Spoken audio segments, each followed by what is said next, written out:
Prologue. Life could change with a single word. It didn't matter whether it was filled with immeasurable love or stemmed from the depths of the deepest malice and loathing. It might even be a perfunctory word said without the slightest heat or emotion. Sorcerer Genie Kors knew this well. It was a careless word that changed the boy. Ah well, I guess it's about the size of an eyeball. Genie was at a loss. She wasn't sure how to explain what she meant to her student. He couldn't see, so he didn't understand. How should she put the size of something into words? He knew what his fear was, but the size. After struggling for a little while, she reached that answer. He understood the parts of his own body, even if he couldn't see them. So she used his eyes, human eyes, as an example for comparison. As soon as the words left her mouth, she regretted them. She had brought up the topic of eyes to someone who couldn't see. She'd thought long and hard, and it was really the only comparison she could come up with, but she immediately felt guilty for being so careless. Oh, I'm sorry, I didn't mean to, Genie faltered. She stopped speaking when she saw the boy. He had lifted his head. His vacant, silvery pupils were blown wide. Genie had only ever seen him with his head down, looking reserved, almost soulless, as though life was unbearable for him. The boy lost control over the aori he was maintaining, and it struck the ground with a splash. A round sphere of water, about the size of an eyeball. An eyeball? Is that so? The boy whispered those words to himself repeatedly, over and over and over again, as if he were carving them with water into his desiccated heart. The boy was just 7 years old. That was probably the moment Kunon Gurion, the sorcerer who couldn't see, was truly born. 2 years had passed since the day when Genie's careless words jump-started her pupils' rapid development. As usual, they were in the garden in front of the detached house, running magic drills. Next, whirlpool. Yes. On command, a stream of water flowed from the large aori hovering in front of the small sorcerer. The resulting eddy, big enough to easily swallow 2 or 3 people, surged so violently that anyone entering it would drown in an instant. Next, bring it to a stop, then separate it into 30 pieces. Yes. The ring of water came to an abrupt halt before splitting into 30 distinct aori. Next, 13 red, 11 blue, and 6 green. Yes. As instructed, the spheres began to change color. Bathed in sunlight, the dyed aori sparkled like jewels. Next, dog, cat, cow, monkey, sheep, cat, sheep, cow, human. Yes. The aori reformed into a single sphere, transforming into each creature as the commands rang out. Genie nodded with satisfaction. She had a lot on her mind. There's really nothing I can teach him anymore. He surpassed me so quickly. I can't do any of these things. What am I doing, reeling off these commands like it's nothing, when I, his teacher, can't do any of it myself? How is he able to perform at this level? I probably shouldn't even have assigned him tasks this extreme, and yet he hasn't even broken a sweat.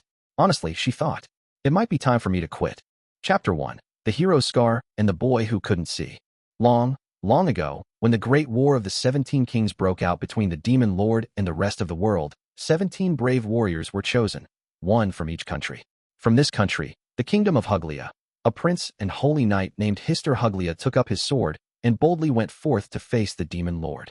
The battle between these 17 champions and the Demon Lord was fierce, and more than half the warriors died in the fight.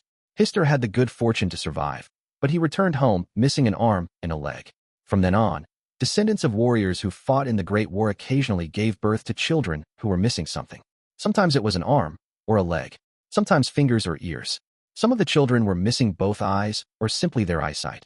Others lacked emotions or their sense of taste. This was said to be the result of the Demon Lord's curse, though each country had its own explanation for the phenomenon. In the Kingdom of Huglia, at least, it became known as the Hero's Scar and was considered auspicious. Children of high status with this mark might be chosen as heirs to the throne, to one day lead the people as their kings and queens. But that was all a thing of the past. No one had been born with the Hero's Scar for 100 years, that is, until the birth of Marquis Gurion's son. Kunon Gurion came into this world without his sight. The Huglian royal family held a great celebration to commemorate the first child in a century to carry the Hero's Scar. The person in question, however, was indifferent. He couldn't see. He couldn't see anything. Not his parents' faces. Not his kind elder brother. He couldn't see beautiful things. He couldn't see light or darkness. He couldn't see anything. What did some noble Hero's Scar matter to him? His lack of sight didn't make him feel happy or honored. When Kunon was 3 years old, he realized something. The people around him were very caring. His parents, his elder brother, the maid who assisted him, they all treated him well. But he could hear how others talked about him. Perhaps to compensate for his lack of sight, his sense of hearing was very acute. That child is blind, you know. So young. What a shame. I feel so sorry for him when he trips and injures himself like that. These voices were all around him, probably nearby servants. He heard them all the time, even when he didn't want to. He hadn't grasped the meaning of their words at first, but as he grew and learned, he gradually understood. He realized. I'm different from everyone else. He frequently heard people talking about being able to see and not being able to see. So he knew it was something he was lacking. What did it mean to see? At the very least, it must be something that prevented one from falling and getting hurt so often. Eventually, he'd stopped being bothered by the voices. Regardless of what anyone said, there was nothing to be done about his blindness. And no one said such things to his face, so he could just pretend he didn't hear them. The sighing was the problem. People often expressed their emotions through sighs. Pitying sighs, sighs of anxiety about what would become of him, worried sighs that leaked out every time Kunon slipped and injured himself. Kunon had heard those sighs hundreds of times. They pierced his heart deeply over and over again, even more than the thoughtless words. I can't see. I can't move around by myself. I have to rely on others. I can't survive on my own. Around the age of 7, when Kunon was already fully aware of his circumstances, a water crest appeared on his body. The crest was proof that he held magical power. Evidently, Kunon could perform water magic. His parents and brother rejoiced. But Kunon only muttered to himself, "So what? So what?" Those were his true feelings. In the end, it didn't matter. He couldn't see anything, and he couldn't do anything or go anywhere without help. Marika sighed. Somewhere in front of Kunon. This was Marika Huglia, 9th princess of the Kingdom of Huglia. At 9, she was 2 years Kunon's senior. Without his knowledge, the two of them had been betrothed. Although Marika had greeted him properly to his face, she was clearly disappointed in Kunon, and because of this, she sighed. Well, of course, Kunon thought. What did the hero's scar or the water crest matter? Ultimately, he was just a boy who couldn't see. Their engagement had been ordered by the king. There was no way she wanted to marry him. Who would willingly choose someone like him? Her sigh was quiet, but Kunon could hear it. He wished he couldn't. It was a sigh of distinct unhappiness. As the two of them spent more time together, Marika started to become unkind. Your Highness? Princess Marika? The two of them had been walking around the Gurion family gardens, Marika leading the way, when she disappeared. Or to be more precise, when she pretended to disappear and quietly slipped away. Kunon's hearing and his ability to sense the presence of others had developed to compensate for his lack of sight. In general, he had a pretty good idea of how those around him were moving. He knew that Marika was quietly sneaking away from him, and he could tell which direction she was going. She wasn't far. As expected, she wouldn't abandon him entirely. What a pain, he thought. To begin with, they were in his family's garden. He had a cane, and he knew his own location by the smell of the plants and the flow of the air. Having lived here for 7 years, Kunon had memorized the area's layout, even if he couldn't see it. And besides, if he shouted, servants would come running for him. He thought of simply going back to the house, but ultimately decided that if it was his fiancée Ae's wish, he would pretend to frantically search for her. If this is what she wants, I'll indulge her. She had come all this way to visit him, after all. But the whole time he was thinking, ugh, what a pain. With the appearance of the water crest, Kunon began training in magic as part of his daily routine. In addition to a private tutor who did nothing but read aloud to him from books about the world, he gained a water magic instructor. Yes, like that. Remember that feeling. Kunon felt something decrease within him as a change occurred nearby, and his teacher, Genie, praised him for it. But Kunon, unable to see the transformation, only vaguely understood what was going on. He couldn't experience firsthand the fruits of his labor, whether success or failure, so all he could do was practice exactly as he was told. Then one day, after approximately 3 months of this, Kunon opened his eyes. What kind of magic am I doing right now? He wasn't very interested in magic, but he wanted to have an idea of what he was doing, so he asked. And his magic tutor's reply caught him by surprise.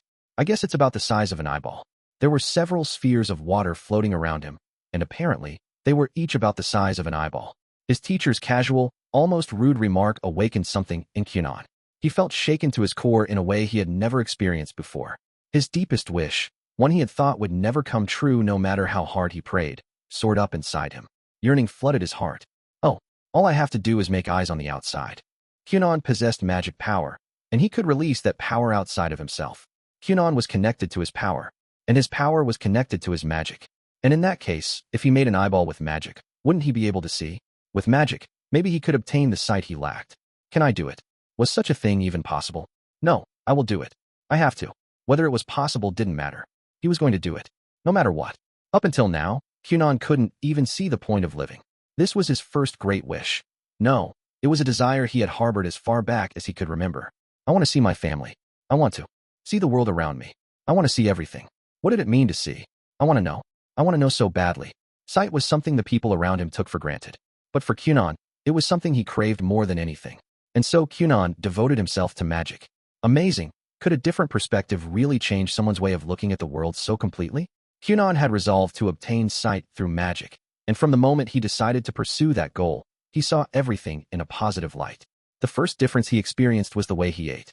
Before, he had always eaten the same bite-sized sandwiches just to survive. How they tasted was secondary. As long as they weren't difficult to eat, it was fine. He hadn't even known what he was eating. But that was before. Now he wanted to know. What was the flavor of each individual ingredient that mixed together in his mouth to create one whole taste? What was this crisp, fresh, leaf-like thing? What was that acidic flavor smeared over the bread? Oh, I know this one, he thought. Sliced apple. The leafy one is lettuce. There's mustard on the bread. Kunon had asked his personal maid, Iko, what he was eating. Oh, and that's apple, she added. I already knew that one. Its vivid flavor and texture were unmistakable, so distinctive that after tasting it once and learning its name, he wouldn't likely forget. Actually, it's a plum disguised as an apple. Huh? Plum? What's that? In order to perceive things with magic, Kunon would need a strong recognition and memory of the things he wanted to sense. His magic tutor told him that if he was determined, anything and everything in his daily life could become a part of his training. Kunon, who still wasn't very skilled at using his powers, needed to learn to flawlessly employ his magic at will. What's this, asked Iko. Do you know, Master Kunon? Recently, she had been amusing herself by preparing different foods for him to try, but she was overdoing it in several ways. I'm going to tell them to dock your pay. Oh, my apologies. I got carried away. After breakfast, his tutor would come. That morning, Kunon was to study at his desk. It was called studying, but in actuality, Kunon simply listened while someone read a book to him, and then they chatted about the content. Due to his vision, even Kunon's tutor often seemed perplexed about how to conduct his education. Since they couldn't use more conventional methods, they had settled on this approach. Baroness Flora Garden had worked as one of Kunon's teachers for 2 years already, since he was 5. The Baroness was over 30 and had a gentle voice and demeanor. She also had a child of her own, about Kunon's age. She clearly felt a lot of pity for Kunon. Even after 2 years of teaching him, he still heard her sigh in sympathy and compassion from time to time. History, she asked. Yes, I would like to hear about Holy Knight Hister in particular. The Great War of the 17 Kings.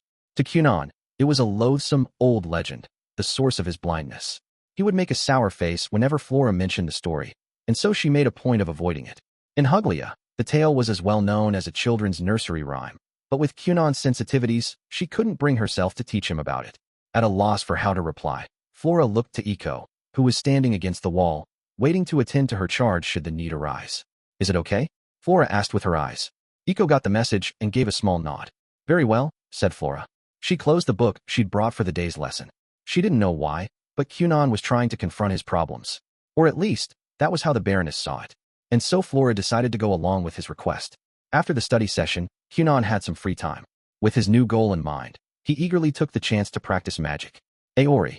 Iko had escorted Kunon to the garden, and he was now reciting the Aori spell, the most rudimentary water-based skill.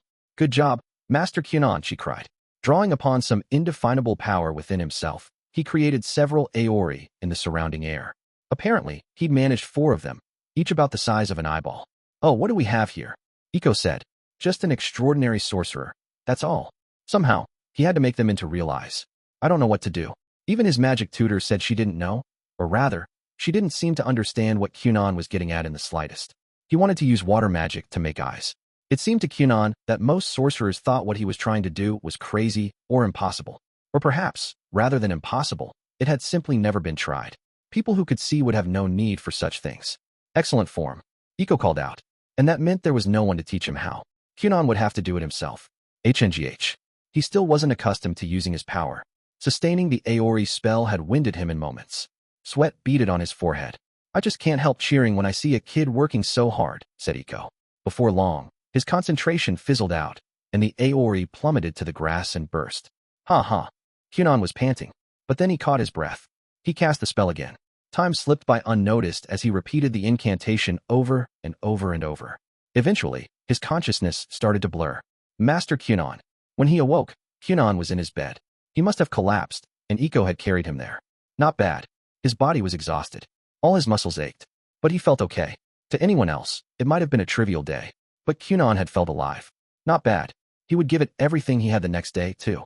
He couldn't see the future, but even Kunon's eyes could make out the tiniest glimmer of hope. "Iko, are you there?" he asked. "Yes, I'm here. You talked way too much while I was practicing. Thank goodness you finally brought it up.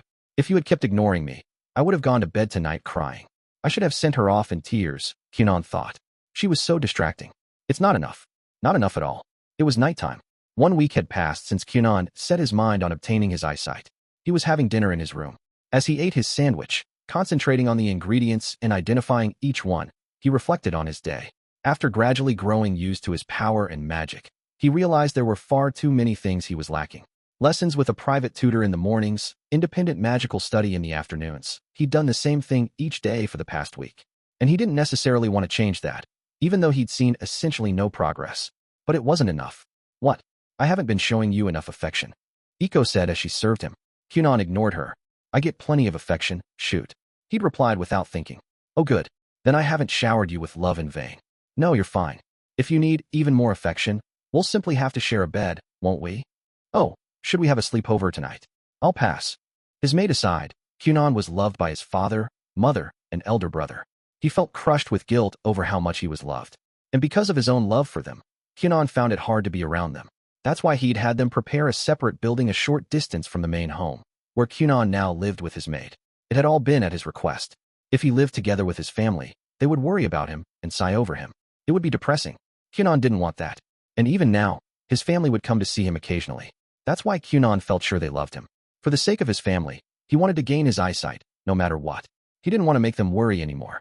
"I don't have enough knowledge or magical power, and I feel like I'm especially lacking in physical strength." He had fainted almost every day for the past week.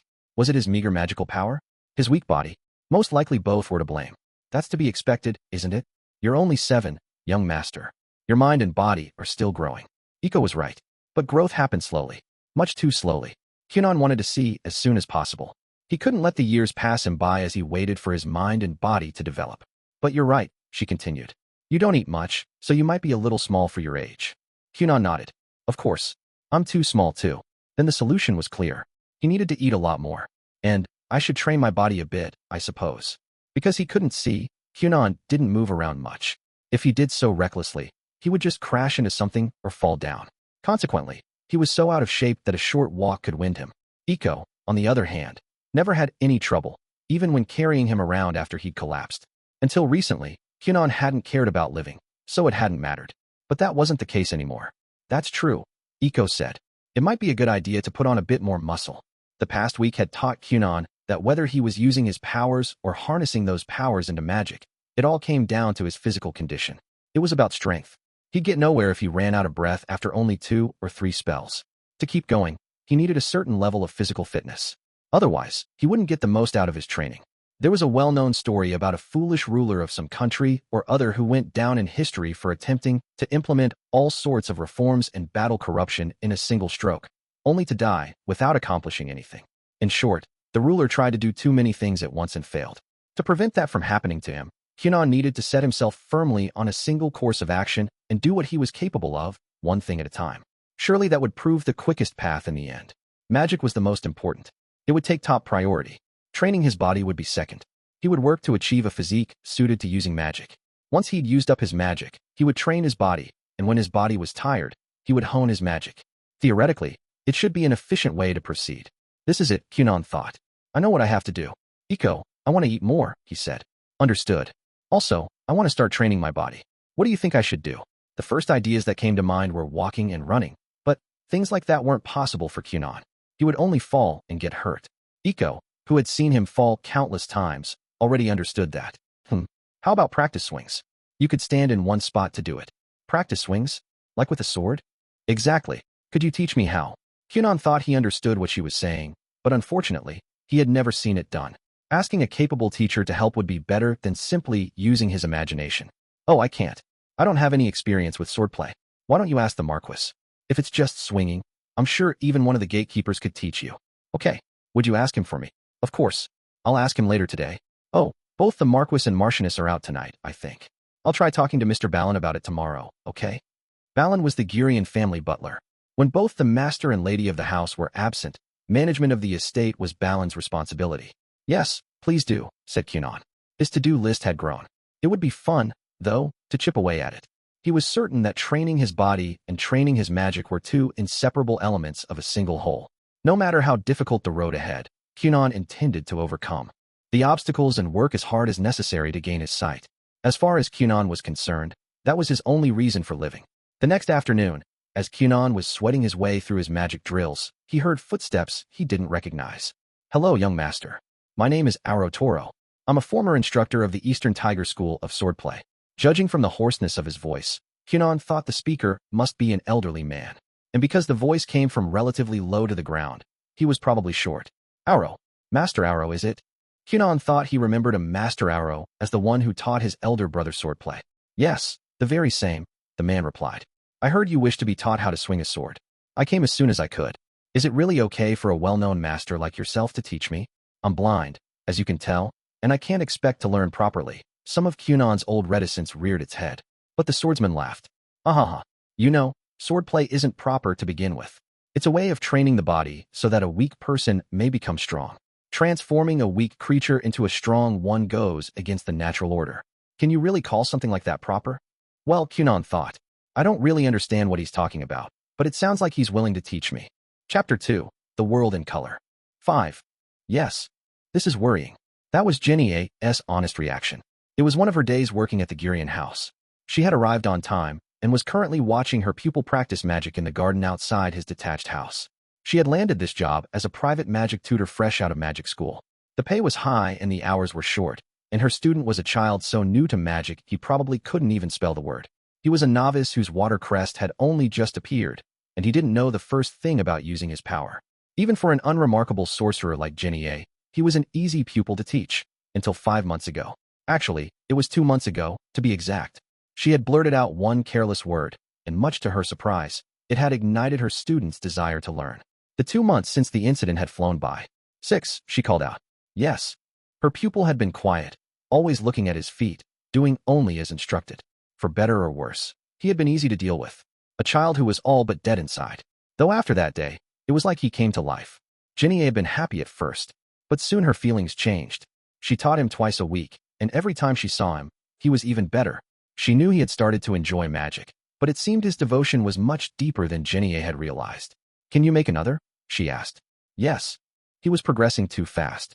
With each of Jennie's instructions, the number of Aori floating around the boy increased, and he was maintaining them all at once. At first, it was all he could do to make 2 of these floating spheres of water. Then he progressed to 6, and now 7. What's more, his Aori weren't trembling, unstable blobs of water. They were nicely spherical and uniform in size. Their lack of fluctuation was proof that the magic was stable, and the consistency in their shape and size was evidence of the boy's careful control. His mastery of this most basic skill, creating water with magic, was quite high. Jennie herself couldn't create Aori as fine and precise as these.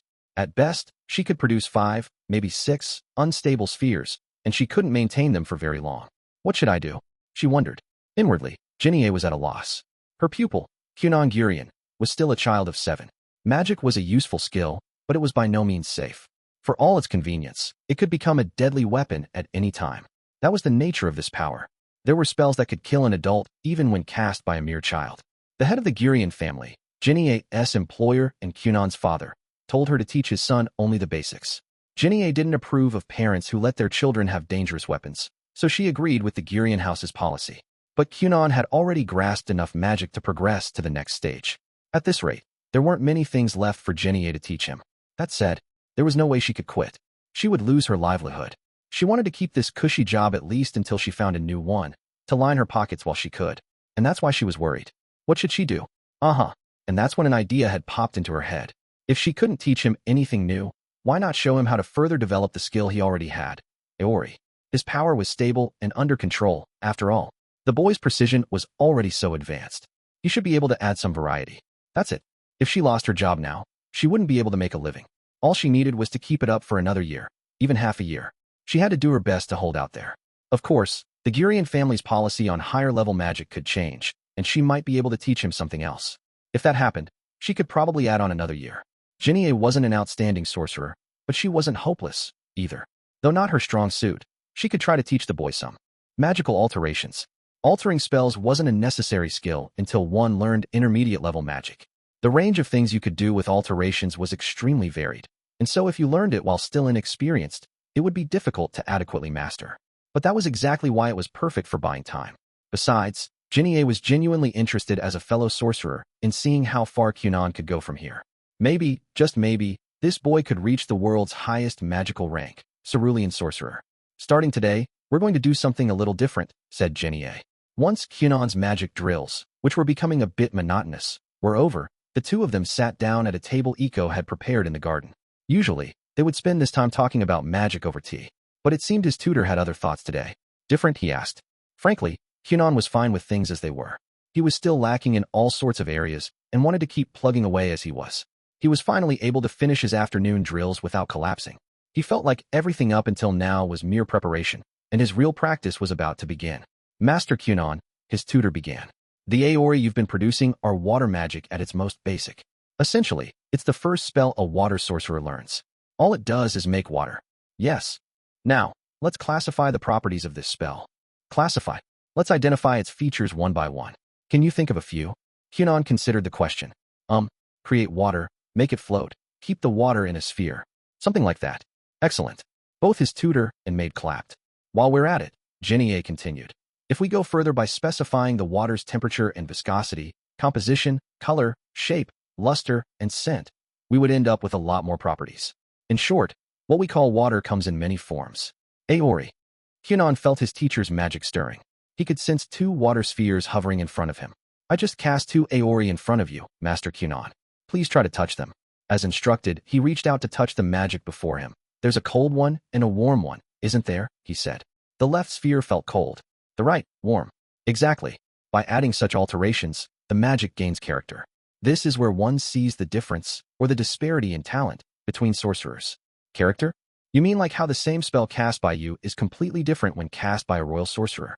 Yes, that's correct. I'm sure an Aori cast by a royal sorcerer wouldn't look a thing like mine. They are the most outstanding sorcerers in the entire country. My grades in magic school weren't bad, but there were other students above me, alas. The requirements for royal sorcerers are extremely strict. That's why their salary.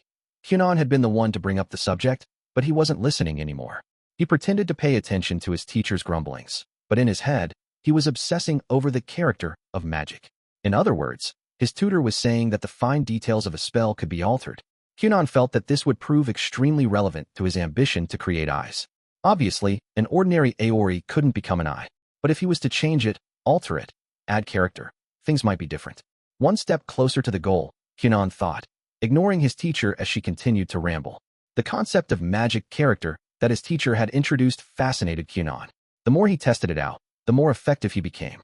Through trial and error, attempting this and that alteration, his power and magic naturally improved. It was infinitely more engrossing than the days when he was merely producing endless regular Aori. Iko, try drinking this. Master Kunon? Kunon had been practicing magic in his room for a few days.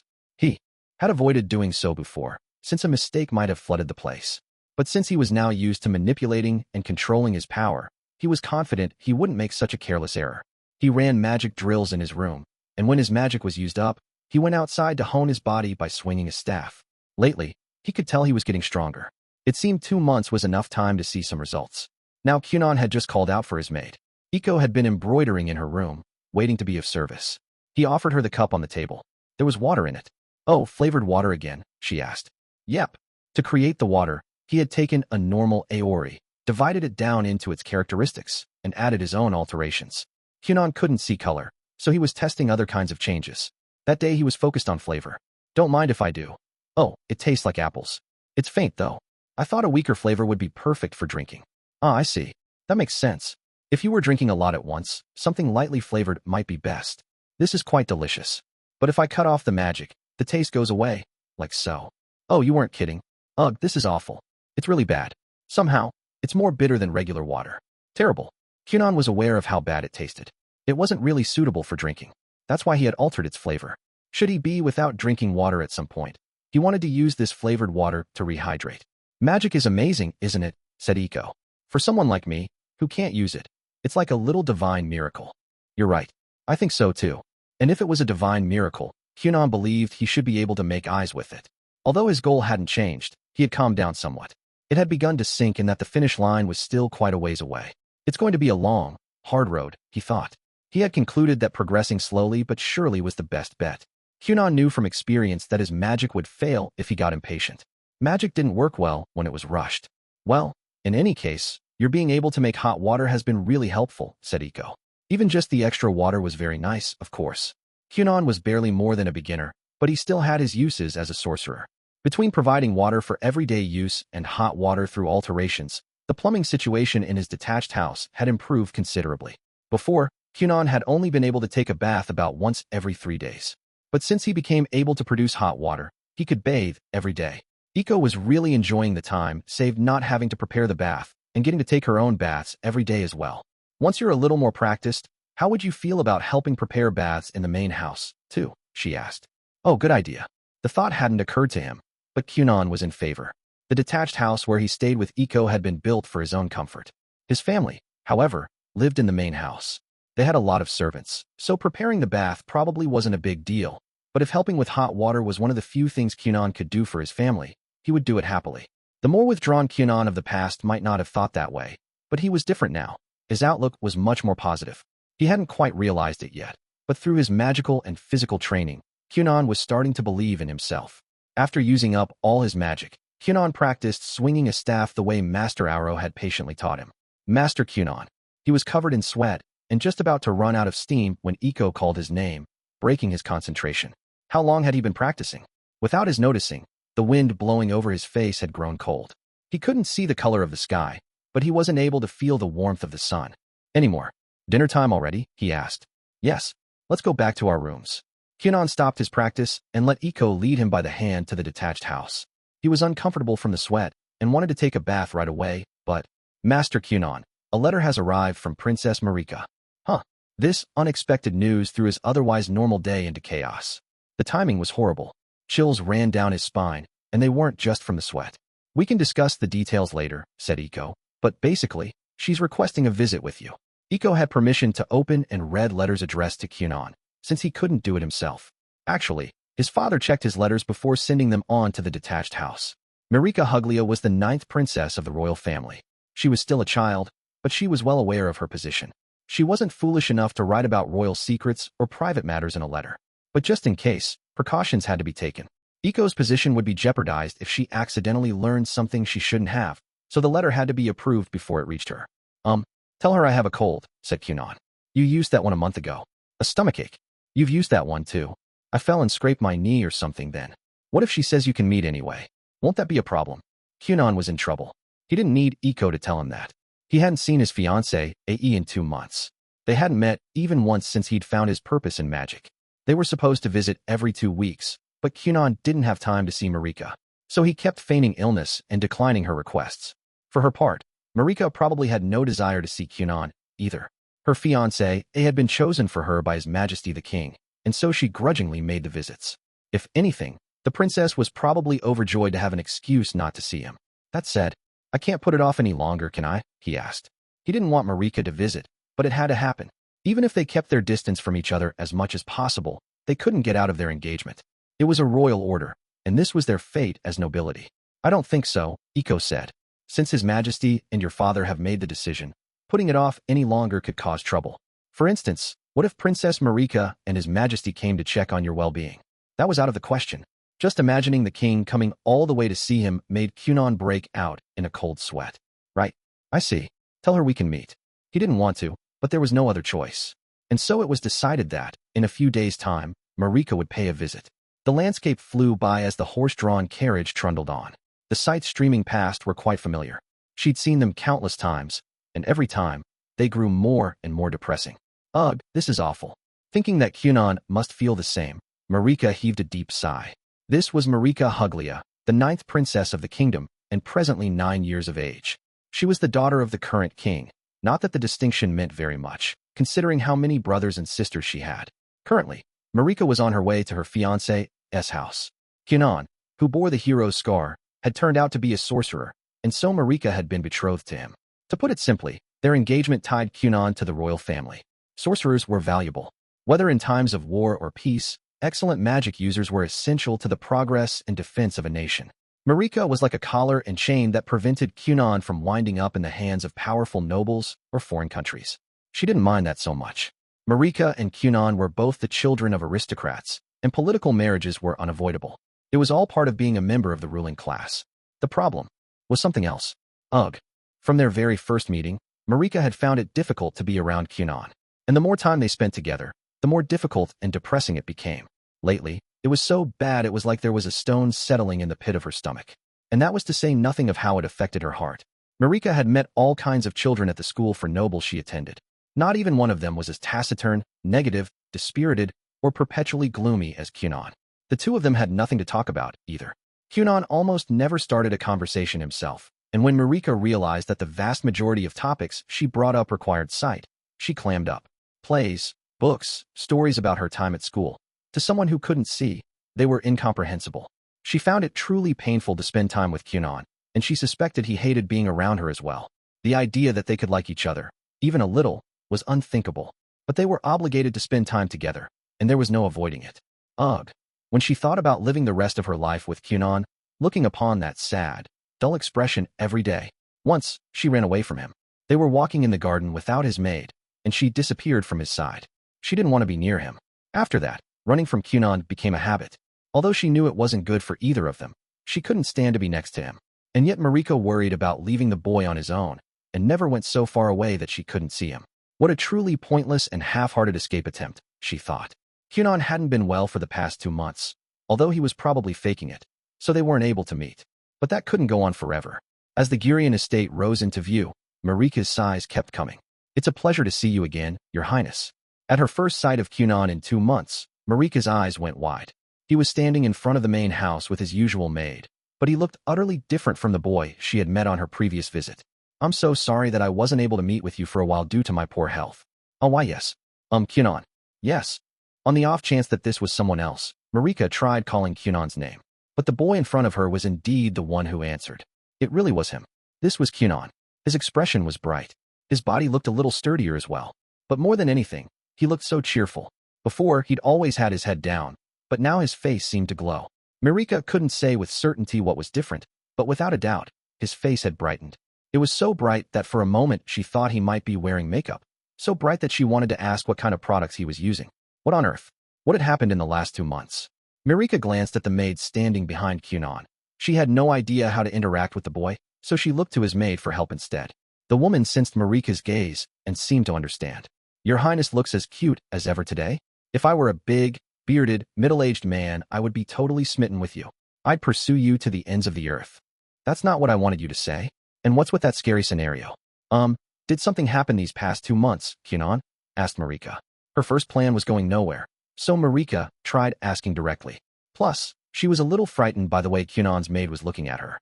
She wasn't sure she wanted to know what was behind that stare. It's magic, the boy replied. What? I fell in love with magic. I see.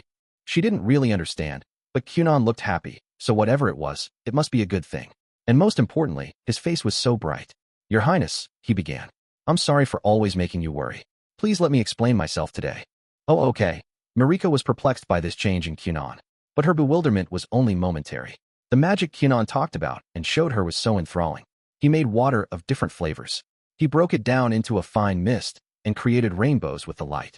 He produced a strange kind of water with the consistency of slime that Marika could pinch between her fingertips. It was all so amusing and deeply interesting. Before she knew it, it had grown dark, and it was time to return to the castle. That was the first day Marika spent with Kunon that didn't cause her any pain. All of a sudden, Kunon let out a gasp. What? Asked Iko. Kunon's magic training had continued day in, day out since that moment 3 months ago when he found his purpose. The mild weather of autumn was gone, and winter had arrived. It was a day like any other, and Kunon was fiddling with Aori in his room, when he abruptly leaped up from his seat. What happened? Iko called out nervously as Kunon stood, frozen. I saw something. Maybe, he whispered. Kunon stood in a daze, as if he couldn't believe his own shocking words. The world seemed to pause for a moment, and then time restarted. No way, exclaimed Iko. Really? Are you kidding me? If you're making this up, I'll slap you, I swear. Do you mean it? Wait, hold on. I don't know either. I'm not sure. Iko rushed to Kunon's side with great excitement. Kunon, meanwhile, was experiencing something new and was overcome with confusion. The unexpected event had shaken them both. And I don't know if I really saw anything. Ow, ow, ow. Please don't joke about things like that. Do you want me to send you flying? Iko didn't really intend to hit him, but she did pinch his cheek as hard as she could. She had a bold personality for a maid. That's not funny at all, she said. It is my enduring wish for you to become a gentleman of good humor. But that was in poor taste. Such jokes could land you in real trouble, Master Kunon. It seemed he was in for a lecture. No, that's not what I meant. I think I saw color. Color? You saw color. To be precise, I think I might have felt it. That's why I don't know if I saw it or not. A few moments of silence passed between them. Wait, but isn't that still amazing? Asked Iko. What's more, I don't know if I'm perceiving things correctly. The burst of excitement subsided, and both of them began to calm down. This apple. With one hand still busy rubbing at his stinging cheek, Kunon used his other to pick up one of several apples on the table. The apples had been put there for use in his magic experiments. Kunon's current obsession was with lowering temperatures, an alteration for freezing. Iko, however, would have preferred to avoid the cold indoors now that it was wintertime. But if Kunon wanted to do something, she wouldn't deny him. Is this apple red? He asked. Iko frowned. The apple wasn't red. Kunon was holding a golden noble apple, though it would probably be more accurate to describe its color as pale green. Would it be better to tell him the truth? Or? No, she couldn't lie. It's not red, young master. He was still experimenting, still testing. It was better to be honest. It was okay if he couldn't see now. As long as he could see eventually, it was fine. Is that so? Iko expected Kunon to be shocked, to be disappointed that he hadn't attained his desired result. But he kept his composure. Calmly, he reached for the next apple. Is this one red then? This second apple was indeed red. Finally, Iko understood. Of course, Kunon had never seen colors before, so he couldn't yet match their name with their appearance. Yes, it is. The previous apple is called a golden noble, but its color is a pale green. Huh? It's called golden even though it's green? That's just how it is.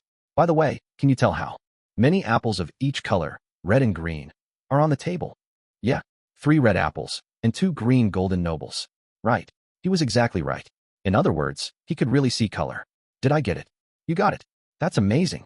Iko hugged Kunon with glee. Just as happy as she was, the boy let himself be hugged. He hadn't yet achieved his goal, but this was a major breakthrough.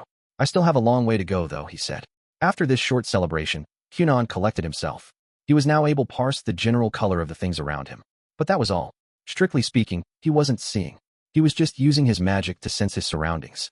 This was probably just Kunon's conscious and unconscious mind doggedly reaching out, making use of the miraculous power of magic. Miss Jenny said there were still many things about magic that remained a mystery.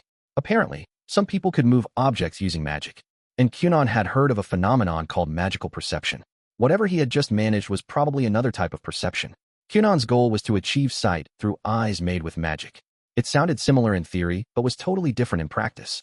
Nevertheless, this was a huge step forward. Even if he couldn't see objects, if he could sense colors, he might be able to guess what the objects were, within reason. Especially if he was in a familiar space where he spent a lot of time. That would certainly make life easier. Anyway, let's go tell the Marquis. This is incredible. No, wait. I think it's still too early for that. It might have been a fluke. I want to wait until I'm a little better at it, so I don't disappoint Father. It'll be fine. Have a little faith in yourself. Kunon, reserved and introspective by nature, was reluctant. But the ever-optimistic Iko patted him firmly on the shoulder. This is the result of your hard work, Master Kunon. It's not a fluke, it's merit. It's because you're capable, young master. Without a doubt. Now let's go. We'll tell him together. While we're at it, we can ask him to increase your allowance. Oh, and I'll ask for a raise too. What right now? Wait Iko ignored him. Kunon was practically dragged to the main house. Midway through the trip, Iko scooped him up and carried him under her arm. But Kunon's family wasn't home. So in the end, the two of them returned to the detached house empty-handed. Color? You're saying he can see color? Arsene, head of the Gurion estate, had only just returned from business at the royal castle when Iko stopped him by the entrance. She had been waiting to share an astonishing report with him. Arsene Gurion, still in his early 30s, was young for a marquis. He had a handsome face, with light indigo eyes that gave off a slightly cold impression. His bright auburn hair was neat and short. He wasn't especially tall, nor was he so good-looking as to draw the attention of strangers on the street. But upon careful inspection, all these parts produced an impressive whole. By not standing out in any particular way, he maintained an incredible level of balance. And that was exactly why he was able to fit in with his peers and at the same time slowly carve out a name for himself. Now, Arsene had secured both work inside the castle and the trust of His Majesty the King. Yes, Iko replied. He doesn't have much range yet, but it seems he can properly distinguish between colors. The maid continued her report as she took Arsen's coat and jacket from him. That's incredible, isn't it? Said the Marquis. His youngest son, Kunon, had been born blind.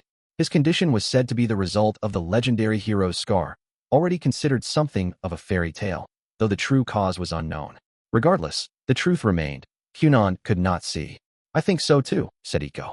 It seems the closer he is to something, the better he can see it, and once he touches it, he has no trouble at all.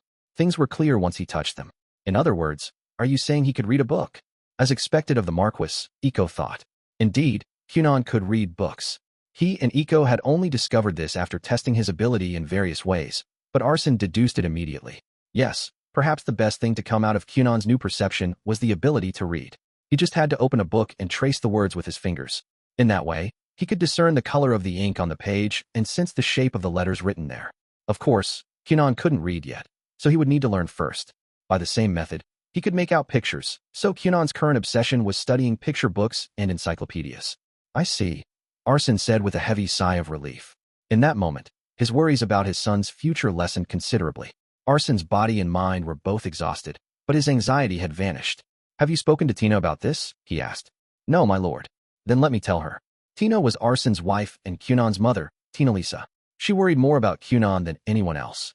Early on, she was so concerned about her son that she didn't leave his side even for a second, temporarily isolating herself from noble society. A big reason Kunon had asked to live apart from the rest of the family was Tinalisa's extreme anxiety. No matter what Kunon did, she would fret over him and stick to him like glue. As the wife of a Marquis, Tina Lisa was required to appear at social events. Moreover, since Kunon was engaged to a member of the royal family, the Gurion's social conduct became even more important. A princess had married into their family before, many generations ago. The hero's scar was thought to be a curse left by the defeated demon lord, said to appear only among the descendants of those 17 heroes engaged in the fighting.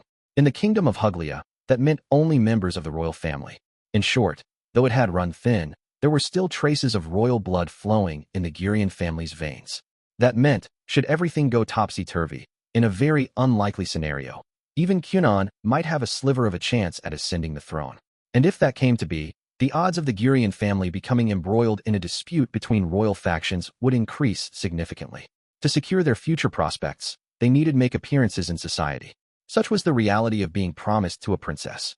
His Majesty had quite a few children, however, so the idea of Kunon succeeding was mostly hypothetical. But even if the chance was slim, it was still a possibility. Kunon was the first child born with the hero's scar in almost a century. These days, such a thing was unlikely to cause any conflicts, but once again, it was still possible. After all, it had earned him a betrothal to a princess. There was no telling what lay in Kunon's future, and that made social connections important. Though he may not be able to conduct himself skillfully, even an attempt to get along with those around him would surely make a difference in his and his family's fortunes. Kunon had been the one to propose living in the detached house, but as the head of the family, Arsen was the one to approve it. Tina Lisa needed to be separated from Kunon in order to fulfill her duties as Marchioness. Kunon, still a child, didn't understand the particulars of aristocratic affairs, but his proposal was convenient. Seizing on the opportunity, Arsen persuaded Tina Lisa, and Kunon's new living arrangements were decided. Arsen also made it clear that his wife should visit Kunon as little as possible. Accordingly, he further forbade Iko from sharing news about the boy with his mother.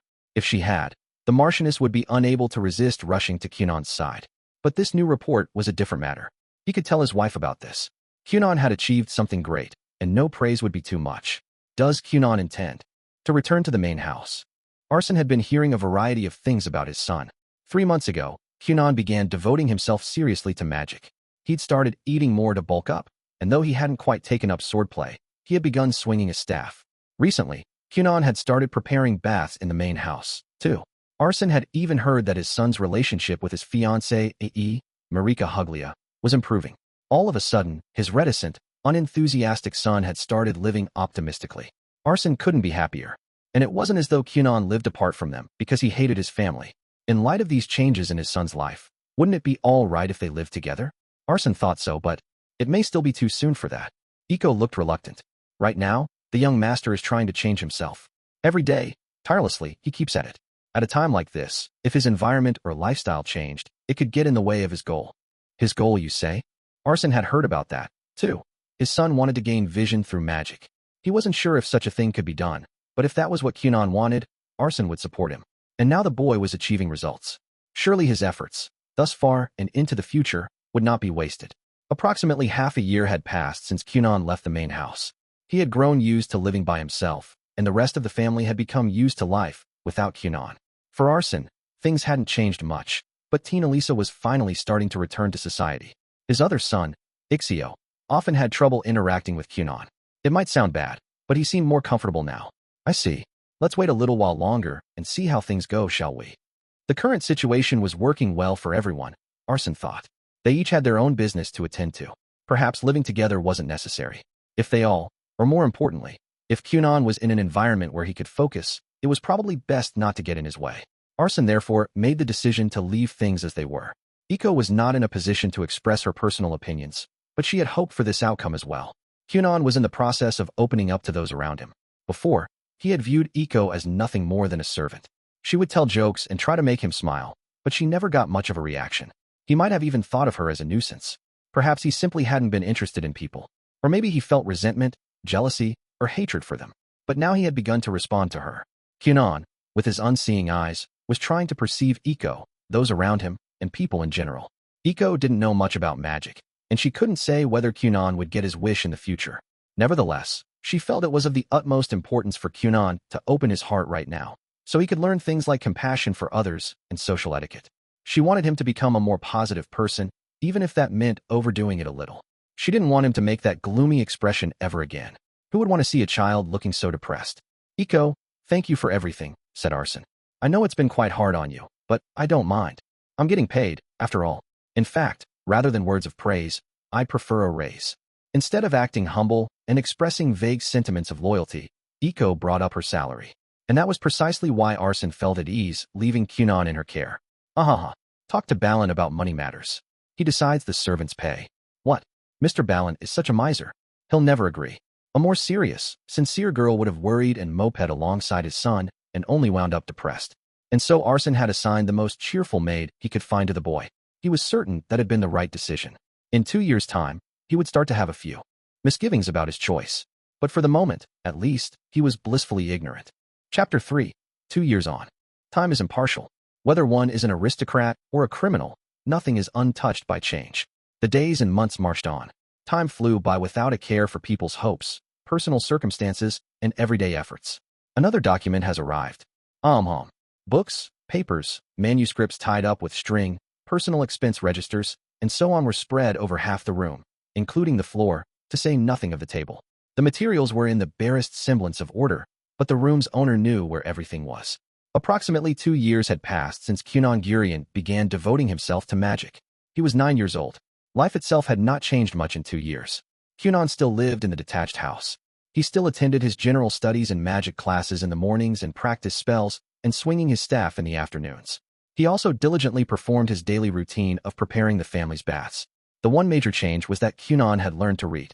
His efforts to achieve his dream, his ambition, continued with the support of his father, Arsene, his fiancée, Marika, and his magic tutor, Genie.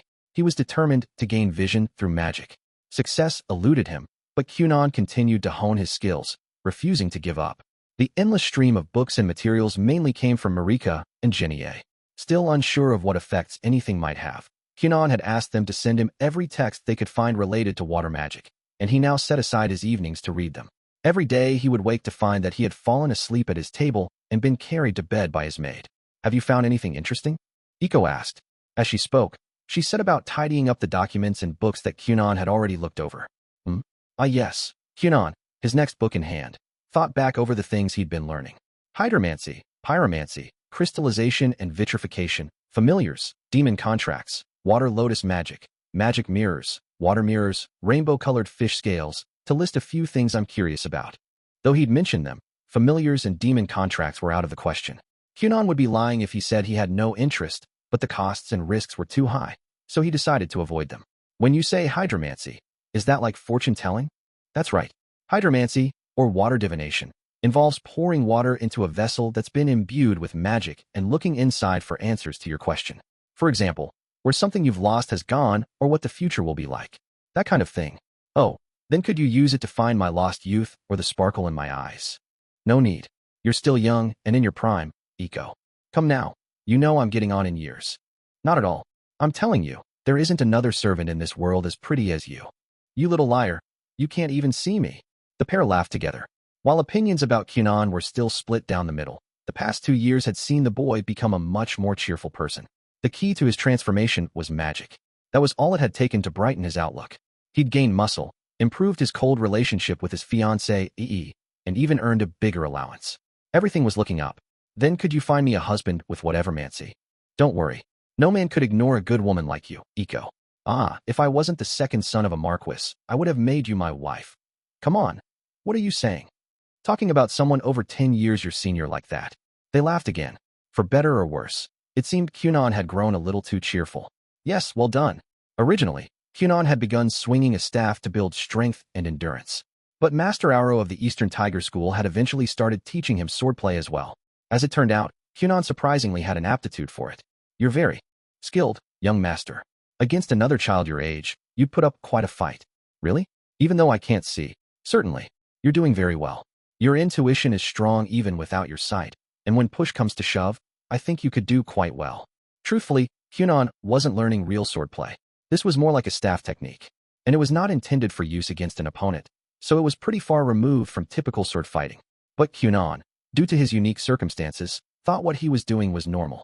He didn't know it, but he was learning a whole new, slightly unconventional style. Listen up. This may seem monotonous, but once you master the basic movements, the application will follow. Just keep repeating the basics until they become second nature, until you can do them in your sleep. When you've done that, you might just be able to use a bit of that power in battle. Master those movements thoroughly so you won't regret it when the time comes. Yes. Kunon, barely listening as he gave his reply, repeated the sequence of movements again and again.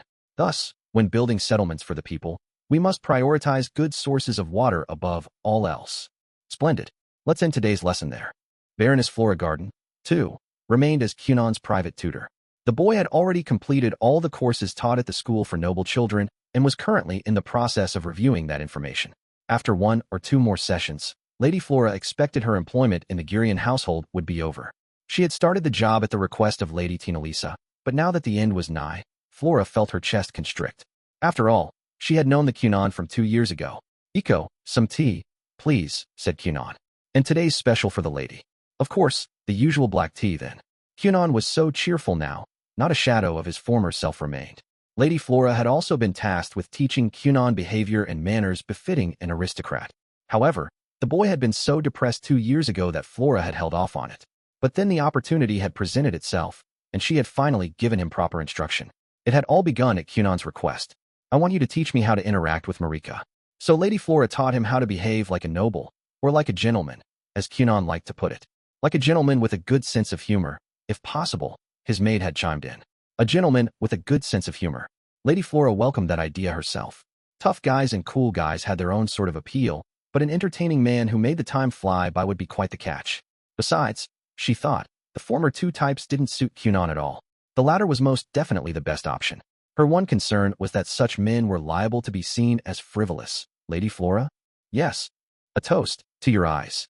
Thank you. Scratch that. Kunon had definitely become frivolous.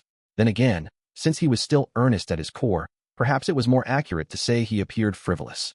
But to Lady Flora, who had known the old him, his new behavior was merely cute. Maybe she had such empathy for Kunon because she had a child about his age. She wondered what would become of this boy who had completely turned around his state of mind. With her tutoring work about to come to an end, Lady Flora wouldn't be able to watch over his progress. She was both excited for him and anxious. Despite their difference in social status, the Baroness cared for Kunon like her own, which only made her all the more emotional at their impending parting. This is a 12-year-old vintage tea from the New Kingdom, worthy of a beautiful instructor such as yourself. It smells lovely, doesn't it? Oh, that's incorrect, Master Kunon. This is a product of our kingdom, of Huglia. So what if the boy came off as a little frivolous? Flora's heart ached at the thought that their time together was almost up. It happened on a day like any other.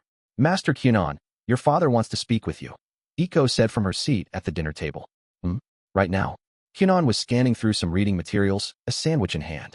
He said you can finish dinner first. His father, the head of the Gurion estate, had summoned him. Kunon lived in his own detached house. His family would occasionally come to visit him there, but it was rare for him to be called to the main house. I wonder if I did something I shouldn't have. The last time he had been summoned was that summer. As an experiment, he had sprayed colored water over a wide section of the garden. The area had been stained a deep red, as if it had been submerged in a sea of blood, and it had shocked and frightened both his family and the servants. Kunon had finally managed to dye water and preserve its color without an additional supply of magic power, and the experiment's purpose had been to discern the water's range and how long its effects would last. He had even gotten the gardener's permission for the experiment. When the gardener saw the result, however, tears had welled up in his eyes, and he'd cried. How did it end up like this? He had seemed more than a little surprised. And when Kunon's father came home that night and saw the garden, so red even the darkness couldn't hide it, he'd summoned Kunon, alarmed and furious. Kunon had been roundly scolded. He'd told his father it was just a splash of colored water, no harm done, that it was only an experiment. But his father told him to put it back the way it was right away. I don't think you've done anything recently that would make him angry, said Iko. You learned your lesson after the Sea of Blood incident, didn't you? I got in trouble, too, even though I had nothing to do with it. You're the one who said we should do an experiment, Iko. You were definitely involved. I didn't think you would do something so garish. Aren't you the one who told me to make it flashy? You made it too flashy. When it happened, they had passed the blame back and forth just like this in front of his father, which had inadvertently made him even angrier. But you know, I kind of liked it, Iko said at last. I did too. Everyone was so surprised. You can't deny it really shook things up. That can be a good thing now and then.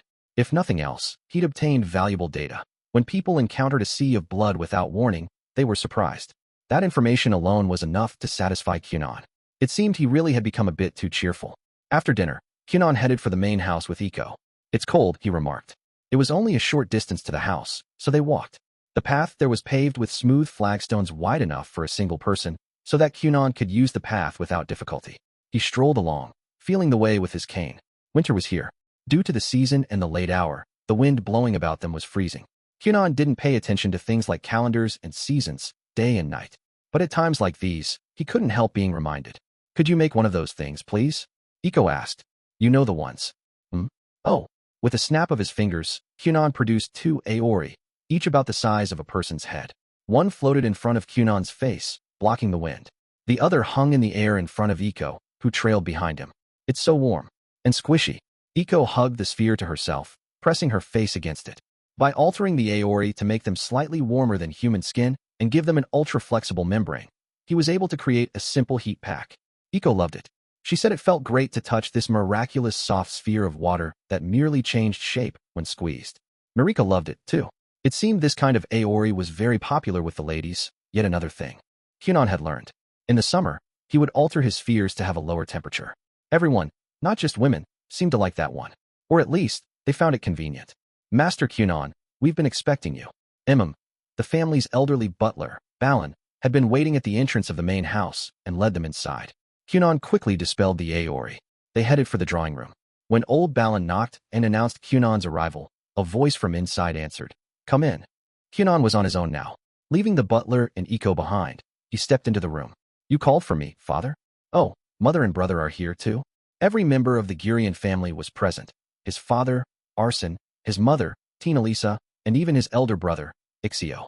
His parents visited him about once a week, but it had been a while since he'd seen his brother. Kunon knew, though, while they didn't spend time together, Ixio came by the detached house sometimes to check on him. According to Iko, when they were little, Ixio had taken Kunon out to play, but Kunon had fallen and gotten injured. Ever since then, Ixio hadn't known how to interact with his little brother. In that moment, his brother's young mind had finally understood what it meant to be unable to see. But Kunon had completely forgotten the incident. He had hurt himself falling so many times that it was impossible to remember or care about them all. Kunon, sit down. Of course. Kunon took the seat next to his brother as naturally as if he could see. After thorough training, Kunon could now identify almost all the colors in a room of this size. His parents were directly across the table from him, and his brother was at his side. Have you finished learning the Noble School's curriculum? Yes. Lady Flora said I completed it. Once he'd mastered his letters, Kunon began to soak up knowledge at an incredible speed. For his part, Kunon simply wanted to get through the bothersome topics quickly so he could concentrate on practicing magic. I know I've asked before, but do you have any intention to go to school? I don't. It would only cause trouble for the people around me. Everyone already fussed over him at home.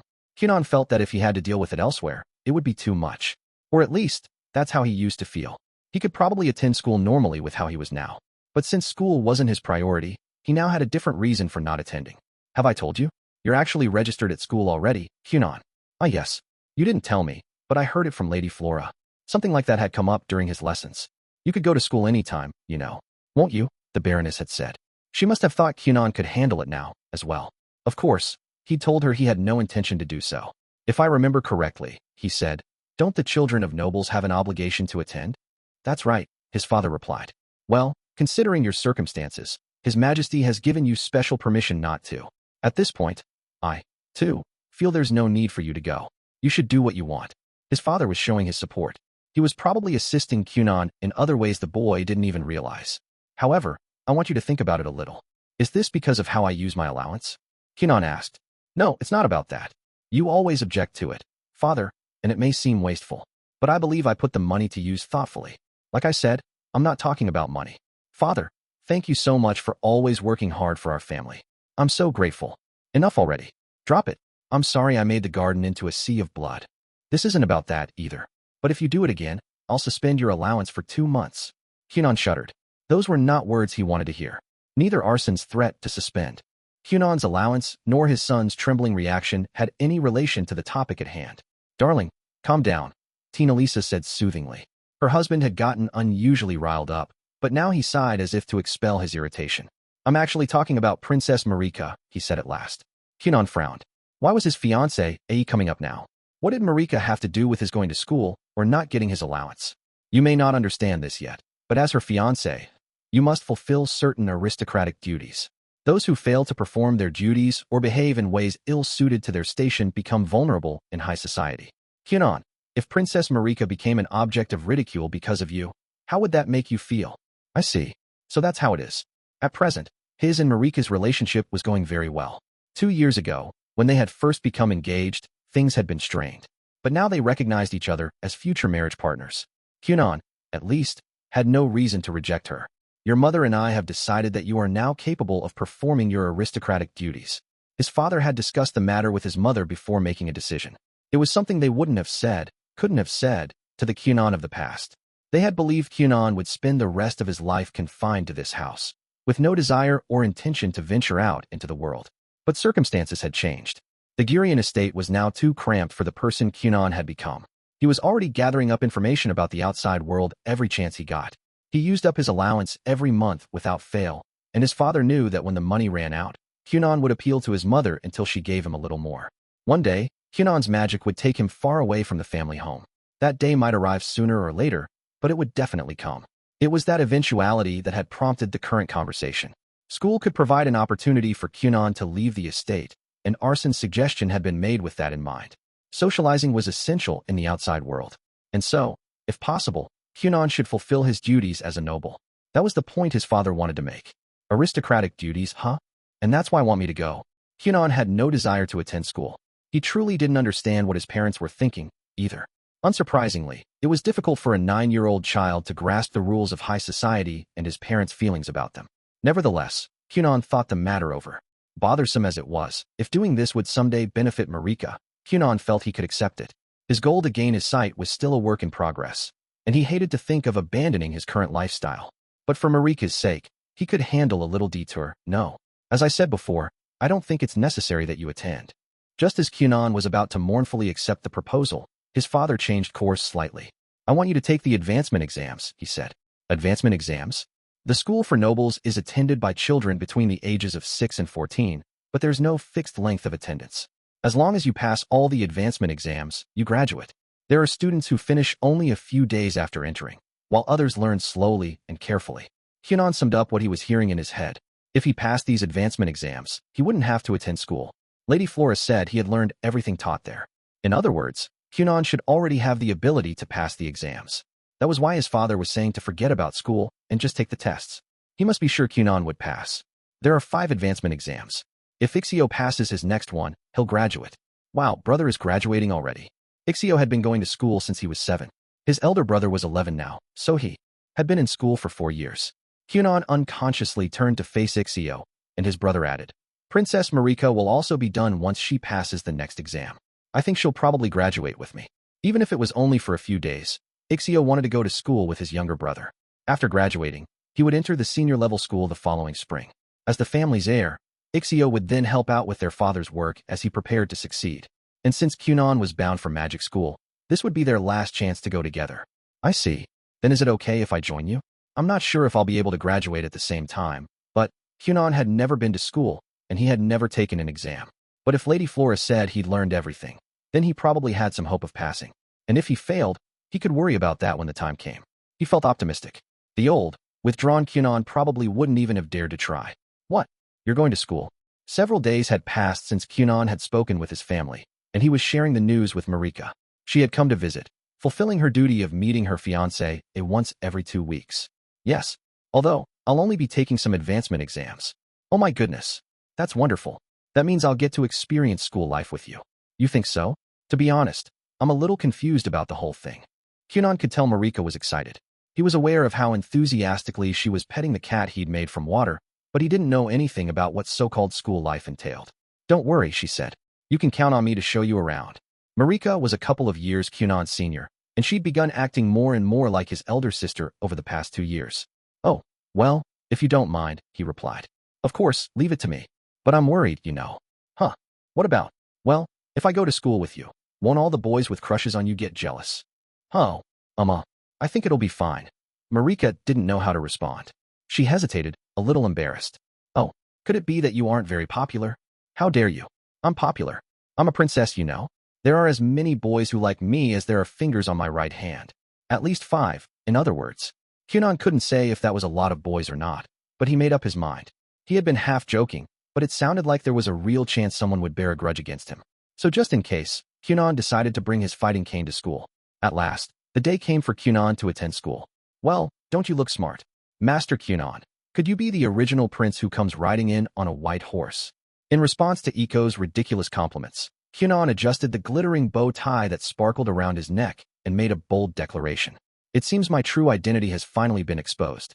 My apologies for keeping it secret until now. Ixio watched his little brother and the maid with a strange expression. Is this really what my little brother is like? He wondered. Hello, brother. It is I, Kunon, the original fairy tale prince. Sure. Ixio wasn't expecting to be addressed so suddenly. Bewildered, he was unable to give a clever reply. Kunon had spoken to Marika about attending school a few days after the family meeting. Since then, several more days had passed, and at last the fateful morning had arrived. Their father had discussed matters with the school and fine-tuned Kunon's schedule. Their mother had been suppressing all her love and worry for Kunon, and now she was fussing over him like mad, letting it all out at once. She had even prepared formal wear for his first ever appearance in public. He looked fit to appear at some sort of fete. To be fair, the outfit wasn't that strange for a noble, if one thought of today as Kunon's school entrance ceremony. This level of dolling up was understandable. There would be no actual ceremony, of course. Kunon had come to the main house early in the morning, where their mother had changed his clothes and done his hair. Ixio was waiting at the entrance with Iko. He decided not to comment on his brother's appearance, figuring such things were inevitable. More importantly, it had been quite some time since he had gotten the chance to speak openly with his brother, so Ixio was a little nervous. Travel safe. Tina Lisa had tears in her eyes. It truly felt like a miracle to be sending off both her sons at once. She watched as they boarded the carriage together. Oh wait. Kunon suddenly got back out. All set now. We're off, mother. He had covered the carriage wheels with strong, flexible aori that acted as cushioning, before climbing back into the coach. This was a trick Kunon had devised some time ago for their father to minimize the jolting of his carriage, which made Arsen's back hurt. Magic sure is useful, remarked Ixio.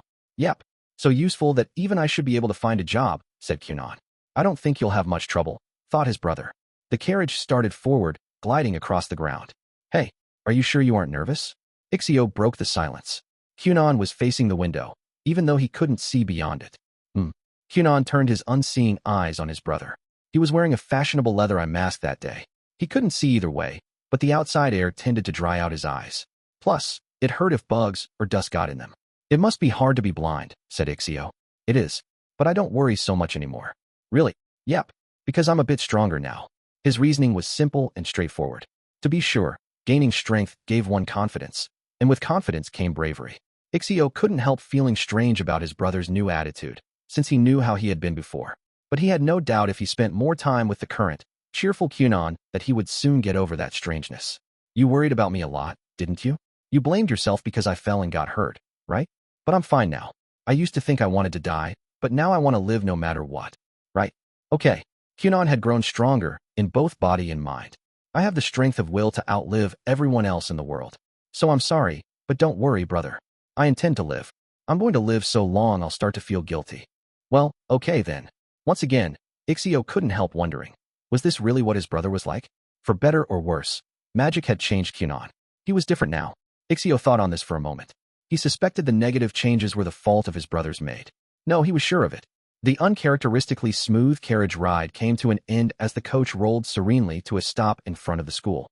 Along the way, the two brothers had filled their free time by chatting about various topics. There was so much more for them to talk about, but they'd have to put that aside for now. Can I give you a hand? Ixio got out of the carriage first, then asked if he could help his brother. But Kunon shook his head and replied, no need. Kunon descended the steps of the coach as if he could see just fine. He clearly didn't need any assistance. Kunon, Ixio. As the carriage left again for home, a girl ran up to them. It was Marika. Because Kunon was starting school that day, she had been waiting at the gate for him. Good morning, Your Highness, said Kunon. What a pleasure to hear your beautiful voice so early in the morning. I'm sure I could go on about my good fortune for half the day. Good morning, Kunon. Your bow tie is cute. Isn't it? Oh, is it even cuter than Your Highness, by chance? Absolutely not. Good. If you had said yes, I would have torn it off and thrown it away here and now. Kunon had changed dramatically in 2 years, and Marika had become totally accustomed to his frivolous talk and jokes. Consequently, she was able to go along with his banter quite easily. Good morning, Your Highness, said Ixio. He thought the two of them were simply amazing. Kunon was part of Ixio's family, but Marika was obviously much closer to him. As the two of them were engaged, Ixio figured that was probably a good thing. And just like that, Kunon began his first day attending the Kingdom of Huglia's school for noble children. Kunon could feel the presence and hear the voices of a huge number of people. Up until now, Kunon had only known the Gurion family's townhouse here in the royal capital and their mansion out in the family domain. As a result, this was his first time among such a large group of people. The old me would have recoiled from such a situation, he thought. Your Highness, is it all right if I play the part of the lady just for now? Then I'll be the gentleman. Lovely young miss, your hand, please. Marika took Kunon's left hand and assumed the role of his escort. They really are close, Ixio thought as he watched them. Since they were at a school for the nobility, quite a few students were engaged. But among them, Kunon and Marika appeared to get along especially well. Perhaps because they looked so at home nestled up to each other. Shall we? Marika said. Please, Kunon replied. Brother, let's go. Sure. Marika led the way, and Kunon followed after her. Kunon was dressed for an evening party. Besides his leather eye mask, he had an ornate staff in his right hand and a princess, 9th in rank but still highly respected, holding his left. And trailing after him like an attendant was the next Marquis of the Gurion family. Kunon stood out so spectacularly that he caught the eye of every student and servant around him. Nevertheless, he strode confidently through the school's front gate, allowing himself to be led by the hand and utterly unbothered by all the stares. He moved so boldly that even the teacher who had been waiting to greet him and show him around could only watch, dumbfounded, as he passed. Wait, please. Mr. Kunon Gurion. The teacher, Professor Cast, chased after the 3 students who had just passed her by.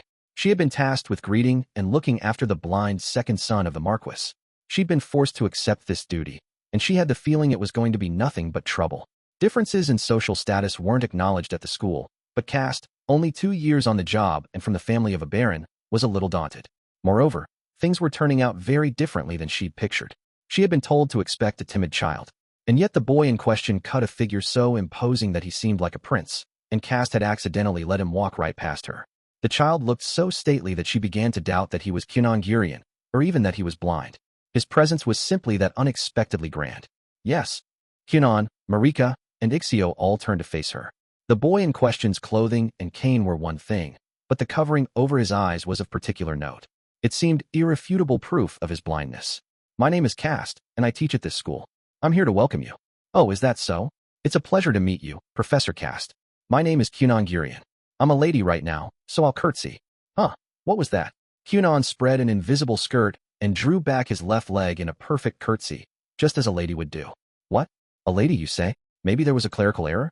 Cast had been told he was a boy, and he was dressed like a boy, but perhaps he was really a girl? Biologically, I'm a boy. By nature as well. But just for now, I'm a beautiful young lady. What kind of nonsense was this child spewing? And why a beautiful young lady? Not that he wasn't cute, but still. Cast wasn't sure what was going on, so Ixio whispered to her. He's playing around. Please don't mind it. In the end, she decided she would have to give in. Kunon was so unbelievably bold that it was difficult to discern whether he was joking or being serious. He must be the type of person one could never take seriously or speak earnestly with. That was a good thing for Cass to know from the start. Miss Marika, I'll be looking after him from here. Oh yes, of course. Marika was due for class, and Kunon had an exam to take. They would need to go their separate ways. Then let's have lunch together, Kunon, okay? Yes, Your Highness. Brother, you too. Yeah, see you at lunch. Marika and Ixio headed for the main building, while Kunon, led by Cass, made his way to a special classroom. The special classroom was a small space designed for students and teachers to meet one-on-one. Do you understand what you're here for?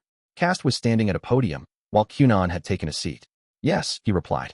I was told that if I pass 5 advancement exams, I'll graduate. That's correct. Most students graduate from this school in 3 to 5 years. The advancement exams review what students learn in half-year to 1-year periods. The exams aren't that difficult if students pay attention in class, but if a student fails an exam, they can't retake it for another month. Do you understand so far? Kunon nodded. In short, he began. If you pass one exam, you can continue on to the next, but if you fail, you have to wait a month before taking the exam again, correct? Yes, that's right. Typically, students must wait several days after passing an exam to take the next one, but special measures have been set up in your case, Mr. Kunon, so that you can take one each day. Your father and His Majesty discussed the matter and decided there was no reason for you to attend school in the first place, and this was their proposed solution. Special circumstances like this weren't rare, and the school was used to such arrangements. Professor, said Kunon. Yes. My father and His Majesty are very close friends apparently. Thick as thieves. I'm sorry that they pressured the school. Yes, I see. I'll just pretend I didn't hear that, okay? Favoritism was another thing the school was used to. Considering the various ties among noble families, it was only natural. That was the nature of high society. Such things weren't talked about openly, but everyone knew. It was like an unspoken agreement. Do you have any questions? I'll be monitoring you for the entirety of today's exam, so feel free to ask me anything. Professor, Kunon said again. Yes. Father and His Majesty are basically best. If there are no questions, we'll start the exam right away. And please stop trying to drag your teacher into political danger, understood? Yes. I'm ready to begin. Cass was at her wit's end. Kunon had spent the entire morning period on his exam and completed it successfully. Knowing he couldn't see, Cass had wondered how he would take the test. She had been told not to worry about it, and she soon understood why, though the house still eluded her. Kunon had gone through his written exam so easily it was hard to believe he was blind. Just moments ago, Marika and Ixio had come to pick him up and take him to the dining hall. He was done with tests for the day, and his next exam wouldn't be until the next day. If things went smoothly, he would graduate in 4 days. But that was only if things went smoothly. I just don't get it, Cass said to herself. Someone else would handle the scoring, so Cass only skimmed over his answer sheet. But, as far as she could tell, everything was correct. The boy had continued making strange comments throughout his exam. Kunon, demeanor aside, seemed to only speak in frivolities, and yet, his answers were so flawless that Cass found it hard to believe. Plus, his handwriting was beautiful. She began to feel ashamed of her own writing and its little peculiarities. Kunon's answer sheet was inexplicably perfect.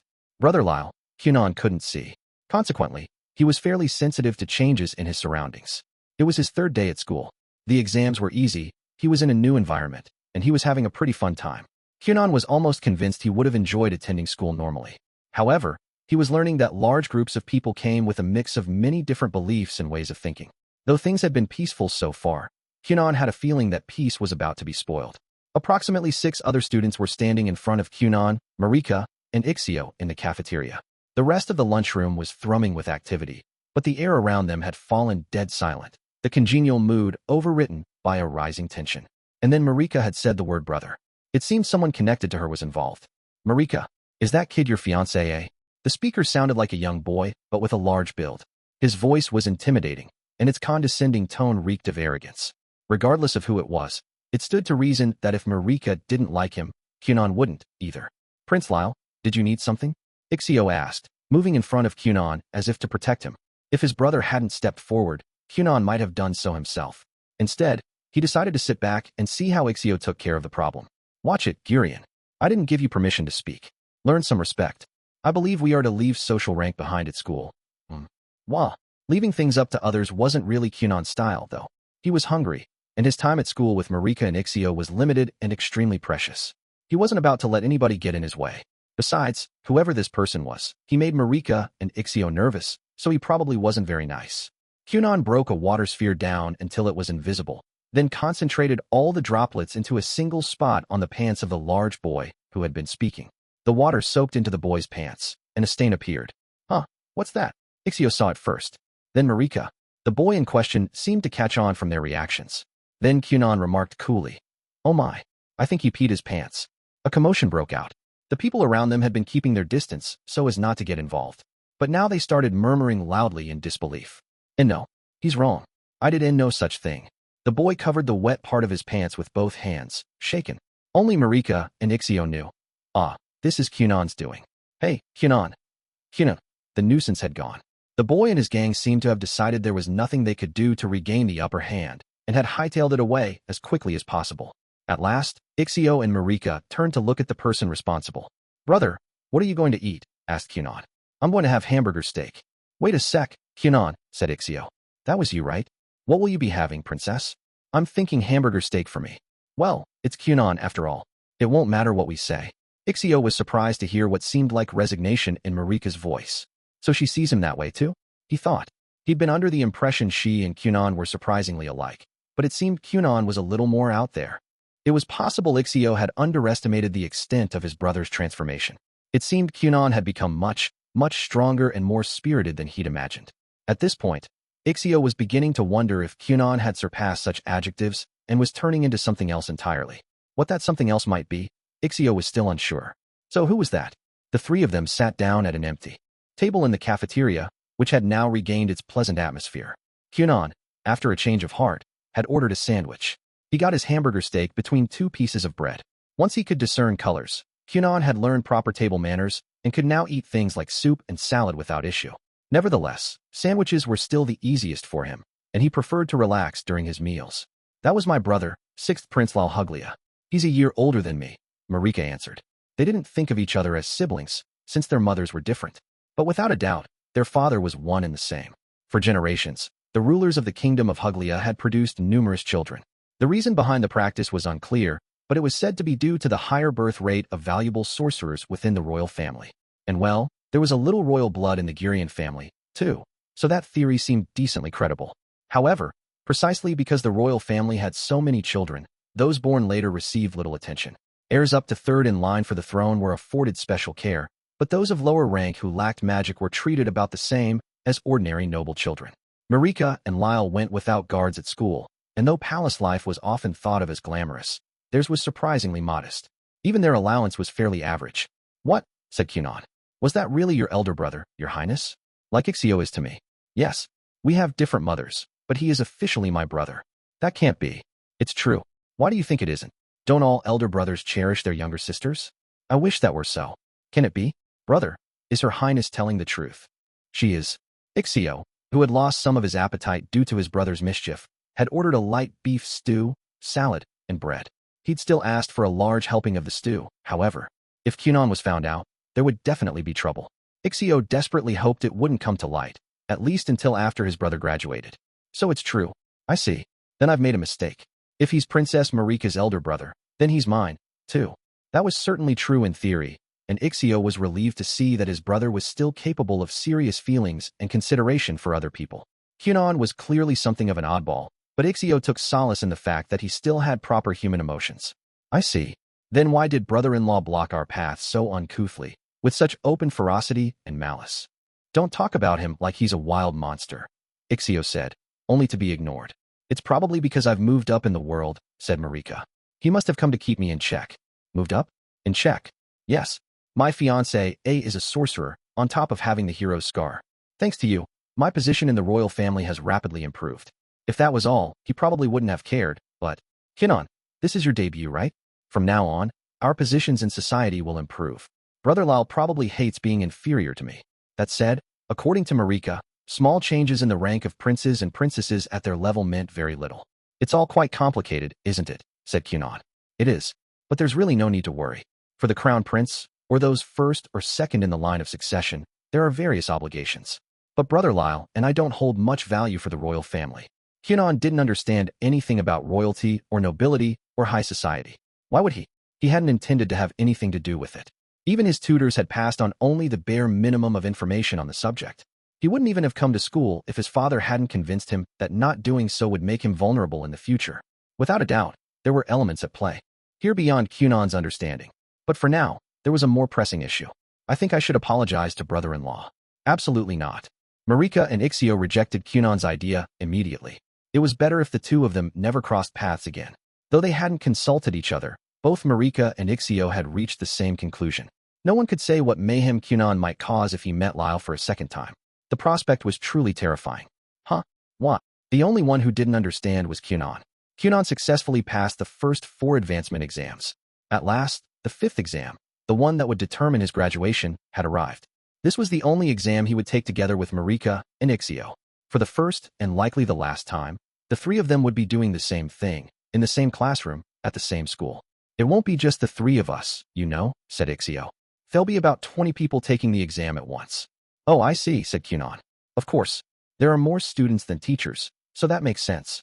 It wouldn't be efficient for everyone to take it individually like I did, would it? Exactly. This might also be the last time Kunon rode in the carriage together with Ixio. Whether it happened again would depend on the results of the exam. That means Professor Cast won't be monitoring this test, huh? And just when I'd finally gotten her to open up, Cast had been under the impression she would take turns with the other teachers monitoring Kunon's exams. But in the end, she looked after him all 4 days. She'd been made to take care of the whole thing from start to finish. Even though the school wasn't supposed to recognize status differences, disparities in treatment based on social status happened all the same. Open up? Asked Ixio. Yeah, we talked about a bunch of stuff. Professor Cast graduated from the senior school for nobles on a scholarship before taking her current teaching job.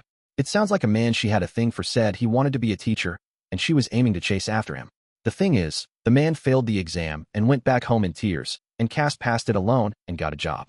That was 2 years ago. I see. That was quite a lot of opening up. What on earth was a teacher doing telling such things to a child? Apparently, she's in the market for a boyfriend. Brother, it's your chance. You might be able to woo her if you give it a try. I'll consider it. As the Gurion brothers chatted away, the carriage carried them to their destination. Good morning, Kunon. Good morning, Ixio. Once again, they met up with Marika in front of the school gate. Then, for the first time, they headed off to the same classroom together. Just as Ixio had said, about 20 students were gathered in the exam room. Princess Marika, please introduce us to your fiancé. Ixio, introduce us to your little brother. It seemed that Marika's and Ixio's acquaintances were also taking the exam, and Kunon found himself surrounded by 7 boys and girls he didn't recognize. I'm Kunon Gurion, Ixio Gurion's younger brother, Kunon said, introducing himself. I'm relieved, to be honest. Brother and Marika haven't introduced me to anyone, and I was beginning to wonder if the 2 of them had any friends or acquaintances at all. That's rude, you know. You can insult me, but you should be more considerate of Her Highness. He's right. You're being very rude. I asked everyone to leave us alone, so I could spend time with you. The 2 of them were indignant, but Kunon was happy regardless. Thank you for being so considerate. But it's true I was worried. Even I couldn't bring myself to ask if you had no friends, or if you spent all your time at school alone. It wouldn't do to joke about something like that. Kunon pressed down on his eye covering at the inner corners of his eyes. Thank goodness. I'm so glad Marika has friends, and brother isn't all alone. Kunon, I'm really glad I didn't have to comfort you by talking about myself, saying it's fine not having friends. Kunon was implying he himself was friendless, and Marika's and Ixio's classmates felt their hearts quake. They were deeply touched. They had heard that Kunon, unable to see since birth, was a lonely boy who rarely left home and couldn't attend school. The friends whose presence they took for granted were something Kunon had never known.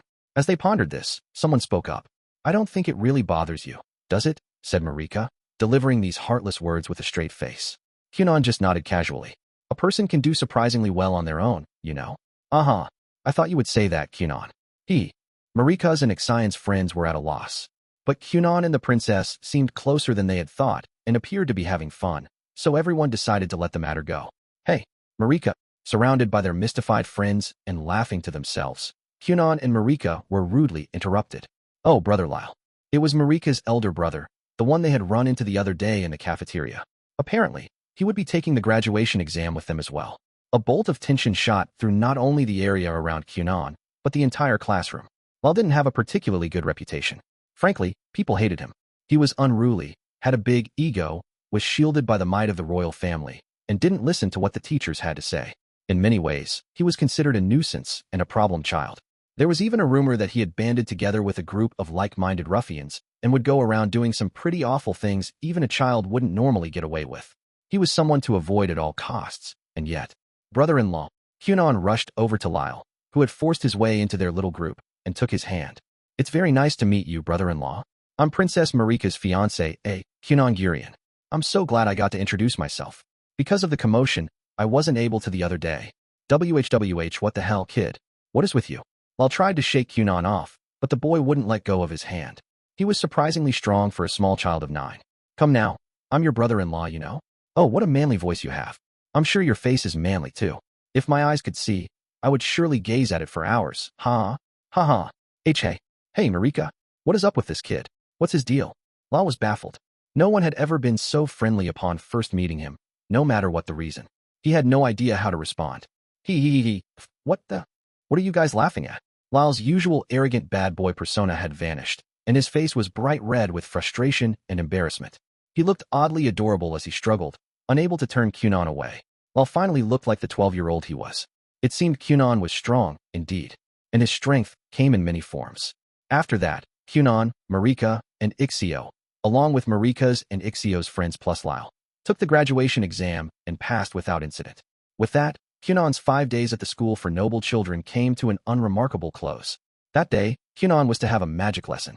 Congratulations on graduating, Master Kunon. Thank you, Miss Jenny A. Jenny A had been Kunon's private magic tutor for 2 years. Like always, she met her pupil in the garden of the detached house to begin their lesson. Just the other day, Kunon had successfully graduated from school, completing the bare minimum of his aristocratic duties. He didn't think much about the future, but now at least, if he went out into society, the issue of his education wouldn't be a problem. After their usual magic drills were finished, Jenny A turned to her student. Now seems like the right time, so I'd like to finally tell you the truth. The truth. Kunon looked at Jenny A. The gesture was pointless, since he was blind, but he couldn't help himself. The truth. Such a phrase naturally put him on guard. Are you ready? I'm about to tell you something a bit shocking, okay? This is so sudden. How could I be ready? Could it be that you're actually the goddess of the night sky, and it's time for you to return to the world of the gods? Would that it were so, but no. The truth is that I can't teach you anymore, Master Kunon. What? This was indeed a shock. I know I've mentioned quitting several times before, but no more clumsily avoiding the issue. I'll be honest, I haven't been able to teach you for some time. To protect her meager pride, Jenny A had been a little more indirect in the past, but she had finally made up her mind. As I've said before, your father prohibited me from teaching you any high-level, dangerous magic. With that in mind, I've already taught you everything I can. You are now considerably more skilled than I am. At your current level, I dare say that you would quickly surpass me at any new skill you learned. That's not true, and I love the underhanded magic tricks you tried so hard to deceive me with after you ran out of things to teach. Oh, so you realized how desperate I was. That saves me the trouble of having to explain. She had really been dragging things out. With nothing new to teach, Jenny A had been forced to come up with new lessons willy-nilly, recklessly scraping together whatever ideas she could. It seemed Kunon had noticed. But if he knew, why had he gone along so obediently? Jenny had no idea. Your ploys really expanded the range of my abilities. Those underhanded tricks of yours gave me a reason to live and taught me the true depth of magic. If you really think that, please stop using the word underhanded. I might have tried to trick you, but I was desperate. I'm actually a bit hurt. Though to be honest, there were countless times in the past 2 years when I really struggled to keep up the charade. No, you did fine. I didn't. I would know. You don't know anything about me, Master Kunon. Well, I mean, clearly you do. Arg, this is such a pain. Kunon did know, of course. He'd seen through her strategy to prolong their lessons and keep getting paid. Are you quitting because of the salary? Are you not being paid enough? He asked. No, it's just the opposite. I can't stand being paid so much for doing nothing. I'll ask my father to increase your salary. So please don't quit. I just told you. Being paid too much is part of the problem. Kunon was brilliant. Jenny A, however, was considered average among her fellow sorcerers. It took no time at all for her to teach Kunon everything she could, and he had already surpassed her in the skills she'd taught him. By now there was probably more Kunon could teach her. Jenny A was merely an average sorcerer, but that didn't mean she had no pride as a magic user. Meager though it was, that pride existed, and that was why she could no longer teach Kunon. In fact, she had discussed quitting many times, but Kunon kept persuading her to stay, and she'd given in again and again. It was a hard-to-find job with great terms.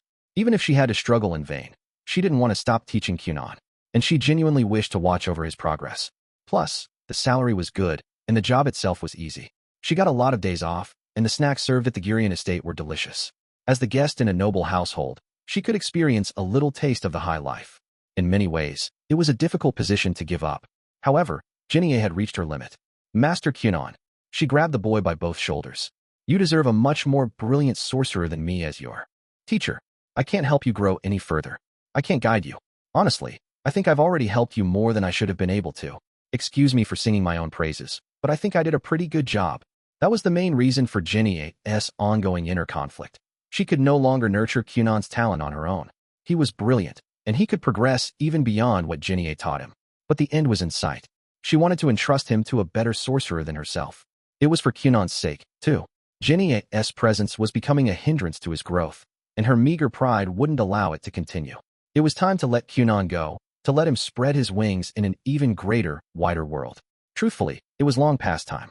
If Kunon had just let her go, for the past half year, she had been dragging her feet, putting off the inevitable. Strictly speaking, I haven't had anything to teach you for more than a year. I used every trick I knew to keep the lessons going, but I've reached my limit. Don't you agree, Master Kunon? Keep tricking me. Huh? Don't give up. Trick me even more magnificently. I'm saying you're the teacher I want, Miss Jinie. So please, keep up your tricks. Pull out all the stops. Jinie backed away from her student. She had the strange feeling that she was being pursued by a younger man. Like I said, I'm at my limit. All around her were various animals composed of water, at least 50 of them. Some so big they towered over people, others as small as a fingernail. Masses of liquid made to resemble living creatures. Each and every one, their transparent forms reflecting the sun, was as beautiful as a work of art. These were the Aori Kunon had worked so hard to perfect. Aori like these could no longer be considered elementary-level water magic. Jinie couldn't even make one so elaborate. Kunon's creations were so refined, they could be presented to His Majesty the King as the invention months and years in the making from a genius sorcerer. They were the result of all the times Jinie had fudged her way through lessons by telling Kunon to change the shape of the Aori, or change its texture. At first, she'd tell Kunon, failure is an essential part of magic. Keep trying. But soon she'd started telling him instead, it's okay if you don't work so hard, you know? Kunon seemed to take a liking to the first iteration, and sometimes when he messed up, he would say it to himself as a form of encouragement. Jinie wished he had latched on to the later version. Really, I can't do this anymore. She truly had no memory of teaching him such amazing magic. If someone asked her to teach them the same thing right now, she wouldn't be able to. Kunon had long since left Jinie's tutelage. He was already far, far ahead of her. No, I want Miss Jinie's underhanded tricks. Stop calling them underhanded if you like them so much. I mean it. It was with those words that Jinie finally left the Gurion estate. I can't lose to my student. Jinie passed through the gates of the Gurion house and strode off at a brisk pace. While still at school, she had lost her passion for magic when faced with actual genius sorcerers. She simply wasn't on their level. It was impressive enough just to come into one's magic power, so why not leave the true heights of its study to the prodigies? But watching the growth of her first student, Kunon, had stirred up that old, discarded passion. Kunon was obviously a genius. He quickly took in all sorts of knowledge, including even Jinie's sorry and transparent attempts at trickery, and used it to fuel his growth. But at the same time, Jinie had witnessed him struggling, trying with all his might. Failure is an essential part of magic. He repeated that phrase over and over as he toiled in defiance. And one by one, he overcame every obstacle. The gifted students Jinie had seen at magic school must have been trying just as hard. They weren't immediately able to do whatever they were taught. They must have tried and failed countless times. Belatedly realizing this, Jinie had begun to question herself. Back then, had she really given it her all? It was too soon for her to throw in the towel. So she was good at underhanded tricks. Huh? Well, that was fine by her. Kunon had taught her that, with enough dedication, even a cheap trick could become something unimaginable. Failure is an essential part of magic. Huh? I wonder if I still have time. Sorcerer Jinie Kors, whose name would go down in history one day, had decided to spend the rest of her life exploring the depths of magic. Chapter 4, What Comes Next? She really left. Seems so, Kunon agreed. Kunon's private magic tutor, Jinie, who he'd suspected would quit soon, had finally done it. It was a very sad moment for Kunon, but since there were countless signs, he had been prepared for this day to come. It may have been inevitable, said Iko. Even Kunon's outspoken mate had held back from commenting on such an important matter. She had simply watched in silence as Jinie threw away her pride and revealed the truth to her student, who then tried to keep his tutor from leaving. In the end, Jinie had gone, leaving Kunon, Iko, and the bevy of water-magicked animals standing in the garden. I heard that Miss Jenny A was considered a good fit for you, young master, because you were just coming into your powers. Her grades at magic school were average. Apparently, yes. In other words, her abilities as a sorcerer were mediocre. She could teach beginners, but it must have been difficult to instruct someone at a higher level. As Kunon's magic grew, it became increasingly evident that she was struggling. But I still liked Miss Jenny A despite all that. Did you really mean it when you said you liked her underhanded tricks? I meant it. I really do feel that way. Kunon looked around at the water animals with his unseeing gaze. I mean, the fact that she was able to use tricks like that to scrape together ideas and extend her classes for more than a year is really impressive. I can learn the usual magic from books or any other teacher. But Miss Jenny A's reckless methods were unique. I think it suited me. I really do. She has a genuine talent for inventiveness. For over a year, Kunon got to experience magic through Jenny A's desperate tricks. He'd probably done a lot that was totally unnecessary, but those experiences had honed his skill and ingenuity. There was no way Kunon's dream would be realized through normal methods, and so he felt that these past 2 years spent repeating odd, unconventional exercises were extremely valuable. None of it had been a waste of time, as far as he was concerned. But I guess underhanded tricks isn't really a compliment, huh? Kunon admitted. I was so anxious to stop her from leaving that I kept saying it over and over. I truly think it's her most amazing talent, though. Well, I agree it doesn't sound very nice, said Iko. In the future, try to be more polite. Judging from her parting words, Jenny A had been utterly furious, even though Kunon hadn't meant to offend her. At any rate, I'll miss her, you know. I lost someone dear to me. Saying it like that makes it sound like she died. A trusted friend had left him. He couldn't help but miss her. Speaking of, Iko, isn't Lady Flora quitting too? She already quit, actually. Huh? Without even saying goodbye. I'm sure you'll hear this from your father soon, but I may as well tell you first. Lady Flora gave her resignation to the Marquis because she was worried she would cry if she said farewell to you in person. Baroness Flora Garden, Kunon's other tutor, had taught him everything he would have learned at the school for noble children. But Kunon had recently taken the school advancement exams and graduated, so he no longer needed her lessons.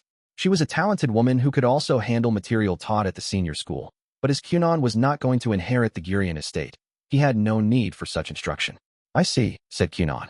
Maybe I'll send her a letter to thank her for everything. I think she would be delighted. While you're at it, could you ask her if there are any tall, well-paid, handsome male servants between the ages of 18 and 25 in Baron Garden's household? For you to marry? Yes. You're going to abandon me to marry one of the Baron's servants? It will be hard to part with you, young master, but I wish to marry. Besides, you can get by on your own now, can't you? I can't. Miss Jenny A and Lady Flora have both quit. If you leave me, too, I won't be able to endure it. Did you know? There's an old wives' tale that rabbits die when they're lonely. Well, that's all right if it's just an old wives' tale. True. If I were a rabbit, I'd be fine. But I'm not a rabbit, so the loneliness is sure to kill me. Ahaha, hilarious. I think it's about time we have tea. Okay.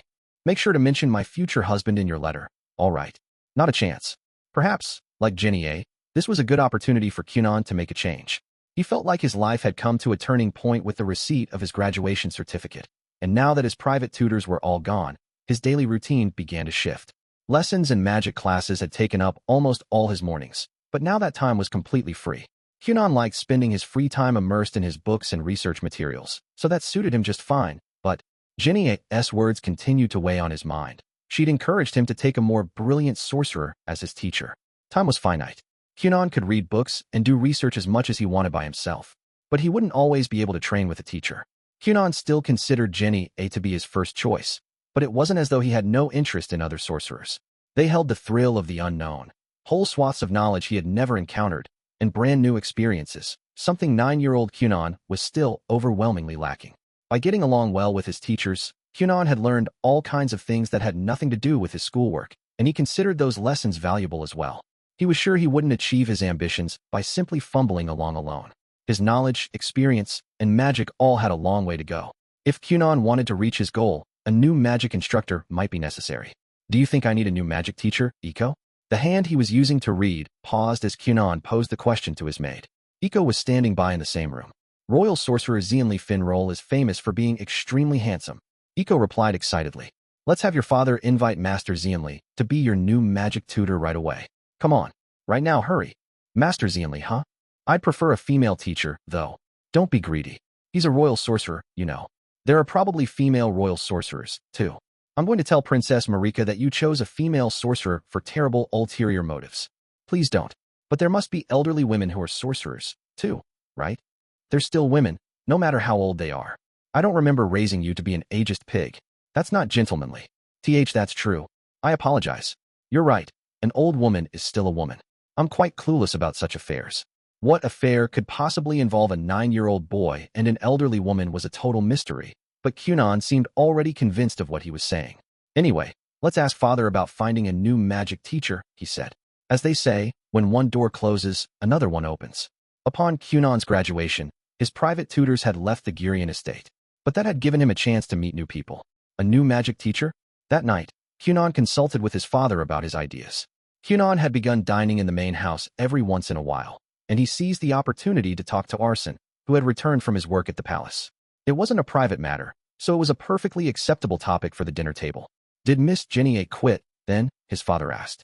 I do remember her saying something about that. Yes, she resigned today, though I'd hoped she would stay a little longer. She had put off quitting for about half a year because Kunon kept stopping her, but in the end, she had reluctantly admitted the truth about her situation and taken her leave. He wasn't able to keep her any longer, and he felt sure she would refuse if they tried to bring her back. I see. I'm sure she has her reasons. It seems there's nothing we can do. In fact, Arsene had heard Jenny's reasons straight from the woman herself. She'd said that, at her current skill level, she could no longer help Kunon improve.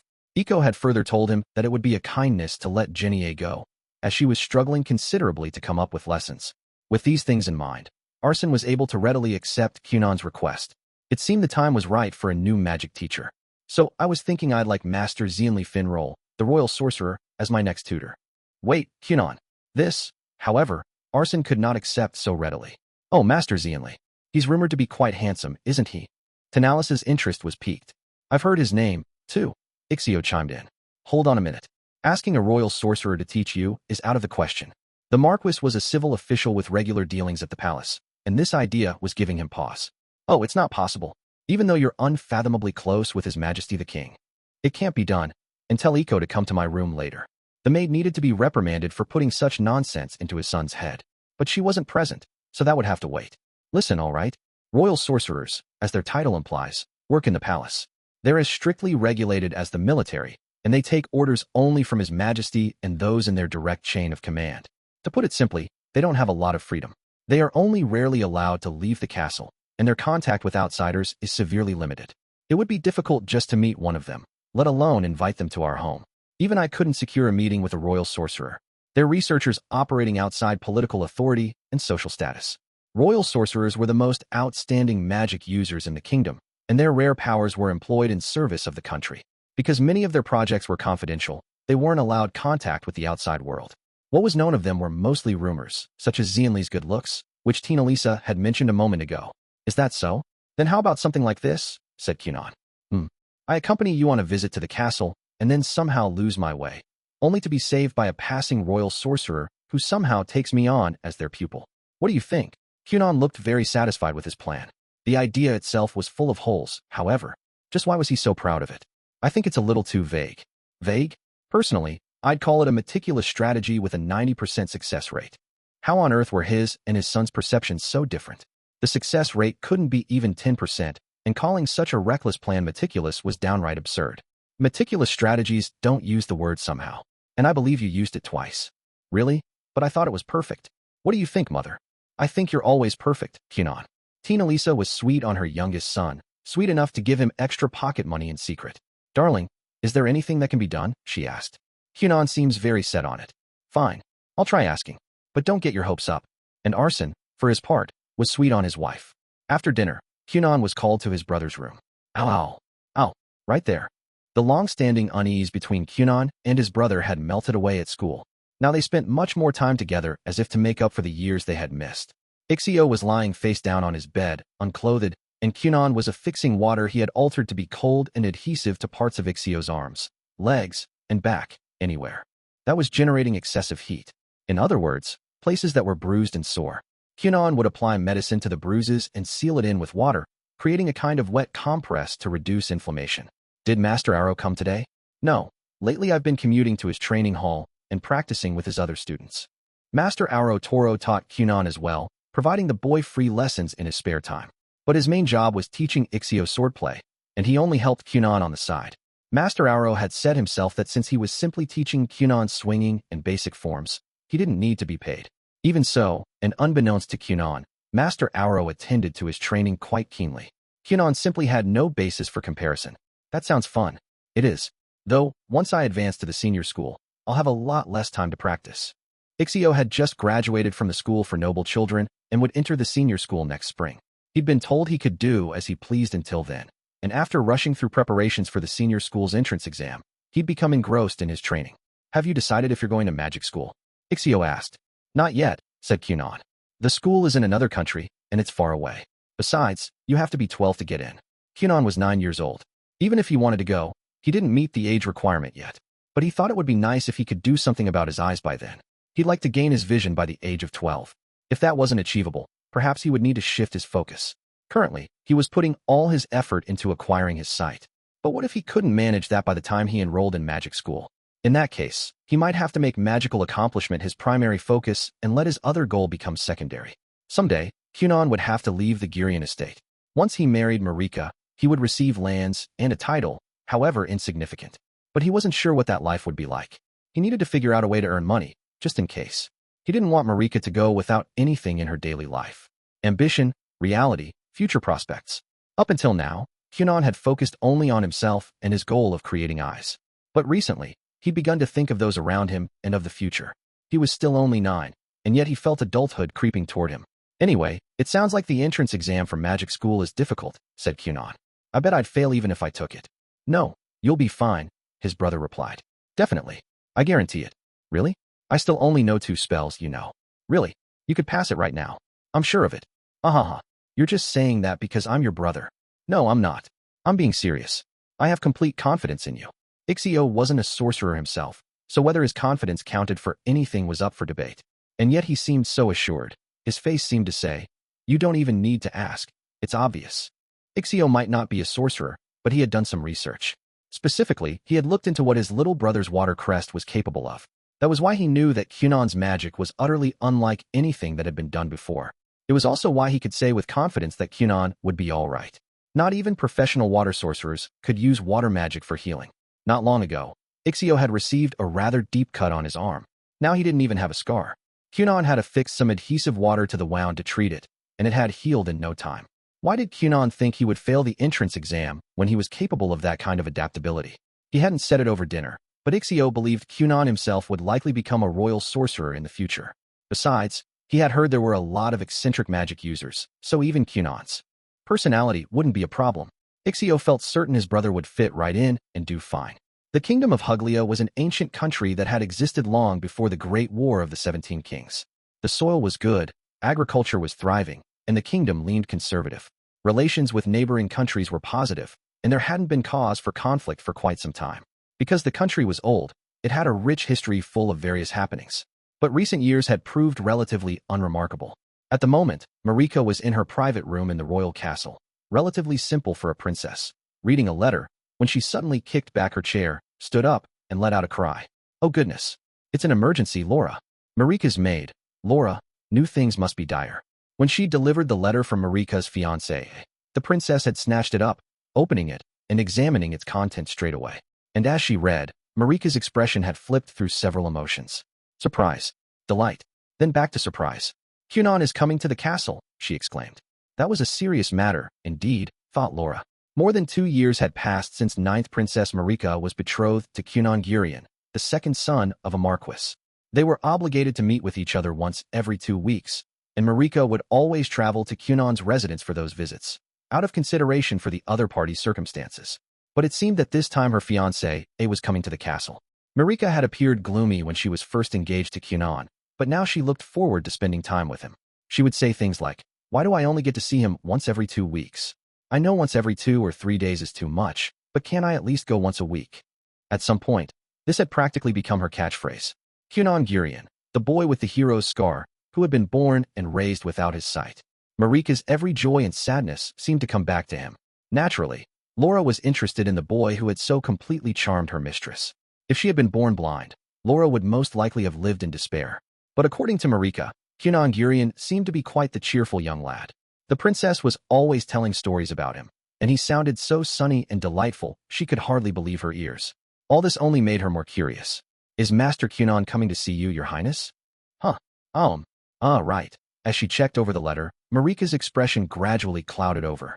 Evidently, she was not the reason for his visit. He's coming to meet a royal sorcerer. He'll take a simple test, and if he passes, it seems they'll introduce him to a magic teacher. Oh, that's amazing. Kunon Gurion had come into his powers as a sorcerer, but he was still essentially a novice with no accomplishments. Meeting someone on the opposite end of the spectrum, such as a royal sorcerer, should be quite difficult for a novice, even if he had connections with high-ranking aristocrats. But Laura had an idea of why Kunon might be an exception. Based on what she could glean from Marika's various stray remarks, Kunon's magic was beyond belief. How in the world did one create an animal out of water? By Marika's telling, even their texture was perfectly recreated. But how could water be made to feel like fur? Perhaps a royal sorcerer had similar questions and, taking an interest, had summoned Kunon to the castle. Kunon will visit me, won't he? Asked Marika. He was coming to the palace, but not to see Marika. It seemed she was worried she wouldn't get the chance to meet him while he was at the palace. Why don't you write him a reply? You could suggest having tea after his test. What do you think? But what if he says no? From what you've said about him, your highness, I doubt Master Kunon will refuse.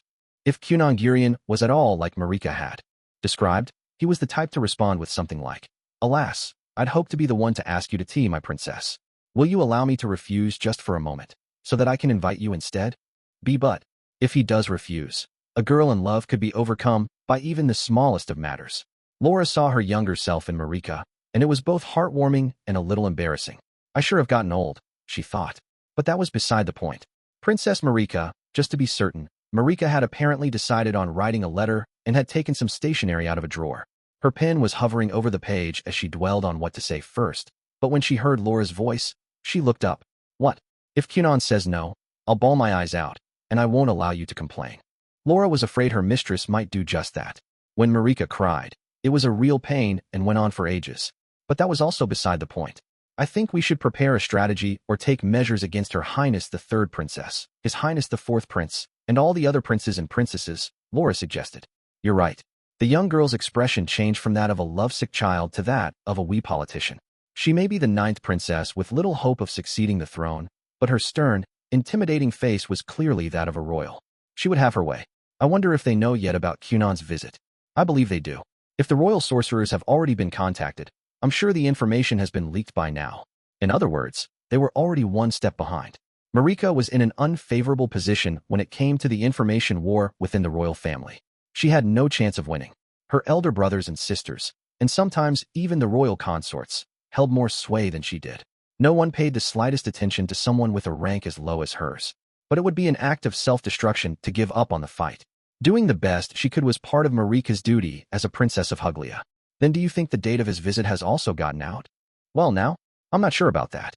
It wouldn't be surprising if it had, but Master Kunon hasn't made a name for himself yet, so his true abilities aren't well known. Your siblings may not be paying much attention to him. Still wearing a serious expression, Marika pushed her pen across the paper, filling the stationery. I'm going to see Sister Raisha. Please inform her. And please mail this for me. Understood. A day after she sent the letter, a reply came from Marika. Hooray, Laura. Kunon says he will meet with me after his test. The princess was so happy she was practically skipping, and all because of a single letter. That's wonderful. What exactly did he write? Let me see, he said. Instead of tea, why don't we have dinner at a restaurant somewhere, so we can spend more time together? I hope you'll allow me to see your face, so fair it shines, even in the dark of night. Though I guess I can't really see it. My. Well done, young Kunon, Laura thought. So you came up with an even more elaborate invitation, eh? This is the first time Kunon has invited me to dinner. It's okay for me to go, right? If a guard and I accompany you, it should be fine. They were still children, but they were also a princess and her noble fiancé. They wouldn't be left on their own, and as long as they didn't stay out late, there shouldn't be an issue. Prepare the oil massage. I need to look beautiful. You aren't old enough to need an oil massage. A child of 11 could hardly require such things. Her skin was smooth and fine. The youthful radiance in her hair shone like a halo, and her clear, love-filled eyes practically twinkled. I really have gotten old, thought Laura. Chapter 5. On to the royal castle. I didn't think I would have the chance to wear this outfit again, Kunon said as his carriage passed through the gates of the Gurion estate. We can never be sure what life has in store for us, said his father. Kunon was once again wearing the formal outfit his mother, Tina Lisa, had specially made for him when it was decided he would attend school, complete with its matching cute bow tie. He had successfully graduated and didn't have any parties or the like to attend. And above all, he was only 9 and quickly growing. That was why he hadn't expected to wear the outfit again. But now he was on his way to the royal palace, and formal wear was a must. Perhaps his mother had predicted such a turn of events right from the beginning.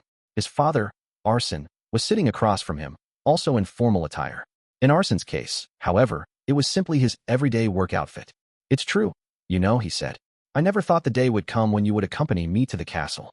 Perhaps once, Arsene had thought, but even then, he hadn't imagined it would come so soon.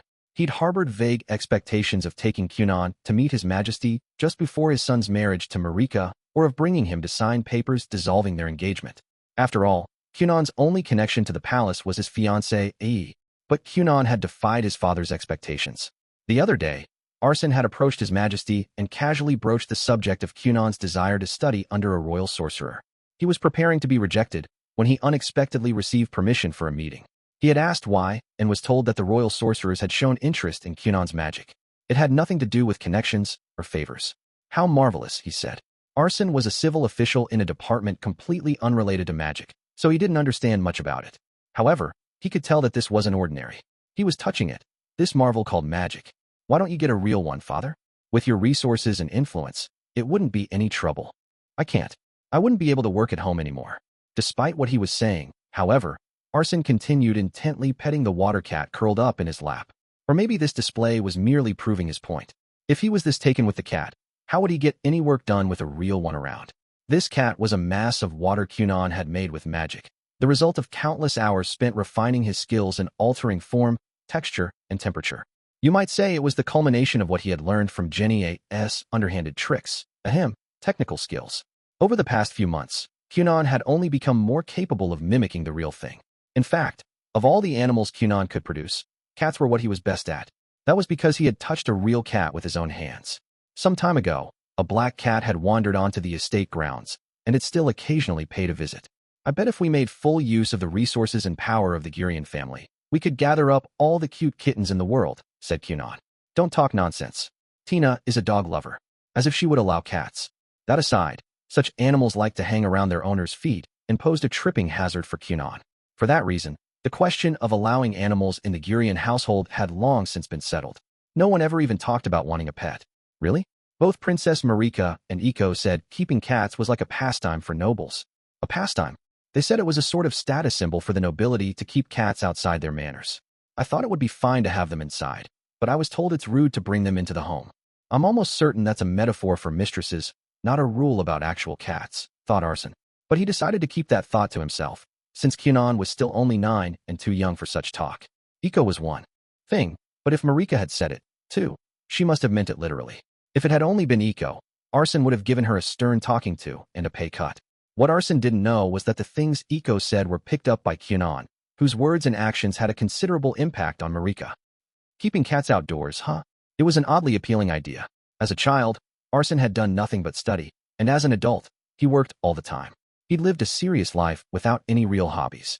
And when he thought about Kunon's future, he became so anxious he threw himself even further into his work as a means of escape. But Kunon was growing up, and now his desire to meet a royal sorcerer was being fulfilled. At this point, Arsene's worries and fears had all but vanished. Maybe it'd be all right to keep a cat outside. It wasn't as if he was taking a mistress, and he had more than enough resources and power to provide for a cat. It had been a long time since he'd petted a cat, and it soothed him. Even if it was only for a little while, he wanted to sit and do nothing but stroke its fur. I must be thoroughly exhausted, he thought. If he could spend the time with a cat, he might even like to take a vacation. The flame of an aspiration had been lit in his heart. Oblivious, Kunon rambled on while Arsene sat, half listening, still petting the water cat in his lap. Soon, the carriage passed through the gates of the royal castle. "Father, we've arrived." "Wait, I only need a moment longer. I'll conjure it again on our way home. But it won't be this cat, will it? It'll be a different cat." "Father, that isn't even a real creature. That only makes me more reluctant to part with it. The moment you dispel your magic, this cat will cease to exist in our world. I can feel its fur and its warmth. So precious, and yet so fleeting. I don't mind staying, but it looks like someone from the castle is waiting for us. Then we must hurry." Kunon's words flipped a switch in Arsene. He quickly opened the carriage door himself, ignoring the confusion of the driver, who had been waiting for a signal to do it for him. "Hello, Lord Gurion. I say, Lady Raisha." Though it had been only a moment, he'd kept someone rather important waiting. Arsene disembarked from the carriage in a panic and quickly bowed. The woman in front of him was clad in a hooded black jacket bearing the seal of the royal sorcerers. It was second Princess Raisha. "Oh, you brought a cat with you? How cute, and such lovely black fur." "Oh, it's nothing. Just one of my son's magic tricks." "Huh." Raisha, unable to understand what she'd heard for a moment, watched as Arsene set the cat down on the ground in front of her, and with a splash, the cat burst and disappeared. That was magic? Raisha had heard rumors that Kunon could do all sorts of interesting things, but that cat had looked just like the real thing. She would never have believed it if someone had told her it was made of water. Its appearance was so perfect, it would have been impossible to tell from a glance that it wasn't real. "Greetings." As Raisha stared, dumbfounded, at the wet spot left on the ground, a boy stepped out of the carriage after his father. At less than 10 years old, he had a slight build, with a patch of leather over his eyes and a cane in his hand. "I'm Kunon Gurion. Thank you for making time for me today." He bowed politely, the picture of a miniature gentleman. "My name is Raisha," she replied. "I'm a new member of the Royal Sorcerers." "It's a pleasure to meet you, Lady Raisha." After exchanging brief introductions, Raisha shifted her gaze to Arsene. "Lord Gurion, Kunon has been entrusted to my care. I'll be taking him to the Black Tower from here. Is that all right with you?" "Yes. Please look after him." Arsene would be heading to a room somewhere in the castle, while Kunon was bound for the Black Tower, where the royal sorcerers did their work, a place isolated from the castle proper. "Well then, Kunon, if you end up staying late, we can head home together." "Oh, that's right. You're having dinner with Princess Marika tonight, aren't you?" "Yes. I made a reservation at the restaurant where you won over Mother, hoping it would bring me good luck." "Yes, that's enough. Have fun." Reminiscing about his and Tina's younger days in a place like this was extremely embarrassing for Arsene. He told Raisha, "He's in your hands now. Please excuse me," bowed once more, and took off at a brisk pace for the castle. "Kunon, we should go as well," said Raisha. "Yes, I'll see you later." After bidding farewell to his family's coach driver, Kunon fell into step alongside the second princess. "Kunon, are you all right to walk?" Raisha had thought Kunon might need help, but he easily kept pace with her. "Completely. I have trouble with gravel and uneven terrain, but if the ground is flat, I'm fine. Even more so indoors." Though their route differed from Arsene's, Kunon and Raisha were also making a quick journey through the castle. The Black Tower was a separate structure, but it would have required a lengthy detour to reach it from their previous location, and cutting through the castle would save time. "I see. Then would you mind hearing me out while we walk?" she asked. "Are you already prepared to teach me about the essence of sorcery?"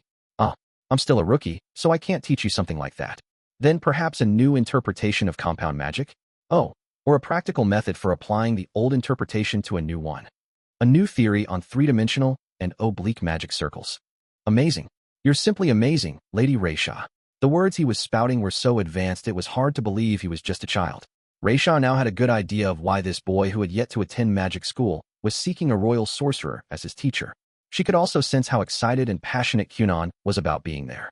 All that remained was to find out if he had the skills to impress the big shots. But first things first. "I'm sorry. What I have to say has nothing to do with magic." "Oh, I see." His disappointment was obvious, and Raisha could sympathize.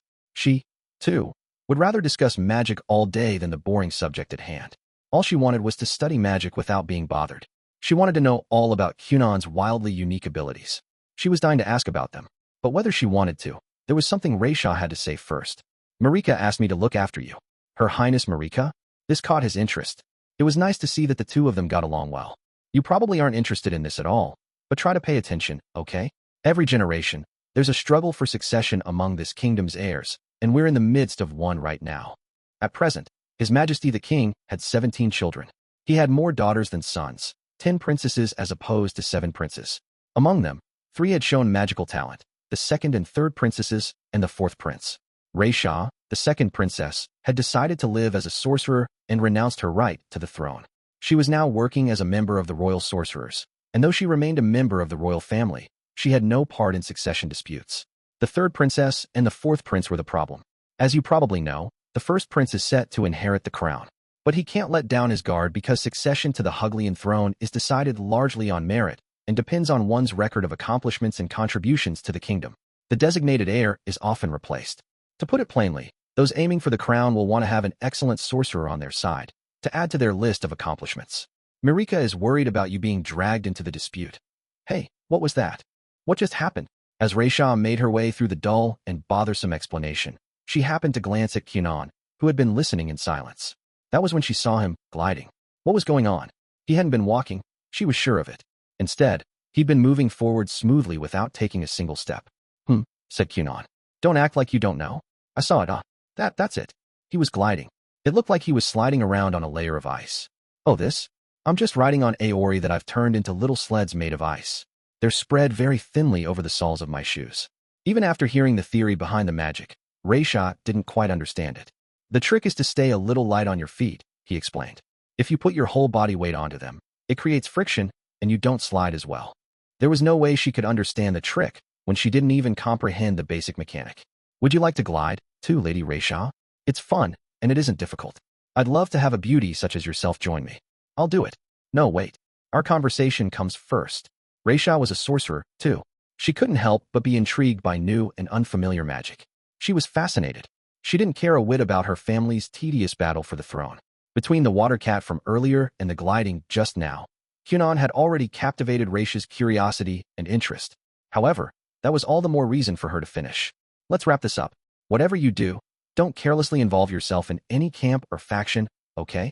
I'll protect you as much as possible, but be careful of what you say and do. Don't make any promises or sign any documents. Got it? You understand, right? Okay, now let me glide. Her excitement over the chance to experience unfamiliar magic made her explanation a little rushed and sloppy, but she had fulfilled her promise to Marika and passed on the warning. Ultimately, all Raisha had to do was keep Kunon away from anyone with ulterior motives. That was it. Was all that explanation really necessary? The new magic was more important, and trying it out was now Raisha's top priority. By lunchtime, the ruckus caused by a royal sorcerer and a child zooming through the castle halls, guards and knights chasing after them, would be the hottest topic in the castle. When Arson heard about it, he held his head in his hands. Whatever would he do with that boy? I sincerely apologize. We're sorry. Raisha and Kunon had gotten a little too carried away with their gliding. The guards and knights had been mobilized, and it had turned into quite the kerfuffle. Humans, it seemed, shared the same instincts as small animals. The gliding pair had impulsively fled from their pursuers, only amplifying the chaos. Ultimately, they suffered disgraceful capture by a knight and were sternly reprimanded. The Great Corridor gliding incident, which occurred shortly after Kunon first set foot in the castle, would be remembered and discussed for a long, long time. Well then, shall we pull ourselves together and try this again? After being lectured by the knight who had apprehended them, Raisha and Kunon were expelled from the palace. They'd gotten a little sidetracked in their merriment, and it was about time to return to their original goal. Knights are so impressive. To think he caught up with us so easily at that speed. I couldn't make us go any faster. Right? That guy was crazy fast, wasn't he? Unbelievable. No, wait. Forget that, Kunon. We need to get going. That new magic had been more interesting than expected, but Raisha suppressed her lingering excitement.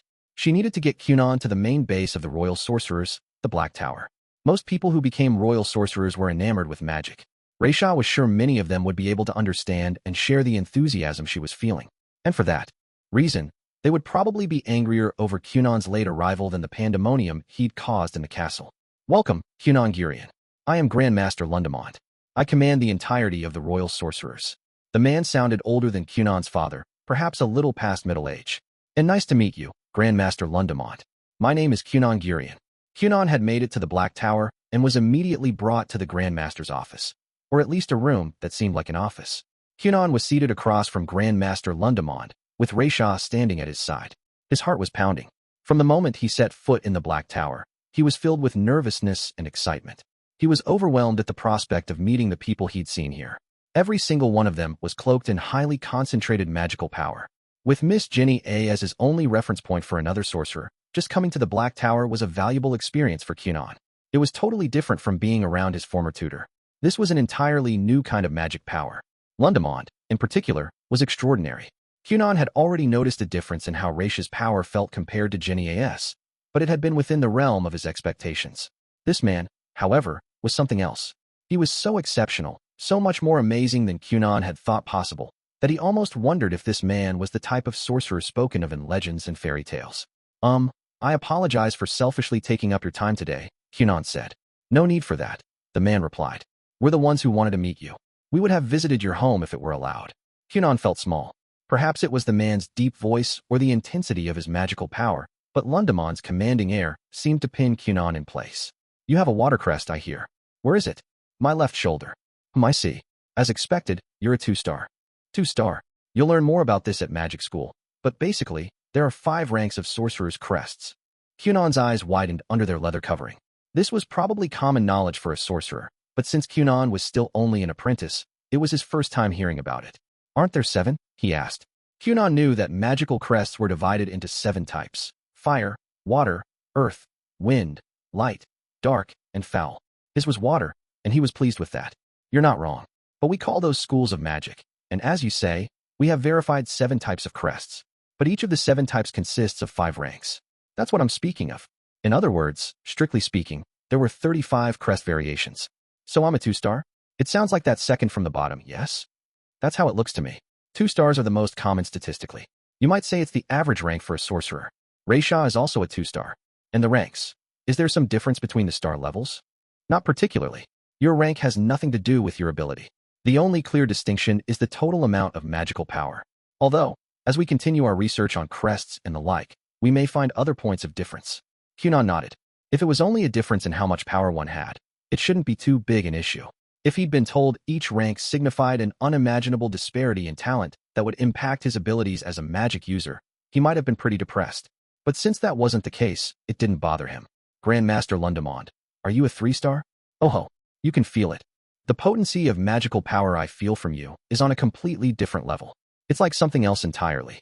Potency, That's an interesting way of putting it. If Lady Raisha and I were a common cheese, said Kunon, you would be a carefully cultivated blue cheese. What a pungent analogy. I don't mind blue cheese, though. So, Grandmaster Blue Cheese, are you a 3-star? Ha ha ha. Call me that again, and you'll regret it. Laughing it off for now, Lundemond answered Kunon's question. I'm a 4-star. Ah, 4-star, oh? You don't look very surprised. Lundemond nearly always shocked people with this revelation, but Kunon didn't seem taken aback at all. Grandmaster, he doesn't know how rare 4-stars are. Lundemond nodded at Raisha's remark. I suppose that's true. Kunon hasn't yet learned the things taught at magic school. 4-stars are. Well, you'll find out eventually. 4-stars were actually the highest rank among living sorcerers. There were only 6 currently known to exist in the world. 5-stars were found only in historical records. It would be some time, however, before Kunon learned any of that. So, I'll have lessons about 2-stars and 4-stars and stuff like that at magic school? Correct. Just between us, more than 90% of the people who write magic books are associated with the school system, and they sometimes conspire to keep specific information out of the books. Things like the star ranking system, and scarlet and cerulean sorcerers. There are some who possess particular, special magic, too. The kind of people we would call heroes and saints today. What are scarlet and cerulean sorcerers? Those are titles given to people personally recognized by the world's greatest witch.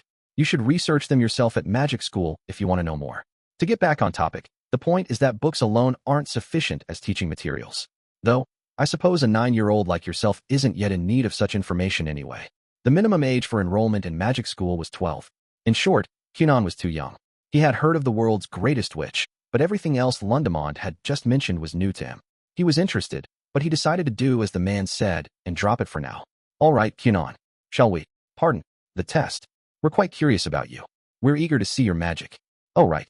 Kunon had come here looking for a new magic tutor. He'd simply been overwhelmed and distracted by Lundemond's power. The new facts he'd learned and the magic he'd felt so far had already satisfied Kunon, but his main purpose for coming here was only just beginning. Grandmaster, the boy is amazing. He's incredible. Oh, Raisha, you sly dog. Did you see something already? I didn't just see it, I experienced it. You're really wounding me. You experienced it, I must say, I'm quite curious. Lundemond stood. Well, Raisha, now's the fun part. Go tell everyone that Kunon's test is about to begin. Just when he'd made it to the Black Tower, Kunon found himself back outside it. This time, however, he was accompanied by about 20 men and women of varying ages.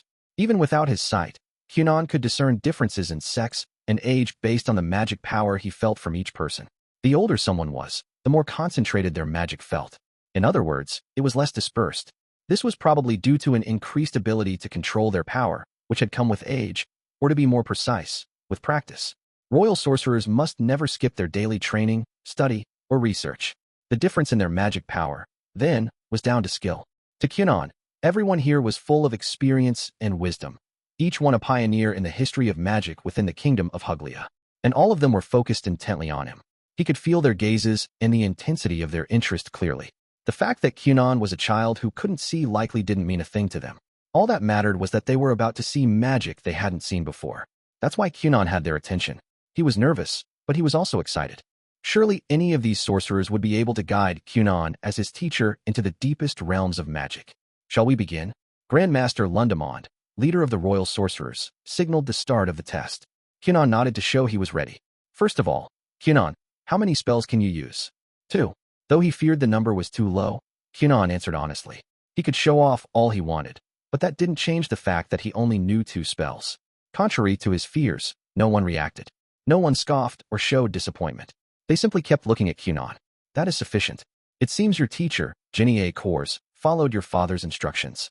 Yes, my father decided it was too early for me to learn offensive magic. And what do you think of his decision? I think it was appropriate. When I learn something, I want to try it out in various ways. In the process, I might have caused harm to people or animals. Though I may be one myself, I believe such magic is too much for a child. It's better to wait until one has deepened their understanding of magic and magical power before studying it. I see. Kunon didn't know if these questions were part of the test. Neither Lundamond's tone nor his attitude changed in response to Kunon's answers, so it was hard to tell if he was making a good impression. He felt a bit uneasy. The 2 spells you know are Aori and Erubu, correct? Yes. Aori produced water, and Erubu produced suds for cleaning. These were the water spells Kunon had learned. That said, because he could change the characteristics of Aori to make it look and act just like Erubu, he didn't use the latter very often. Victo, could you come demonstrate Aori for us? Yes.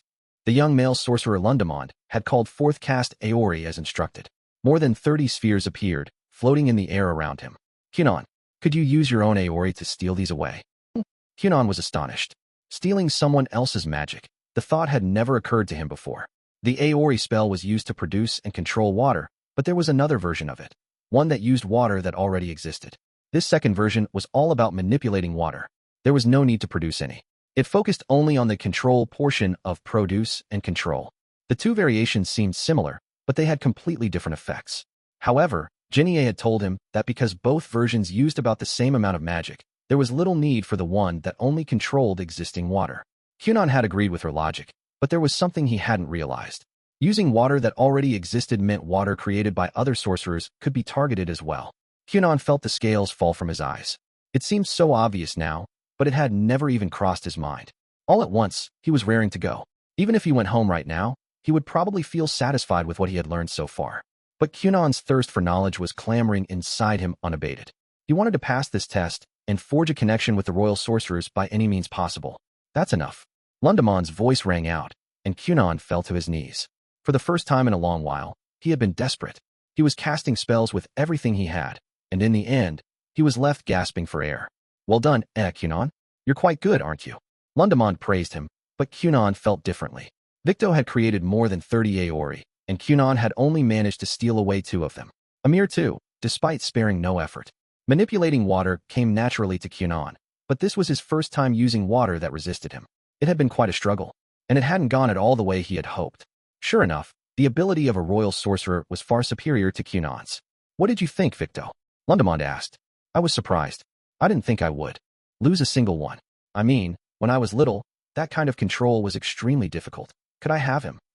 Get real, idiot, called someone from the crowd. Who are you kidding? Are you stupid? Didn't you just get dumped? How are you going to look after someone else? You can't even take care of yourself. Victo's colleagues were viciously heckling him. Indignant, he tried to defend himself. What does being dumped have to do with anything? But this only made the heckling worse. Ha ha ha. It looks like everyone wants him, said Lundamond. Why don't we have a thorough talk about who will take on the boy? Kunon, still kneeling with both hands on the ground, raised his head. Does that mean I passed the test? They were clearly discussing who would become his teacher. Lundamond's remarks in particular seemed decisive. Kunon was disappointed in his performance, but it didn't matter if he was able to forge a connection with the Royal Sorcerers. He would invariably surpass Victo someday, so he decided it was fine to accept the loss for now. Well, since you came all the way here, let's do a bit more? Said Lundamond. Kunon got the feeling he had already passed the test, but apparently they weren't done. Not that he was complaining. If they stopped now, all he would have done was lose to Victo. This was a rare opportunity, and Kunon wanted to show off his strengths a little. Growing excited again, Kunon threw himself into the next challenge. Ahahaha. Wow, this is so fun. As a result of his efforts, Kunon caught a glimpse of the aging Lundamond in an embarrassing moment of total glee. Well, he couldn't actually see it, but still. Instructed to do whatever he felt like, Kunon had made one giant Aori. This particular sphere, which Kunon called the super soft body Aori, was wrapped in an ultra-soft, ultra-elastic membrane. Anything of moderate weight, be it human or object, would sink deeply into the sphere if they climbed onto it.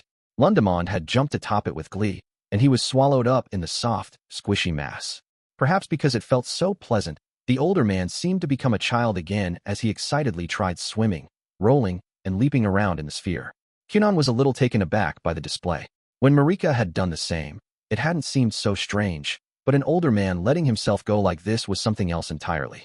Kunon couldn't see it, and to his childish mind, it felt like a scene he was better off not witnessing. In marked contrast to Kunon, however, the royal sorcerers looked on shamelessly, tossing jeers at their commander.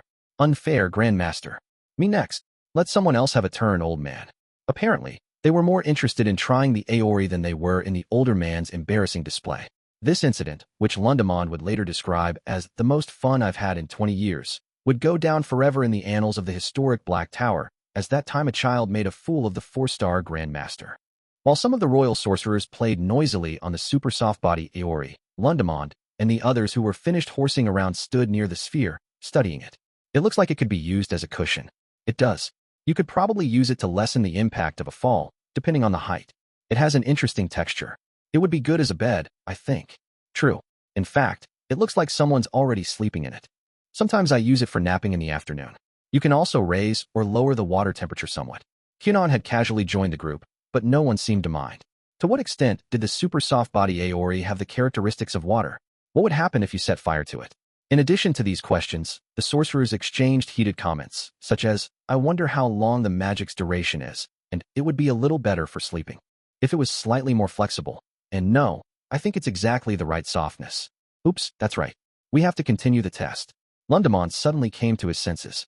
There were all kinds of things he wanted to try with the super soft body Aori, but they would have to wait. Do you know what would happen if I made it more elastic? Said Kunon. You could use it to bounce really high. If you jumped on it, I think you could go boing right up to about the second floor of the castle. What? No, that's enough, Kunon. If you let this Aori distract us any further, you won't be able to go home today. We'll start wanting to keep you here. I think several of us already feel that way. In a voice too low for Kunon's ears to pick up, Lundamond added, though, that's not a problem for us. The man was serious, and his words contained a real threat. If Kunon carelessly agreed, they really would keep him there. Luckily, however, the boy didn't hear him, and he soon recalled his promise to have dinner with Marika. He had arrived early that morning, but thanks to all the time taken investigating the Aori, it was already nearly noon. Kunon had thoroughly enjoyed himself, and he wanted to try various experiments as well, but dinner with his fiancée won out by a small margin. The super soft body Aori was only one of the tricks he had up his sleeve. If that alone took up so much time, there was no way he could show them everything before evening arrived. Anyway, since it seemed the test had become something of a formality, he wanted to hurry and show off a few more tricks. I can do other things too. Like this.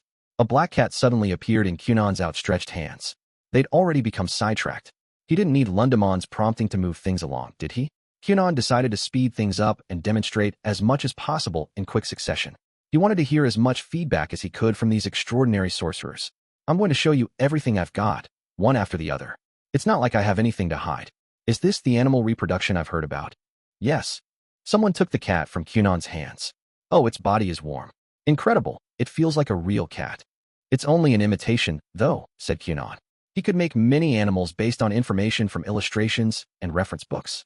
However, the only animal he could accurately reproduce down to the feel of its hide was a cat, which he had once touched himself. Going off what he knew about a cat's texture, he had extensively fine-tuned the shape and feel of the water's membrane to create this masterpiece. It had been the most difficult Aori modification Kunon had tried. It had taken ages. He'd wondered more than once if it was necessary to spend so much time learning such a skill. But it was popular with everyone who saw and touched it, so he supposed it was worth it. Marika had also enjoyed seeing the water cat grow closer and closer to the real thing each time she visited. It can't move, and it only has 3 forms: standing, sitting, and curled up. If I could observe a real cat's movements, I might be able to recreate it in more detail. Kunon couldn't really get an idea of how cats move from only a verbal explanation. The only thing he had been able to add from imagination alone was the cat's blink. Movement, huh, said one of the other sorcerers.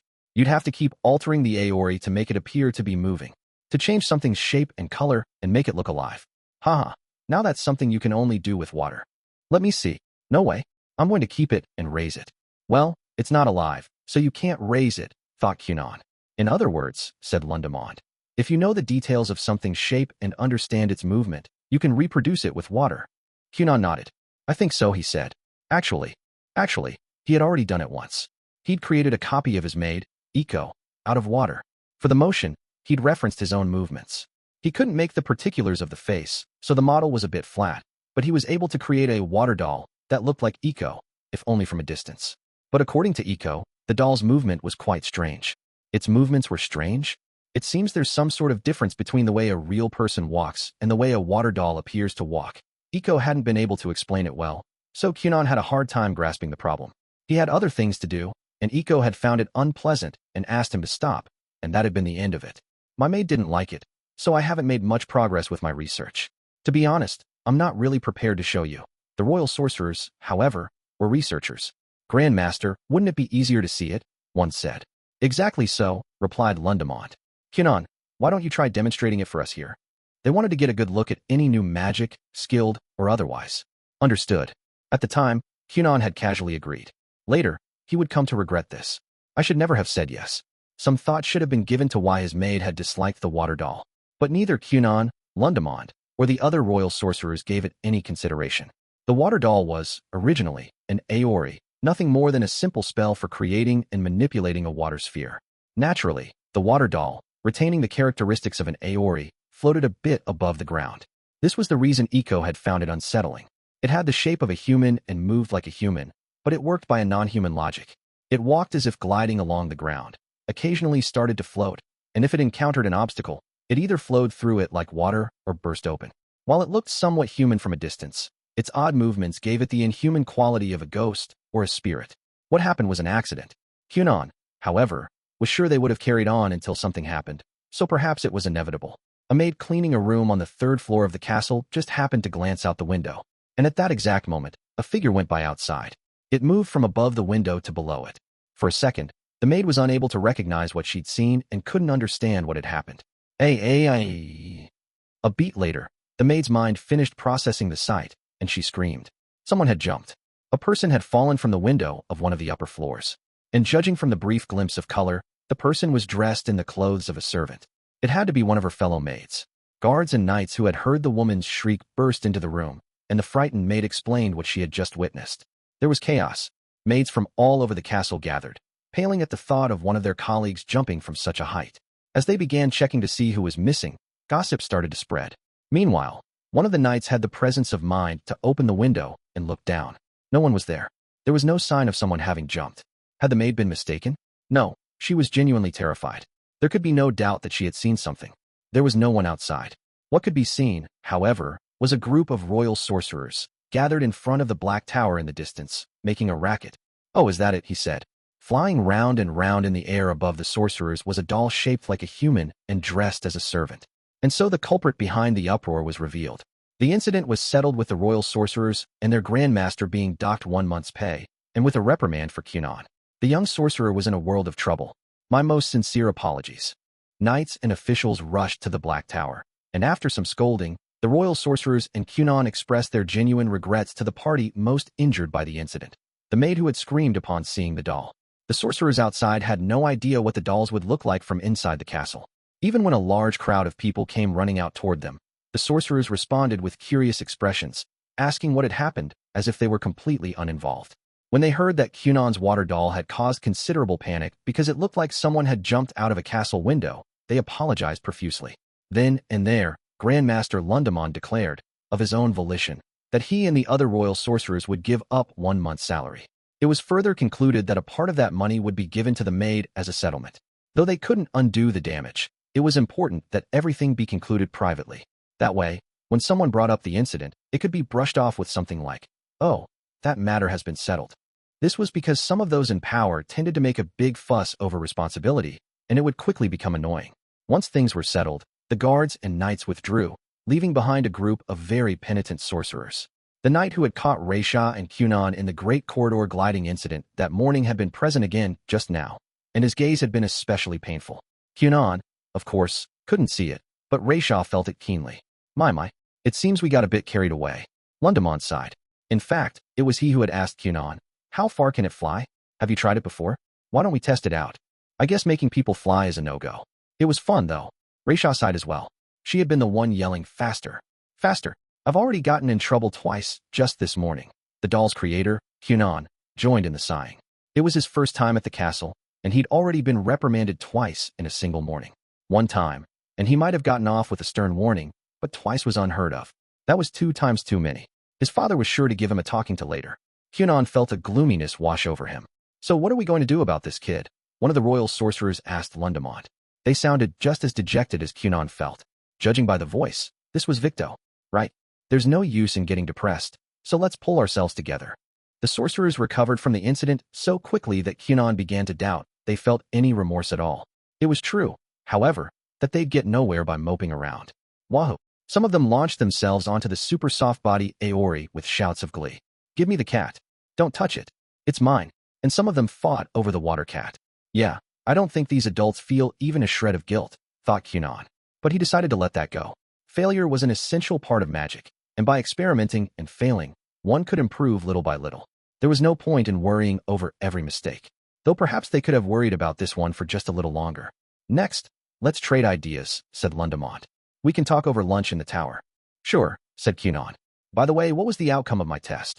You must know already, right? I'll take responsibility for finding you a teacher. That meant Kunon had passed. He'd had a feeling, but hearing it put into words, he was suddenly flooded with joy. Yes, I did it. That winter's day, when Kunon Gurion was only 9 years old, he earned the approval of the royal sorcerers, not as the son of a nobleman, but as a simple sorcerer in training. It was the first achievement he'd earned with his own 2 hands. Incidentally, this was also the day that the number of stains on his official record increased by 3. As they ate, Kunon continued his extremely enjoyable conversations with the royal sorcerers. They spoke of interesting experiments, times they had failed, and new investigations into the field of magic. Topics flew by one after the other, each easily outstripping the knowledge Kunon had scraped together through desperate study. He focused on simply noting it all down. The time he spent here was incredibly valuable, and he carefully recorded all of it so he wouldn't miss a single word. A time I messed up? I have all sorts of those stories. When one of the sorcerers turned the question around on Kunon, he hesitated. Just from listening to them talk, he knew all the royal sorcerers' stories were about considerably high-level magic. Much of what they'd shared, he had written down word for word because he didn't understand it. When Kunon thought about what he could possibly share with such people, like the time I accidentally burned myself with a highly viscous Aori, or the time I got dizzy in a makeshift sauna. What about the time I fell down while gliding? Or the time I tried flying but couldn't? Oh, or I could tell you about the final adjustments I made to the animals and the super soft body Aori. He necessarily wound up talking about his most polished, unique accomplishments. Hold on a minute. You've got a lot of pretty interesting stories. Wait, what do you mean by flying? On water? How? Kunon would have been happy if even one story piqued their interest. But the royal sorcerers, who had seen plenty of magic, were nevertheless curious about many of Kunon's tales. Do you have any goals for the future? Even vague ones. When Lundamont asked him that question, Kunon told him about the ambition that drove him. My goal is to make eyes out of magic. Kunon had nothing to hide. He was determined to achieve what he'd set out to do no matter what. He wouldn't change his mind, even if these pioneers in the field of magic laughed at him and told him then and there that such a dream wasn't possible. Oh yes, I see. But no one laughed. The fun came to an end with the arrival of Kunon's father, Arson. Do you understand why I'm here? He'd said. One of the royal sorcerers called out. Kunon, it's your father. Kunon had gotten caught up in the conversation and lost track of time. When the meaning of those words finally sunk in, the blood drained from his face so quickly he could feel it. His father had arrived. Playtime was over. Rayshaw escorted Kunon to the entrance of the Black Tower, where Arson was already waiting. His imposing figure gave off every sign of his anger. And that's when he said it. Do you understand why I'm here? Father, how do I put this? I have dinner plans today, so I won't be able to accompany you home. Regrettable though it may be. Arson took no pity on his trembling son as the boy rambled awkwardly. Twice. 2 times this morning alone, I had to hear complaints about my son's behavior. What is the meaning of this, Kunon? I'm sorry. I got carried away. Sure enough, he'd caused trouble twice, and now his father was angry. Just once wouldn't have been so bad, but twice was, as expected, unpardonable. Once wasn't really acceptable, either, of course. Wait, Lord Gurion. Kunon isn't in the wrong. He was following the directions that the other royal sorcerers and I gave. Raisha tried to defend Kunon, but Arsene cut her off with a stern voice. I disagree. I may not be well versed in magic, but I don't think it's possible for the person who casts the spell to be completely without responsibility. If that were the case, a person who injures or kills people on the orders of someone else could be let off. Kunon, do you understand why I didn't let you learn offensive magic? It's because you're still an inexperienced child who doesn't think about the consequences of your actions. That's precisely why you got into trouble today. No matter what anyone tells you to do, if you think it could cause harm, you must refuse. Someone told you to do something, so you did, and it turned out badly. But saying it's not your fault because you only did it on someone else's orders? That's irresponsible, and I won't allow it. Magic is power. As long as you wield power, you must take responsibility for your actions. If you're to start studying magic in earnest from now on, you must act like an adult. Think carefully about the consequences of the spells you cast. I understand.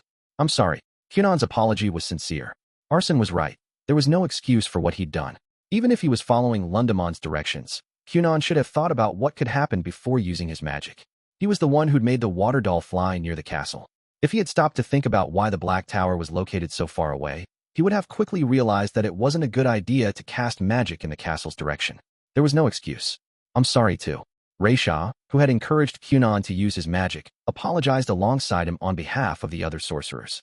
Lady Raisha, said Arsene. Never mind, it's fine now. And with that, the matter came to an end. Arsene didn't want to drag things out any further. There was no reason to rile up the sorcerers any more than necessary, especially now that there was a strong possibility his son would be working here in the future. Kunon had been in the tower all morning. That was proof enough that the royal sorcerers had taken a liking to him. He must have passed his test as well. All right, Kunon, I'm going home. It's about time you went to see Her Highness. Understood. Wait, what? Please don't be discourteous to Princess Marika. Arsene cast an inscrutable glance at the group of sorcerers piled up and sleeping on the super soft body Iori near the tower's exit, and then he was gone. Kunon was left behind in the tower, unable to parse the meaning of his father's words. He had been so absorbed in pleasant conversation that he'd lost all track of time. Unbeknownst to him, evening had already arrived. It was a little early for his father to be done with work, but he had probably wanted to scold Kunon before his dinner date, before he went to have fun and enjoy himself. He's right, said Raisha. It's about time for you to go meet up with Marika. Huh? What? Is it really that late? The red sky of sunset was already fading into night. Not that Kunon could see it, of course. And so, though he wished to stay longer, Kunon prepared to leave the Black Tower. Oh, hold on a second. Raisha dashed back into the room they'd just left and announced over her colleague's merciless booing that Kunon was leaving. When she returned to the boy's side, he started on his way, only for Raisha to stop him again. Since you're here, and we have the opportunity, she said, why don't we combine our magic and speed up the journey? Pardon? Combine our magic? You know that water-based flying magic you mentioned? You're still working on it, right? The idea had been to ride on a big sphere of water, like the one the sorcerers were sleeping on, and use it to fly. Aori floated by nature, and Kunon had intended to take that characteristic and expand on it. Yes, I can cast it, but while it can float, it can't move. That's fine. Don't worry about it. Just cast it. As instructed, Kunon created an Aori big enough for 2 people to ride. Alley-oop. Hey Kunon, you get on too. I don't think I should. I decided the first person I fly alone with will be my fiancé. Won't your fiancé misunderstand, too, Lady Raisha? He'll bring up how you once flew alone with a man. It'll start a fight. What a weird thing to worry about, thought Raisha. Forget that, just get on. I don't have a fiancé. New magic was more important than Kunon's odd anxieties. And besides, Raisha was already up on the sphere. How could a royal sorcerer, so obsessed with magic, turn down such a temptation? She pulled the reluctant Kunon up alongside her with such force, it would probably look to a bystander as if she was kidnapping him. I guess I have no choice. Now that he was atop the sphere, Kunon gave up resisting. He might not be a royal sorcerer, but Kunon was also obsessed with magic. He was naturally brimming with curiosity about what would happen, about what Raisha wanted to try. Per Raisha's instructions, Kunon made the Aori float. I can get it to a certain speed. It really only drifts, though. It floated more than flew. I have a wind crest. As long as it floats, I should be able to use my power to propel it. We call this synergy. Interesting, thought Kunon. Synergy. If the 2 of them work together, they could make the Aori fly. With Kunon manipulating the spell and Raisha's wind power, how fast could they go? Kunon had heard many valuable discussions in the Black Tower, but he hadn't seen much of the royal sorcerer's abilities in action. He could get an idea from what they said, but that was it. Now, at the last minute, he'd been offered a chance to glimpse a royal sorcerer's skills in person as part of an experiment. A very welcome opportunity, indeed. It never occurred to me to ride an Aori, said Raisha. This is incredibly fascinating. The interest is mutual. I think you're fascinating, too. I bet you're like a mischievous wind, an alluring woman who teases and deceives children for fun. Why only children? You're making me sound like some kind of witch with special interests. Whatever, let's go. Thank goodness this thing is soft. With Kunon's handling and Raisha's propulsion, they were able to achieve outrageous speed. The force of the wind buffeting Kunon's body caused him to slip while operating the sphere, and he completely lost his balance. In the end, they were forced to make an emergency landing. Actually, it was more of a crash landing. I'm sorry, said Kunon. That was my mistake. No. This was our first attempt. I should have considered the risks more carefully. As the one in charge of the experiment, this is my fault. Kunon had wrapped them both up in a super soft body Aori in the nick of time, cushioning their impact and allowing them to escape unscathed. The sphere bounced and rolled violently along the ground. When it finally came to a stop, the two of them stood up. Their legs were trembling like a newborn deer's. It had been terrifying. They could have died. That was how fast they had been going. We need to conduct more experiments. I agree. They might have just narrowly avoided a fatal accident, but their discovery could revolutionize transportation and travel. This is the third time, Lady Raisha. It seemed that someone had witnessed their noisy crash landing and come running. It was the same knight who had caught them during the Great Corridor gliding incident and glared at them after the falling body incident. Now here he was once again. It was their third time crossing paths with him. He was practically an old acquaintance. Kunon and Raisha were both sternly reprimanded. Ninth Princess Marika Huglia had prepared for battle. She was going to have dinner with her fiancé for the first time. What else could such an event be called, if not a battle? Princess, please calm down. Now that the sun was starting to set, Marika was pacing around her room, more unsettled than ever. She was so tense, she didn't even hear what Laura was saying to her. Marika had been fidgety since that afternoon. By the time tea was over, all the preparations had been made for dinner. The princess had been very insistent that they hurry. Her golden hair, which had been ever so carefully maintained and groomed in anticipation of the day's event, was practically glowing. The soft shine of youth only amplified. The brilliance in every strand. Oh, to be young. She wasn't allowed to do anything to her pale skin beyond the necessary, but a few days of long baths had left it looking fresh, smooth, and bright. Such was the nature of youth. Her blue dress, the same shade as her eyes and just a little more mature than usual, had been hastily prepared for this occasion. All that remained was to wait for Kunon's arrival. Dinner with her fiancé. This would be their first dinner together. Even more importantly, it would be their first time going out on a date. She wouldn't be making her usual trip to the detached house on the Gurion estate. No, this time, they'd be going somewhere else entirely. Marika was determined not to let anything go wrong that day. Her resolve was practically radiating off of her. Laura let out a little sigh. She found the princess's eagerness over her first date quite adorable. Maybe it was better to simply leave her be for now. A little while later, the sound of something hard being struck rang out inside the room. Someone was knocking. At long last, it was happening. Marika, who had been pacing aimlessly about the room like a trapped beast of prey, instantly seated herself at the table. With an elegant gesture, she lifted her teacup, the contents of which had long since gone cold. Laura, she called out. Yes. Even if the princess was flailing on the inside, she looked utterly calm on the surface, skillfully donning an unbothered air. Laura did as directed, going to the door and asking the person on the other side to state their business. Master Kunon Gurion has arrived. Finally, unable to wait any longer, Marika stood, passed Laura, opened the door, and exited the room. It seemed her emotions had won out over her desire to appear dignified. Princess, please hold on a moment. Laura followed her at a leisurely pace. What kind of person was this Kunon boy? Laura was filled with curiosity over the Prince Charming who had won the heart of her precious princess. As it turned out, Kunon was quite something. I'll be your escort today, as is proper. Your hand, please. The boy was wearing a covering over his eyes. Just as Laura had been told, it seemed he was blind, though there was no sign of that at all in his behavior. He led the small princess along with an affected, gentlemanly demeanor that didn't quite suit him yet.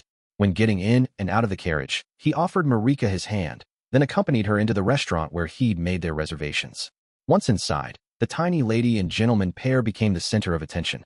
Everyone, aristocrats and wealthy merchants alike, all looked up from their tables at the children on their date. The two of them stood out like a sore thumb. Your table is ready, Lord Gurion. As expected of one employed at such a classy establishment, the host knew to treat the young patrons as fully grown nobles and led them to the private room they had reserved. A toast to your brilliant blue eyes and gown. Starting with those words, the two children fell into amiable conversation. While they talked, Laura and their guard stood by, on the alert for any problems. All the royal sorcerers were incredible, said Kunon. Just like your vibrant hair, princess. The conversation progressed, and by the time appetizers were served, Marika's nerves had eased considerably. I managed to pass the test, Kunon continued. I haven't heard how the matter will be settled, but I'm sure they'll work everything out as perfectly as your lustrous, pointy nails, your highness. There was no doubt, Laura thought, that if he passed the test, one of the royal sorcerers would become his private tutor. That was the whole reason for his visit to the castle.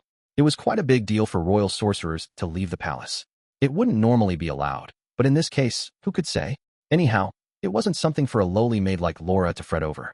I heard so many interesting stories. Oh, though your dazzling tales are just as charming, princess. By the way, this meat is delicious, isn't it? It has such a refreshing flavor. How could meat taste refreshing? The things Kunon said didn't always make sense, but Marika seemed to be having fun, so Laura shrugged it off. The two of them were in their own little world at the moment. It wouldn't be right to interfere. Dinner gave way to dessert. The little gentleman and lady were too young to drink, and had to make their curfew, too. So once dessert had been cleared from the table, the date was over. There would be no after-dinner show or round of fancy drinks at a bar. Laura was relieved that the night had been uneventful. Kunon Gurion. Laura's frank impression after seeing him in person was that, just like Marika had said, he was a little odd. And just as she let down her guard, this dinner is all I can manage at present. But once we're married, we can spend every day like this. I sincerely look forward to walking through life at your side 10 years from now. Oh, Laura put a hand to her mouth to stop the small, unintended gasp from escaping. She'd been letting the boy's occasional frivolous remarks go in one ear and out the other, but what he'd said just now was surprisingly impactful. It was like a shock to her heart, and it made her feel like a young maiden again, though in truth those days were long behind her. She looked at Marika, who also had a hand placed over her mouth. It seemed the line had worked on her, as well. Her ears were bright red, and she gazed at Kunon with glistening eyes. For some reason, the guard was making the same expression. Laura couldn't fathom why even he'd been so affected. Once we're home, Laura thought, Marika will be in quite the state. She won't sleep at all tonight. Kunon Gurion. He was quite the boy indeed. Chapter 6. A New Teacher. Before he knew it, morning had come. Once he registered that such an incredibly enjoyable day had come to an end, Kunon felt a bit down. The day before, he had visited the royal castle for the first time. He had talked for hours on end with sorcerers at the Black Tower, sorcerers other than Genier. Then he had gone to dinner with Marika as planned. Frankly, the things he'd heard in the Black Tower had swirled around inside his head the whole night, and he didn't remember much of the date. For that, he felt a little guilty. Kunon didn't think he'd done anything rude during dinner, but he had been so excited that he'd probably failed to pay enough attention to Marika. Perhaps it would be a good idea to write her an apology letter. After returning to the detached house on the Gurion estate, he had tried to collect his thoughts while reviewing his memories and the extensive notes he'd taken earlier in the day. He hadn't been able to get his mind in order, but he did jot down every idea he had into a report. Without realizing it, he had fallen asleep over his notes, but now he was waking up in bed. Eco must have carried him there from where he had passed out at the table. His day with the royal sorcerers had been positively exhilarating, and though he hadn't realized it at the time, it had really worn him out. Before he knew it, he drifted off to sleep, and the day was over. Kunon's ambition and magical talent aside, he was still just a 9-year-old boy. He'd done some training, but his stamina only went so far. Eco. Good morning, Master Kunon. Standing by in his room, as always, Eco answered Kunon's call. If I'm not mistaken, he said, isn't it a little later than usual? Kunon was having an easier time waking up than he was used to. He recalled feeling similarly on days when he'd gotten a lot of sleep. You're right. It's a bit late. You should have woken me up. Eco usually got him out of bed earlier in the day. Kunon thought sleep was an uneconomical use of time, physical ability, and magical power. Wasn't it enough to just take a nap once he'd used up all his energy and magic? No way. You were up really late last night, young master. Sleeping is a child's job. It's important for your physical development. He couldn't argue with that. However, development, huh? So it's true that women prefer men to be tall and strong. Some certainly do. Though, I like you whether you're big or small, Master Kunon. Thank you. I like yo. Oh my, it would be rude to Princess Marika to say any more than that, I think. Hey, no fair. You're not going to return the compliment? What a player. The two of them laughed, then went about starting their day. I'll do my morning exercises in the afternoon today, said Kunon. Please start preparing breakfast. As you wish. Kunon picked up the washbowl that had been set out for him and carried it outside. He used magic to fill it with water, then washed his face. After brushing his teeth, Kunon used a warm aori to dampen his hair, then made the water evaporate as he styled it. Yet another use of this versatile skill. Kunon recalled the night before as he completed his morning routine. He couldn't remember when he had fallen asleep, but he had a vague recollection of writing his report. At least, he thought he did. But Kunon didn't remember finishing it. That meant his summary of the previous day wasn't complete. He had to put down all the valuable experiences he'd had at the Black Tower while they were still fresh in his mind, so he would never forget.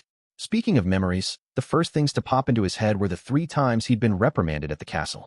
He would always remember getting in trouble, while he tended to forget the things he wanted to keep in his mind. Memory was a tricky thing. Okay. Refreshed and ready to face the day, Kunon returned to his room. Once his report was finished, it was time for Kunon to try out the experiments he'd written about. The time he spent testing things was enriching, but in the end, it made him hungry for a teacher's valuable insight.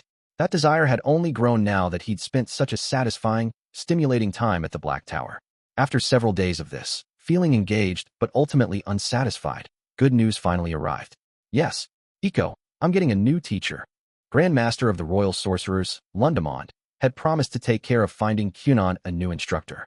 And now he had sent a letter containing something for both Kunon and Eiko to be excited about. That's great. When are they coming? Tomorrow, it says. And I think you'll like this, Eiko. Oh, the person you wanted to meet will be coming. Master Xianli. What? The Master Xianli? The one rumored to be drop-dead gorgeous. Kunon thought back to the day he'd visited the Black Tower.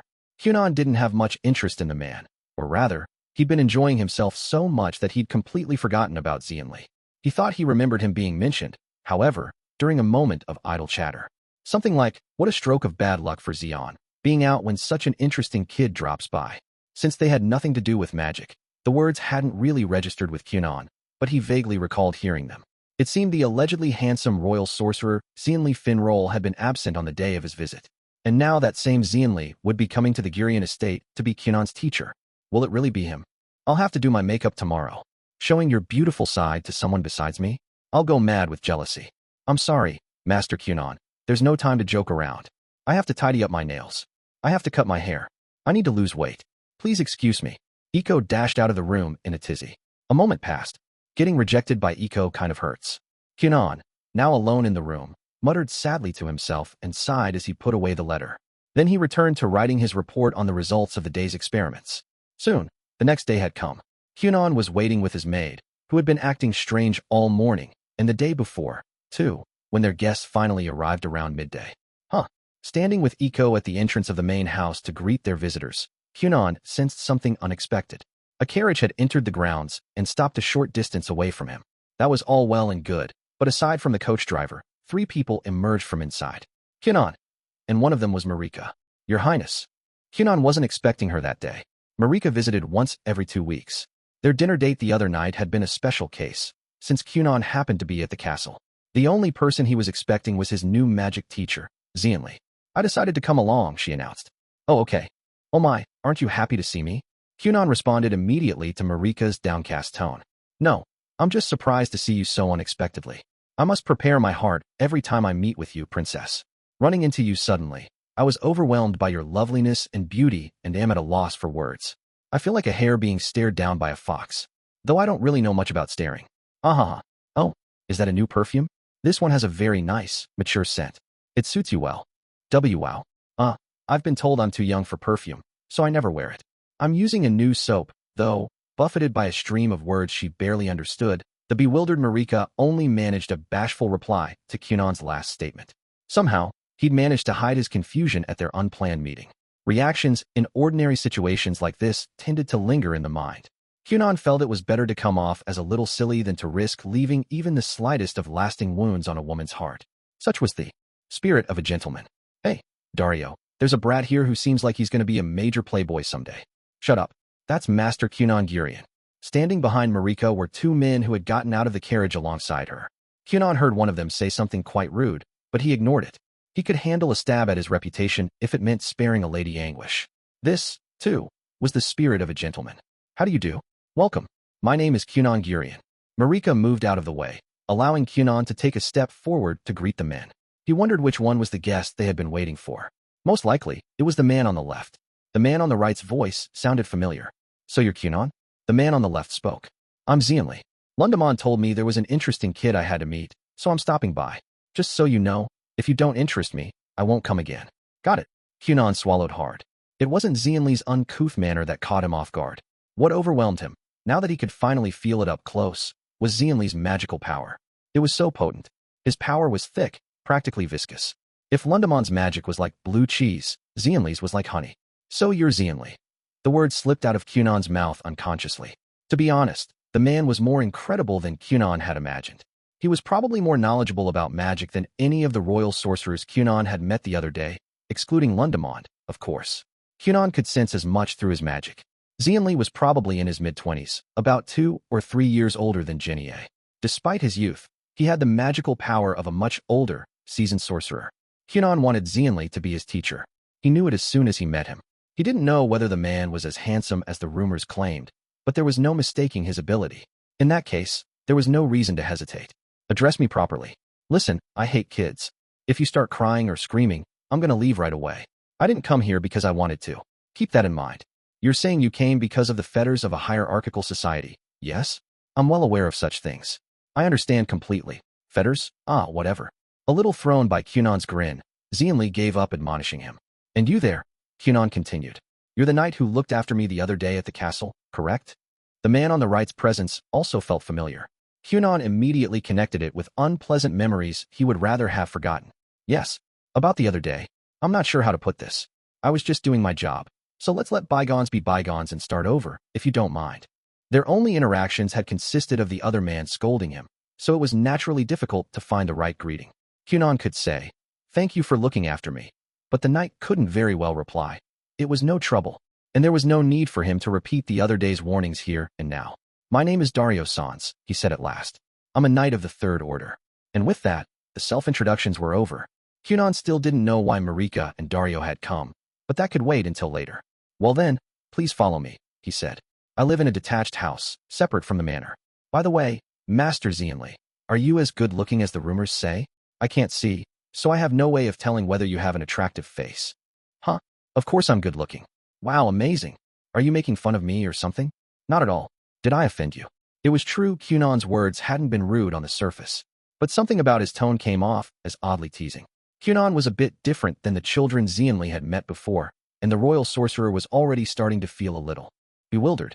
A table had been set up in the garden of the detached house in advance of Xianli's arrival, since the weather was nice and the wind mild. Kunon had been thinking they could start by discussing things over tea. And since 2 unexpected guests had shown up in the form of Marika and Dario, Kunon asked Iko to add 2 more chairs to the table. Don't bother. I'm only here as Her Highness's and Xion's escort. Dario refused the chair at first, but in the end, he set it up away from the table and kept watch from there. He was a proper guard, and it seemed he wanted to keep an appropriate distance. Did you know, Kunon? Asked Xianli. Royal sorcerers aren't allowed to travel freely. The restriction comes with their position as the top magical researchers in the country. Ah, I think my father mentioned that. Arson had explained this to him when Kunon expressed his desire to have a royal sorcerer as a tutor. That's why we need an escort. Information about magic is valuable, you know. It's not uncommon for royal sorcerers to become targets. Information on magic available to the public tended to be limited to what had been presented worldwide, or else it consisted of unreliable hypotheses still in need of experiments and trials, or wild new theories. Other information had to be gleaned from original research, the results of which were monopolized by the country or organization employing the sorcerers involved, or sometimes by the individual magic users themselves. Such information was closely guarded, and there were those in the field who would do anything to get it. Someone looking to make a profit might try to kidnap a royal sorcerer, who was sure to be in possession of a great deal of valuable magical knowledge. This wasn't a problem for ordinary sorcerers, like Jenny, who live outside the castle, however. So why did you come, princess? Asked Kunon. To justify a royal sorcerer leaving the castle, she replied. Officially speaking, Master Xianli and Sir Dario are here as my escorts while I visit the Gurion estate. Ah, I see. That makes sense. The whole thing seems a little forced, and I don't really understand the details, but we needed a suitable reason for a royal sorcerer to travel. It seemed Xianli hadn't openly come in his capacity as a royal sorcerer, either. From an outsider's perspective, the group probably looked like 2 guards escorting the young princess. So you accompanied Master Xianli for my sake. You have my thanks, Your Highness. It's fine. I also wanted to see you, so... And you, my dear princess. Hey, cut it out. I'm sitting right here. I don't want to watch you brats flirt. Xianli, who had been quietly drinking his tea, interrupted their conversation before it veered off course. You get why we're all here now, yeah? I think it's about time for you and Big Bro to have a fun little chat about magic. Okay, twerp. Yes, by all means. Please. At this point, the mood of the two sorcerers shifted. Or Kunon's did, at least. He had been sporting his usual carefree attitude up until then. Now, however, his unseeing silver eyes were fixed on Zhonli. The man was smirking indiscreetly, plainly intent on making a fool out of the innocent boy in front of him. Quite the mean-spirited big bro. The only one present who hadn't yet realized that was Kunon, who couldn't see his face. I see no reason for us to go over the basics, said Zhonli. Let's skip all that and get straight to the practical stuff. Understood. How many sections can you do in compound spells? 31. What? 32 if I push myself. But that doesn't always work. Huh. Not bad. So that's it, thought Zhonli, finally understanding. This was the reason he had been ordered to come meet Kunon. Zhonli's colleagues had spoken to him of Kunon's knowledge and abilities. It had sounded like nonsense, but apparently Kunon was the real deal. If what the others had said was true, this kid was exactly who Zhonli needed for his experiments, research, and trials. He'd been convinced he didn't need any assistants or pupils, but he wasn't so against the idea as to totally refuse. Teachers helped their pupils grow, and pupils assisted their teachers. The relationship was mutually beneficial, and Zhonli had no reason to turn down something that might benefit him. I mean, I can do 50, but whatever. 50? That many? How? I'm the one asking the questions here. How did you get past the 30 section, or even 20 section, hurdle? That's not something you learn on your own. And the person who taught you magic couldn't do it, either, right? I overlay the symbols. I typically do it twofold. So you came up with that on your own, huh? Huh, you're something else, kid. For the first time, Zhonli's smile took on a different cast. The boy was unmistakably gifted, a rare find. He now understood why the other royal sorcerers all wanted Kunon as their student. Zhonli was starting to feel the same way. The person who taught you magic was Genia Kors, right? He asked. Yes. Do you know her? Nah, I've only heard of her. I think she's a good teacher for a beginner. There are levels to everything. And if you try to skip up 2 or 3 out of nowhere, you won't understand what you're doing. Sometimes, the better a sorcerer is, the worse they are at teaching people. I'd probably be awful at teaching a beginner. I was great from the start, so I wouldn't understand the struggles of a newbie. Zhonli sure had a way of sprinkling self-praise into whatever he was saying. That aside, considering Kunon's current abilities, Genia Kors's methods had clearly worked. Even if Kunon was naturally skilled, it was undoubtedly Genia who had nurtured his talent to the point where he was able to secure a meeting with the royal sorcerers. An excellent sorcerer was not necessarily an excellent magic teacher. Right, said Zhonli. I have a pretty good idea of what you can do. Now why don't you show me? First, please teach me how to do 50 sections. Nope. What's the point of teaching that to someone who can't even do it? I'm not in the habit of wasting time. Ask me again after you've proven you're good enough. You'll have to beg me, though. Please teach me, handsome Master Zhonli. I do so wish to see my master's abilities in action. I'd also appreciate a glimpse of your generosity, your kindness, your loveliness, and the way you sometimes look off into the distance with a lonely glint in your eye. Not that I can see any of it, of course. I'm not even sure where to start with all that, so I'll just pretend I didn't hear it. First off, stop calling me your master. I haven't agreed to anything yet, and I'll go ahead and give you a small taste of my power as part of your assignment. Okay. No sooner had Zhonli finished speaking than a dirt wall rose up from the ground right next to the table. Kunon reacted faster than anyone else and turned to face the wall. He had followed the shift in Zhonli's magic. I have a 3-star earth crest. It's easy to think of soil as plain and boring, but there's a lot more to it. Remember that. You can make a bed out of water, right? Do it. I'm gonna nap. In the meantime, I want you to try breaking that wall with magic. That's your assignment. If you can't do it, this ends here. No second chances. I bet he'll do it, too, Zhonli thought. His expectations high, Zhonli sunk into the super soft body Aori Kunon had created. As he did, he let out a little whoa of surprise despite himself. It was a lot softer than he had imagined, like jumping into a fluffy pile of feathers, and it made his body feel weightless. It was also strange to be touching water without getting wet. The sphere was even warm to compensate for the winter weather. The fatigue and sleep deprivation that Zhonli had been pretending not to feel sunk their teeth into his consciousness and wouldn't let go. Unwilling to fight it off, Zhonli was asleep in no time. As he drifted into unconsciousness, he decided he would have to get one of his colleagues to learn how to do this. His interest shifting away from Zhonli, Kunon went to touch the towering dirt wall.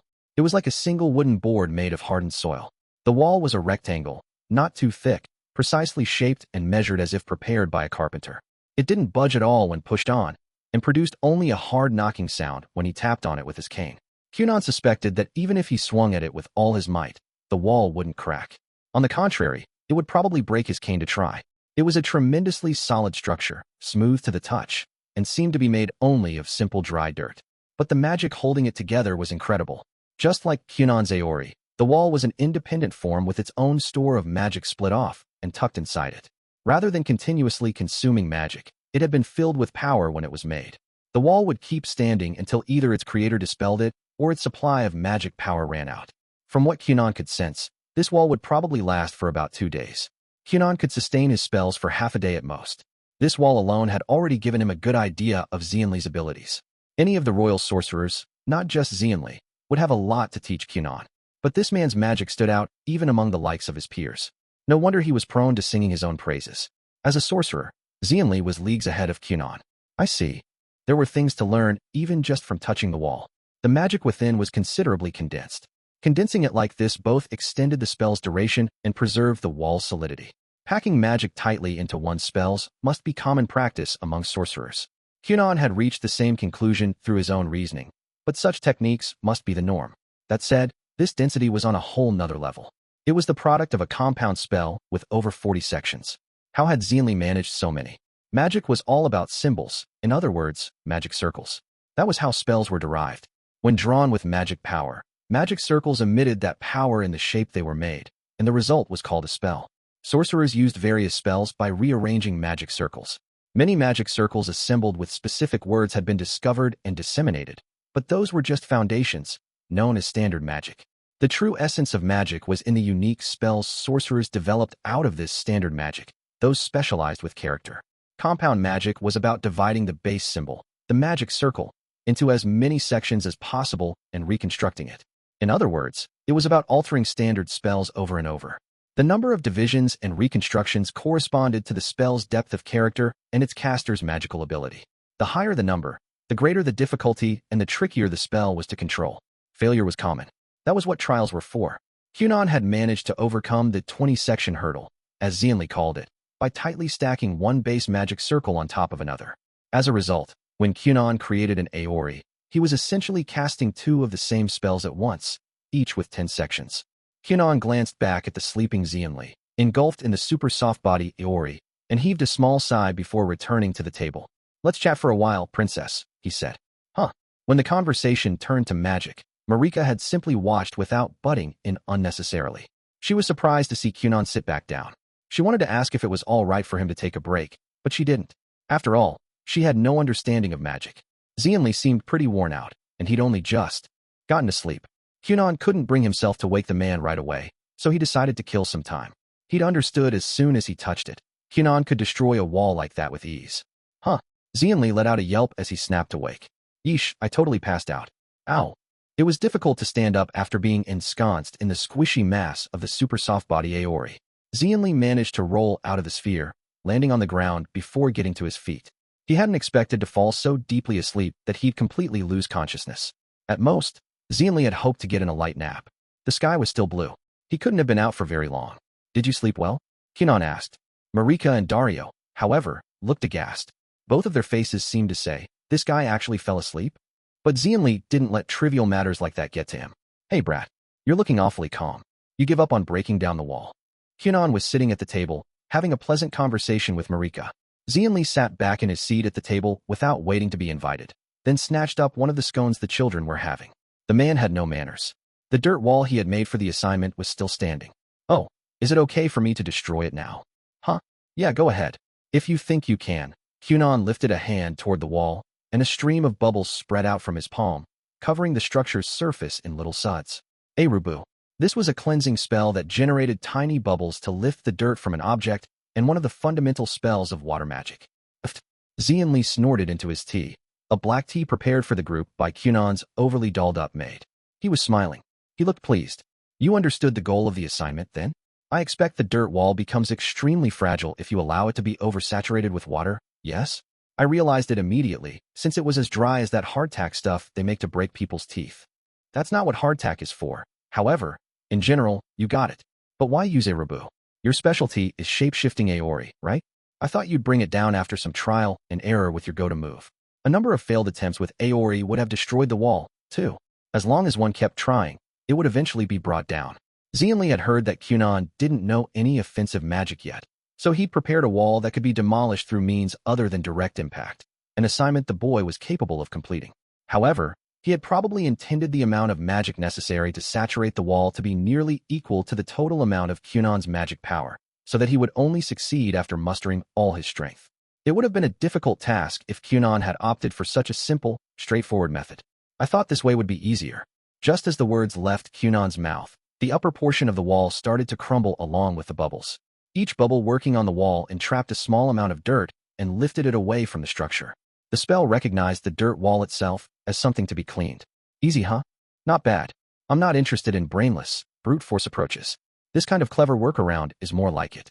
There's a spell for every situation and subject. Being a sorcerer is about figuring out exactly what to use and when. Leave the flashy moves and useless attacks to the Firecrest idiots. So you'll accept me as your student? Hooray. Hold on. I still haven't said yes. But you will, won't you? I completed the assignment, and I was clever too.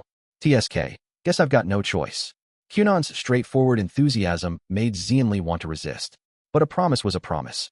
Marika, Dario, and even Kunon's dolled-up maid were all scowling at Xianli, as if daring him to argue any further. He wasn't scared of them, but if he caused a scene, it'd only come back to bite him.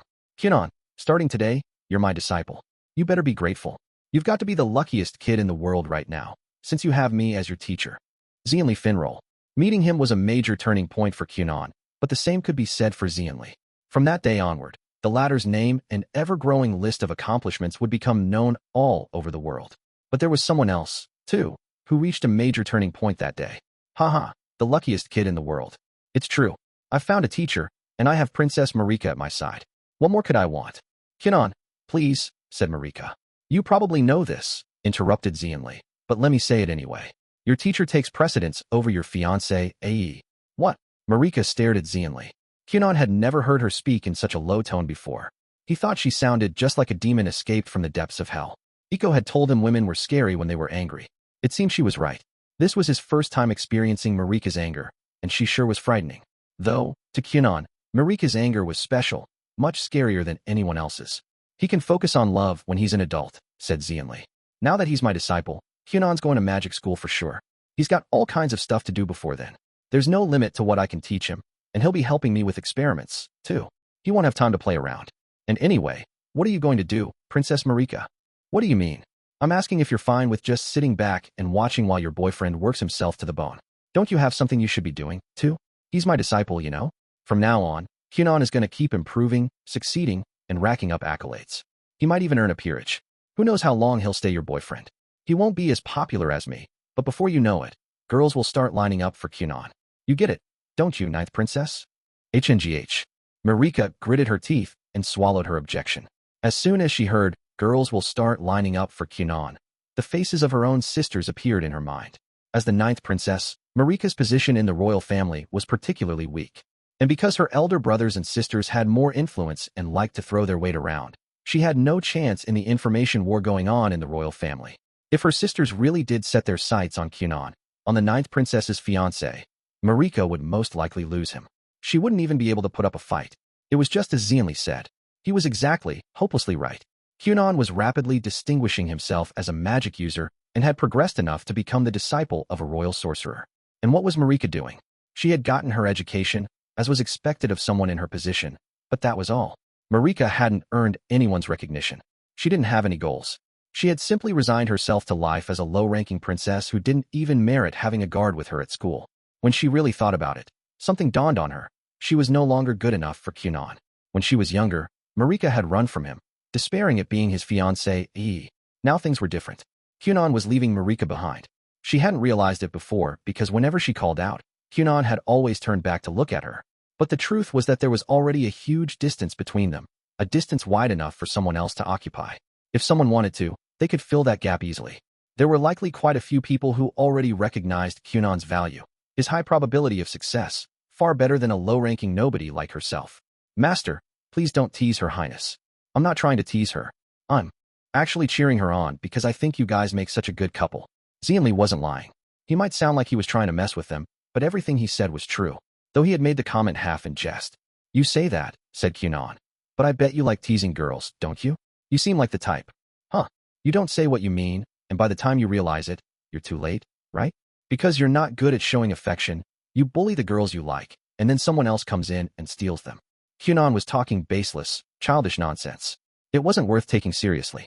Upon reflection, however, Xianli was a tad frustrated to find the boy wasn't entirely wrong. And so Xianli's first visit came to an end. This was Kunon's turning point, and the start of a period of rapid progress in Xianli's experiments and research. And I have to do something. The moment a fire was lit in the heart of 9th Princess Marika Huglia. Kunon celebrated his 10th birthday at the end of spring. His daily life had become so busy that he only remembered it was his birthday when his family voiced their well wishes. 3 months had passed since he became Xianli's disciple. The days dissolved into one another in the blink of an eye, like a sugar cube dropped into a cup of hot tea. It seems like you're more of an assistant than a disciple, said Iko. That's true, Kunon replied. I didn't think he was going to work me this hard.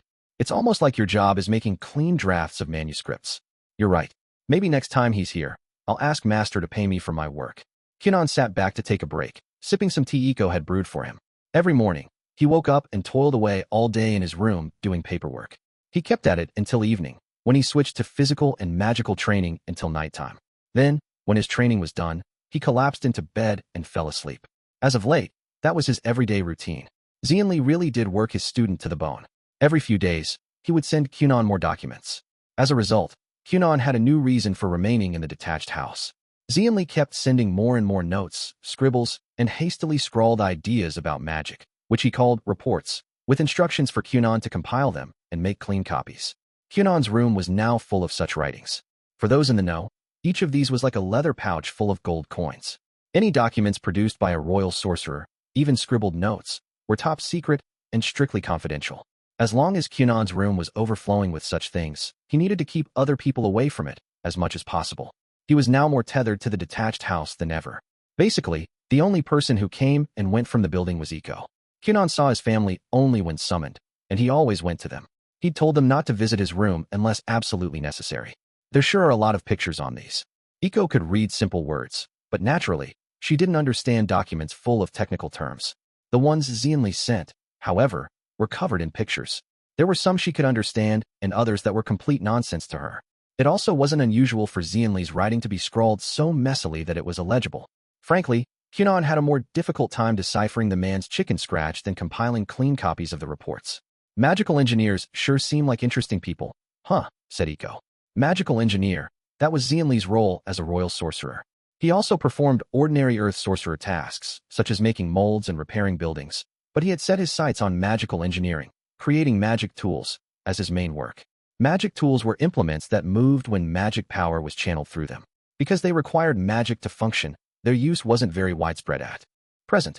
The term magic tool was fairly well known, but that was all.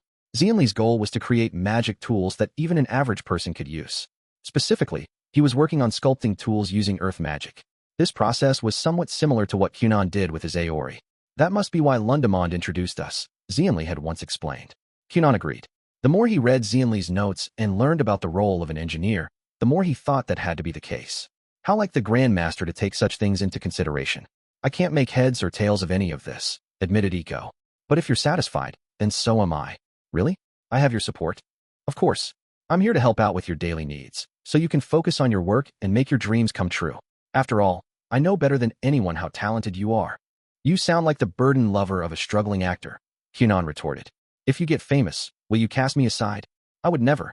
You and I are one, Iko. Let's get married someday. Oof, what a stiff delivery. I don't believe a word. The two of them had a laugh. And then Kunon went back to work.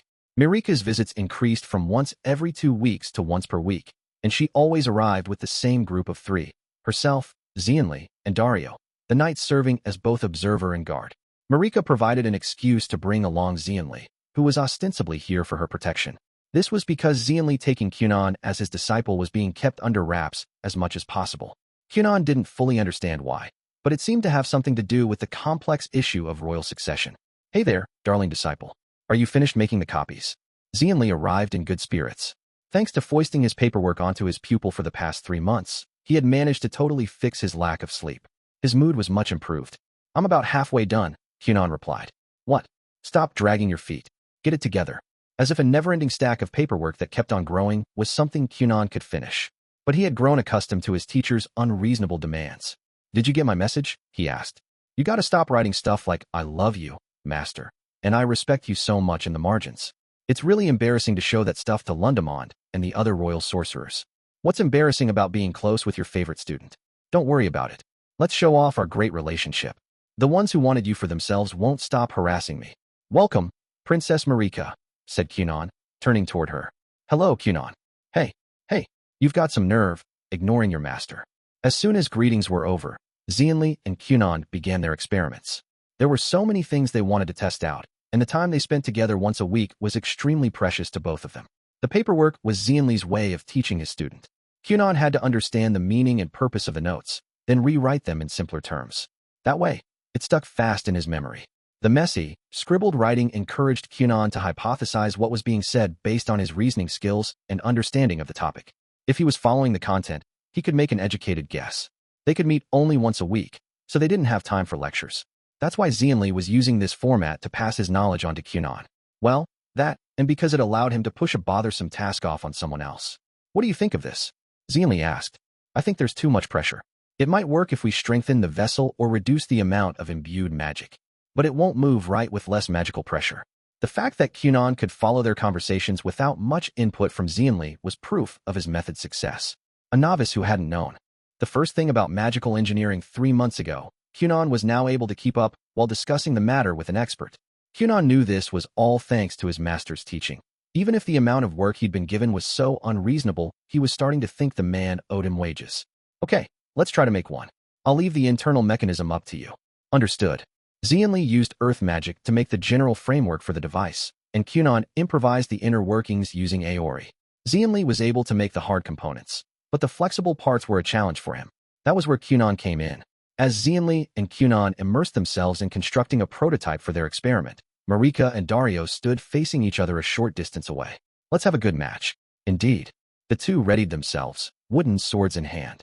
3 months ago, Marika had asked Dario to start teaching her how to use a sword. Her goal was to graduate at the top of her class at the senior school for nobles, which she had just started attending. But before that, if possible, she wanted to transfer to the knighthood course. For that purpose, she had started devoting herself to her studies. In addition, she had begun learning all kinds of swordplay. She wanted to be able to protect Kunon, just in case. Chapter 7. Kunon, the Sorcerer's Disciple Can See? Kunon, I think it's about time, said Xianli. Pardon, it was the second winter since they'd met. Kunon's life had been unimaginably busy since he became Xianli's disciple. The days and months seemed to flow one into the next, and Kunon had all but forgotten about things like calendars and dates. He had no clue what day it was, or what month, or even whether it was spring or autumn. His only concept of the passage of time was the temperature of the air on his skin. Early that summer, he'd turned 11. But aside from that, nothing special had happened. Every few days, Xianli sent him more reports to copy, and their time together was spent on experiments, prototypes, and testing. Each day was the same, and Kunon devoted himself to the work at hand. That day, Xianli had come to visit. As always, Marika and Dario were with him. Kunon had thought they would spend the time as usual, experimenting and testing. However, it's been almost 2 years since you became my disciple, and you'll be 12 at the end of spring. It's time to start preparing for magic school. It starts in the fall, and you need to get ready. For a moment, Kunon didn't understand what Xianli was saying. But what about the testing? What about the development of the chest that draws in a bunch of bugs? Don't call it that. It's not cool. Call it the insect box. The item in question was a magic tool used to attract certain kinds of bugs. They intended it to be for collecting beneficial insects like honeybees, but it could also be used to exterminate pests. The box was on the verge of completion, and Kunon had brainstormed various experiments in anticipation of finishing it up that very day. And yet, then what will we do about the bunch of insects box? Don't just mix the names together, and I can finish it by myself. You have other things to do. As he spoke, Xianli picked up the stack of copies Kunon had set on the table outside. It seemed he was already planning to leave, though he had only just arrived. Other things to do? You mean preparing for magic school? Kunon had forgotten all about magic school. He'd been so busy the past 2 years. Busy but fulfilled. There hadn't been time to think about anything else. It had been a lot of work, but he didn't have many complaints. He was pressed for time and drowning in paperwork every day, but it was fun to learn new things. And making magic tools was interesting. He had already contributed to the completion of a few, but Kunon felt he still had more to offer. To be honest, Kunon would rather keep working as Xianli's assistant and not go to magic school. But even as he thought this, Kunon somehow knew he wouldn't have his way. He had come to understand Xianli's disposition fairly well over the last 2 years. The man had a flexible way of thinking and was open to hearing his disciples' opinions. but he almost never went back on an order. And his orders were always, without exception, given with his disciples' best interests in mind. Xianli was ordering Kunon to go to magic school. He must believe doing so would be good for his student. Master, Kunon had no clue what magic school was like, so he didn't know how to object. Don't try to get out of it, Xianli said. I can't teach you water magic. I can only help you improve your foundations. But I intend to see you develop completely. So go learn some water magic at school, then come back. When he put it like that, how could Kunon refuse? It was true. Kunon hadn't learned a single thing about water magic during the past 2 years. He could do more things with the spells he already knew, but he hadn't learned any more. He was still stuck at 2. He couldn't afford to let things stay as they were. Though Kunon didn't personally believe he needed to learn any more. I don't want to be apart from Her Highness, he said. Hugliat didn't have a magic school. He would have to travel to another country to attend. And once there, he'd be staying a few years at least, until either he passed the graduation exam or dropped out. He wouldn't be able to come home very easily. In other words, he wouldn't be able to see Marika. Kunon, you should go. On the verge of turning 14, Marika's voice was no longer that of a little girl. Now she sounded like a young woman. I'll be waiting. Come home as soon as you're done. You're fine with not being able to see me, princess? Of course not. Her answer was immediate. But you should go anyway. That sentiment came quickly as well. I'll send you tons of letters, so write back to me often, okay? Somehow, Marika seemed to have already prepared herself for this. Kunon. He hadn't intended to let his reluctance show on his face, but it came out in his mood and his tone. Marika clasped Kunon's left hand in both of her own. Her hands were small, but her palms were calloused. She had continued her swordplay training all this time. I promise to become a woman you can be proud of. So you have to do the same and become a great sorcerer. I don't want to watch a selfish, tyrannical teacher push you around forever, you know. Hey, Xianli interjected. Come now, said Kunon. I love my master. He's caring in his own way. Oh yeah, said Xianli. Can't say I love that attitude of yours, though. Ah, how cruel. I guess I'll have to add that nice scent component to the waterbed again next time and make sure you get a nice, sound sleep. Just kidding. Don't do that again. Xianli had nicknamed this particular invention the diabolical bed guaranteed to make you lose half a day. He said it was so comfortable, it was actually a problem. But that aside, okay, master. I'll go to magic school. Xianli wanted him to go, and Marika agreed, so there was no reason to object. It wouldn't change anything anyway. Besides, Kunon would be lying if he said he wasn't interested. Going to magic school would allow him to discover new depths to the field of magic. How could he not be curious? So what do I need to prepare? He asked. A change of clothes? Can't you just get clothes there? Replied Xianli. I can't sleep unless I'm wearing my usual pajamas. I'll need underwear, too. Then bring them. What a pain. Bring your whole wardrobe if you want to. But if I fail the entrance exam, I'll have to come right back home. I can't bring that much luggage. You won't fail. I know you'll pass both the practical and written portions with flying colors. I didn't train you so you could mess up a test meant for kids. If you do fail somehow, there could only be one reason. What's that? They might think you're cheating. In that case, I'd go to the school to negotiate with them directly. All for the sake of your dearest disciple? For the sake of my excellent reputation. Anyway, you have what it takes to pass the exam. What Xianli didn't mention out loud was the possibility someone would fail Kunon to get back at him. He suspected there were still quite a few people there who knew him, and he was aware that his personality had earned him a lot of resentment. Reflecting on it now, perhaps he'd overdone things a little. He felt a twinge of regret, but not much. Anyway, there's something a lot more important than all that. Kunon cocked his head to one side, puzzled. The most important thing he could think of was his fiancée, Marika. That, and Iko's instruction to always be a gentleman with a good sense of humor. You seriously don't remember? Come on, I knew I had a pretty easygoing disciple, but this is a bit much. You need to straighten out your priorities. Pardon me, but I always aim to be a gentleman of good humor. I would never forget this most important teaching. I don't mean to complain, but couldn't you have picked something I said as your most important teaching? Xianli sighed. He looked a little hurt. Your eyes, he said finally. As soon as he heard those words, Kunon's heart leaped into his throat. Oh right, that's right. How could he forget? In the hustle and bustle of his everyday life, he'd forgotten his dearest wish, his ambition, his very reason for living. It had to be because there was so much he could do without being able to see. Somewhere in his heart, he had started to think things might be fine as they were. He really was too easygoing. He'd been so thoughtless and foolish, even Kunon himself was surprised. Xianli was right. His priorities were totally out of line. You get what I'm saying, right? Don't you think you could do it now? I've taught you everything I can. Compound spells with 55 sections, three-dimensional magic circles, anchored cylindrical magic circles, imaginary circuits, real logic sand patterns. And you already have experience making magic tools, right? Kunon gasped. It had never occurred to him that that was a piece of the puzzle. With his sights set once more on his goal, scattered encounters and bits of information started to come together, suddenly forming one complete picture. Magic tools, magical engineering, meeting Xianli. All of it, every single thing, was the work of Grand Master Lundamond, whom Kunon had met only once. The single time he'd traveled to the royal castle. He knew about Kunon's goal. He had asked the day they met, and Kunon had answered. Lundamond's response had been to send him Xianli, the exact person Kunon needed to guide him. Kunon realized now that everything in the last 2 years, since the day he met Lundamond, had gone precisely as the Grand Master had envisioned. He could picture the older man playing around in the super soft body Aori like it was yesterday. All that mattered now was whether Kunon was up to the challenge. Master, I need some time to myself. He had just been a little forgetful. In the depths of Kunon's heart, his ambition still burned brightly. The fire was simply in need of a little stoking. The yearning he had forgotten now blazed in his chest, unbelievably hot. Got it, said Xianli. Call for me when you're ready. You can ask me for advice, too. I'll make sure you succeed. Though, I'm sure you can handle it. Xianli patted Kunon's head. The latter's unseeing eyes smoldered with intent. You're my disciple, after all, and I'm proud of you. There's no way you'll fail. The past 2 years hadn't been wasted. Kunon's knowledge was vast. He had learned the art of magical engineering.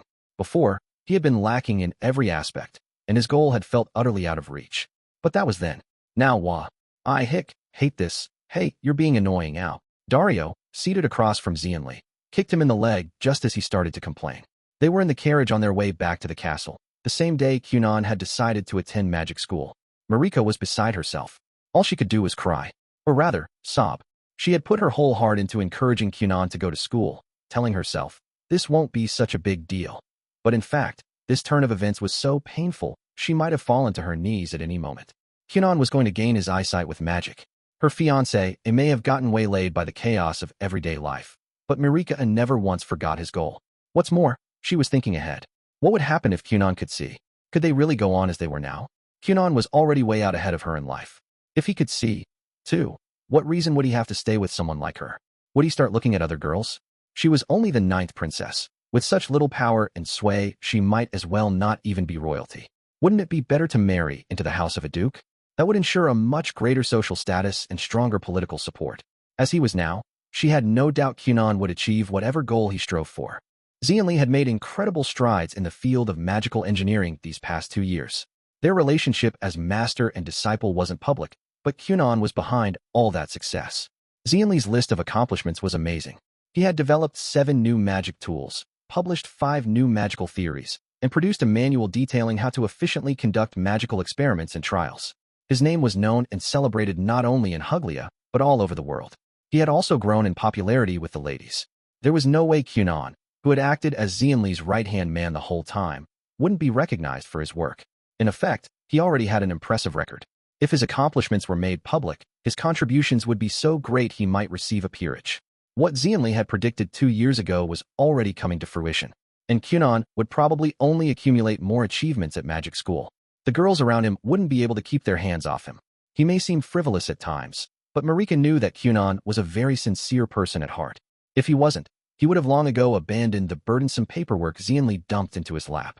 If Kunon advanced any further, Marika might not be able to catch up. Sir Dario, yes? I can't help thinking it'd be better if Kunon never got his sight. I'm so despicable. You sure are, said Xianli. How rotten. Ow, hey. Dario delivered a second kick and glared at the other man, his eyes as cold as ice. You can either shut your mouth or allow me to shut it for you, he said. Which will it be? He was serious. Clicking his tongue, Xianli turned to stare out the window. Listen, Your Highness, said Dario. The human heart contains both lightness and darkness. You mustn't ignore the darkness or seek out only the lightness. But at the same time, you cannot allow either to swallow you whole. It isn't just your body that you've been training these past 2 years. No matter how much doubt you feel, or how many dishonorable thoughts flash through your mind, you have the ability to choose the correct path. It's all right. As long as such sentiments remain in your head, they're nothing but flights of fancy. Dario was, at present, a kind of swordplay tutor for Marika. He held much the same position for her as Genie and Xianli did for Kunon. Dario and Marika couldn't claim to be master and pupil due to their respective positions and social statuses, but in spirit, their bond was the same. Xianli knew this. Aren't you being too lenient? He said. Actually, I think you're being too harsh, Dario replied. There were as many kinds of teachers as there were students. and the relationship between them was also one between people. Since there was no correct way for two humans to relate to each other, Dario and Xianli would never agree, because they both thought that they were right. Anyway, Xian, didn't you say before that you weren't sure how Master Kunon could gain his sight? Yeah, I did. Do you think he can do it? Will Master Kunon be able to see? I'm not sure. Xianli's careless reply irritated Dario, and he wasn't the only one upset. Are you saying you lied to him? Marika's anger was even stronger, as strong as her feelings on the matter. She had only just lamented the idea of Kunon being able to see, but when it came down to it, Xianli's attitude infuriated her. At her core, she was undoubtedly a good person. I haven't heard of anything similar happening in the past, so how could I know? I even did some research, but I couldn't find a single example. So from here on out, it all depends on Kunon. Xianli looked back out the window. In the end, he's the only one who knows exactly what he needs and what his circumstances are. This is his problem alone. Always has been. His expression was serious as he spoke. I did everything I could. I don't know how to make eyeballs. I could only teach him stuff that might be helpful, like theory and how to make magic tools. Whatever happens, happens. There's no use in him, or anyone around him, getting all dire. Though he didn't realize it, of the three people in the carriage, the one with the gravest expression was Xianli himself. Iko, at your service. That night, Iko went to the main house on the Gurion estate to make a report. She knocked on the office door of the family patriarch, Arsene. Then, with his permission, she went inside. It's been a while, he said. So it has. Iko had made considerably fewer reports to Arsene in the last 2 years, ever since Kunon had become Xianli's apprentice. That was because Kunon hadn't been doing anything new. Every day he did paperwork, exercised, and practiced magic. Once a week, he had tea with Marika and developed magic tools with Xianli. And that was it, repeated ad infinitum. Let's hear it. Arsene put away the documents he'd been holding, then looked across his desk at Iko. Master Xianli has instructed Kunon to attend magic school. Master Kunon accepted the order and is aiming to start next year. He made up his mind, huh? In truth, Arsene had been growing impatient. Kunon, who appeared to be flourishing as a sorcerer at long last, had done nothing but work for Xianli since becoming his pupil. He appeared to be devoting himself single-mindedly to his teacher and putting his own needs second. And that perception was correct. Though he hadn't wanted to think it, Arsene had been concerned that Kunon might shirk magic school in favor of continuing his current lifestyle. That might still be a kind of success, but Arsene hoped that, if Kunon was truly brilliant, he would aim to become a royal sorcerer. And so this was the good news the Marquis had been waiting for. Well then, we need to put things in order. I've already got the paperwork ready.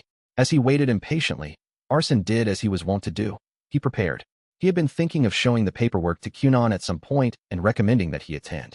But if Kunon had already decided to go, it made things a lot easier. Kunon would need to travel to the magic city of Direshik by next summer, so they had about half a year to spare. But that kind of time could pass in the blink of an eye. Perhaps it was a good idea to show Kunon the paperwork right away. My lord, there's something else. What is it? Arsene was eagerly taking out and stacking up the magic school paperwork when Iko spoke again. It seems he might be able to make eyes now. Arsene's hands froze. What? He can't.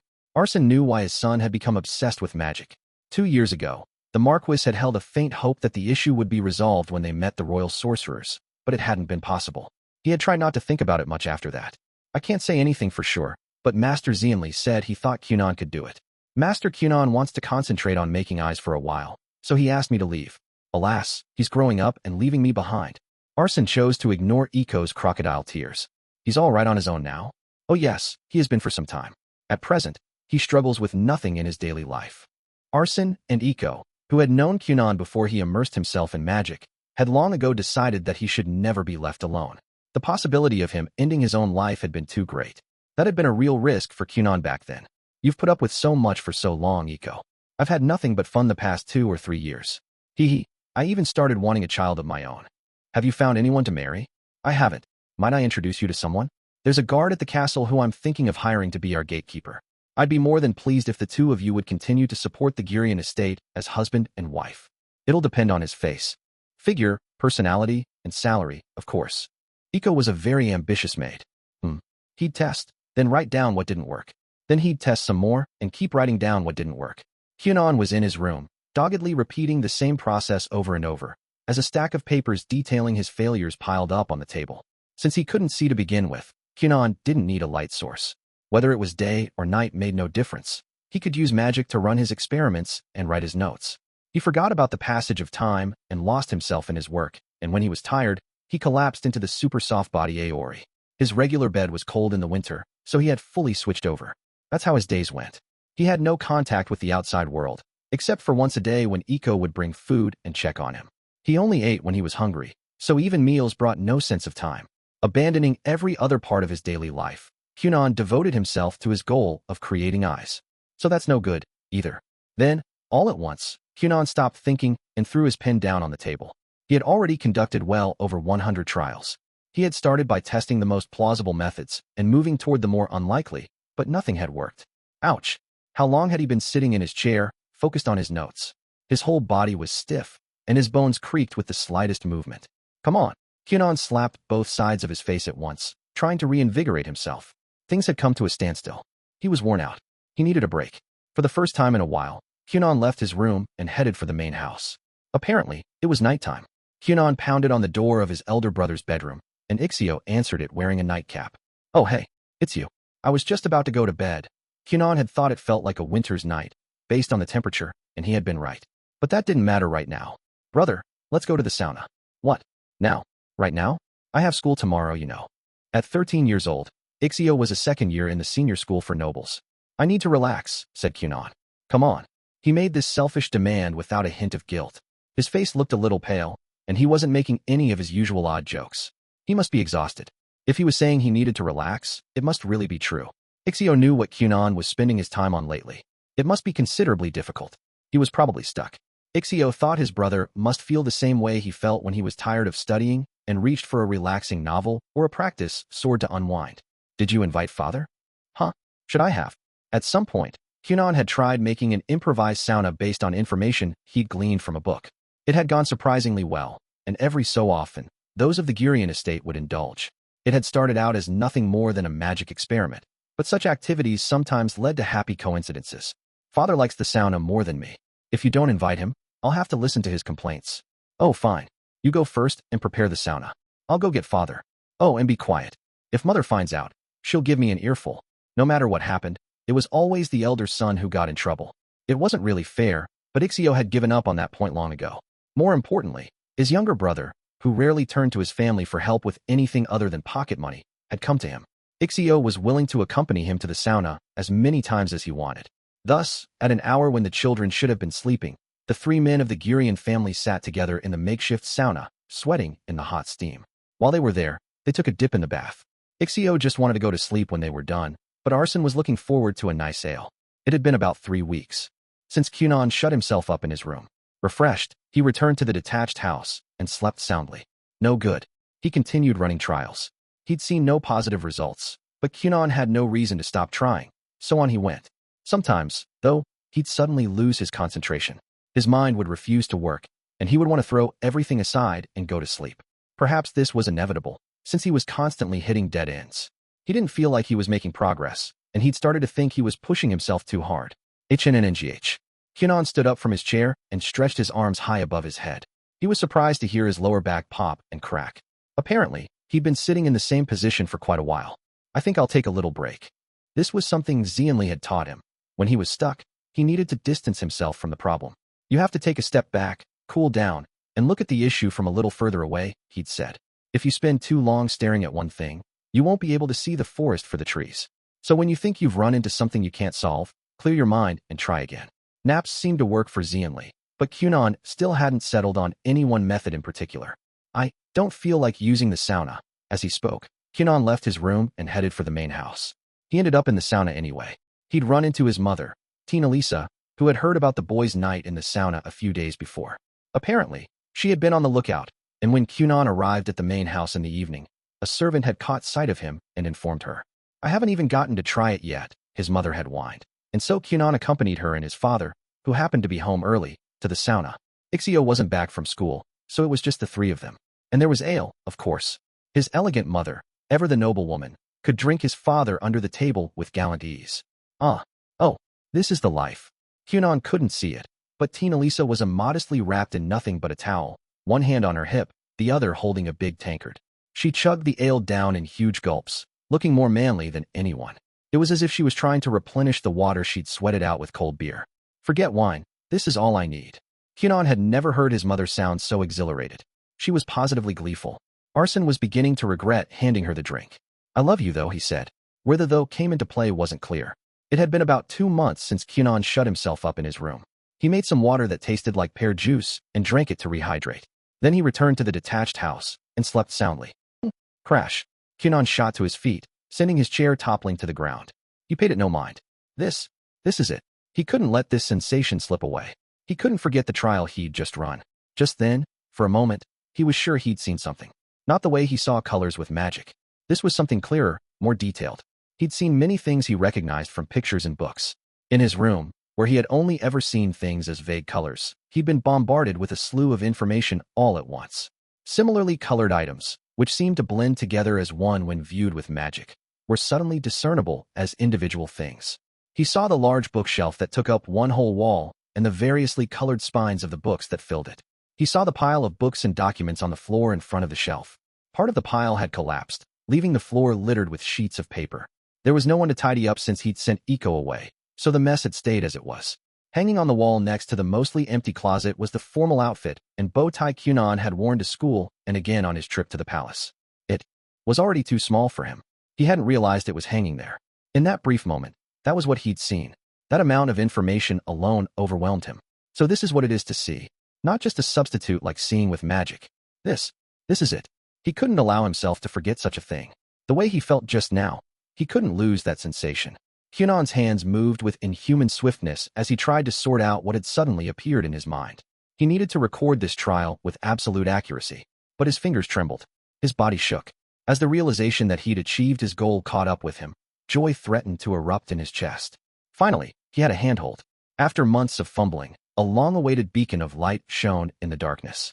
This was the kind of problem that, if he could only get a foot in the door, everything would rapidly progress. He wrote while turning the situation over in his mind, so that he wouldn't miss a thing. Though his body shook with emotion, he tried not to let his pen waver. He decided to write a second copy of his notes, just to be safe. It would act as insurance in case he spilled a beverage or some ink over the paper. Kunon couldn't afford to lose these writings for any reason, even a careless mistake he normally wouldn't think twice about. His thoughts were racing. The doorway to possibility was finally opening to him, letting a sliver of light come through. That brilliance was finally shining on his face. But for now that he had it, when he was done with his notes, Kunon decided to stop there and get some proper rest.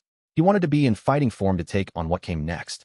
Just as he was wondering how he'd ever get to sleep when he was so worked up, he passed out. His heart and mind were roiling, but his body was exhausted. It had been about 3.5 months since Kunon shut himself up in his room. The core was a water mirror, a thin sheet of liquid that could reflect the surrounding scenery. Kunon then applied a rheologic sand pattern over the surface.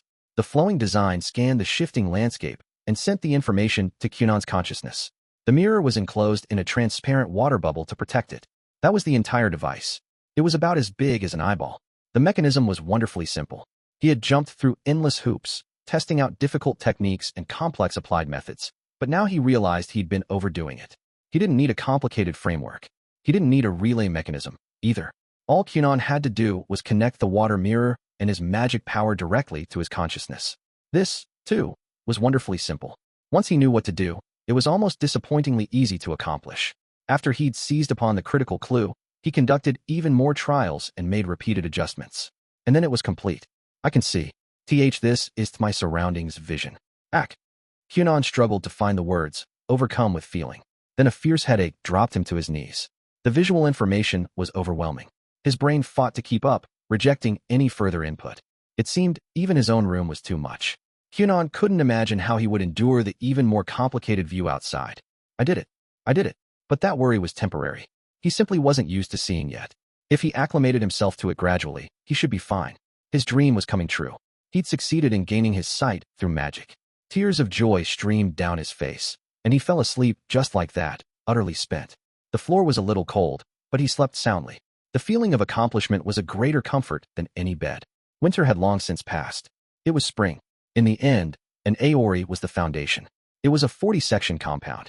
After 40 alterations to the base spell, finally, Kunon's wish came true.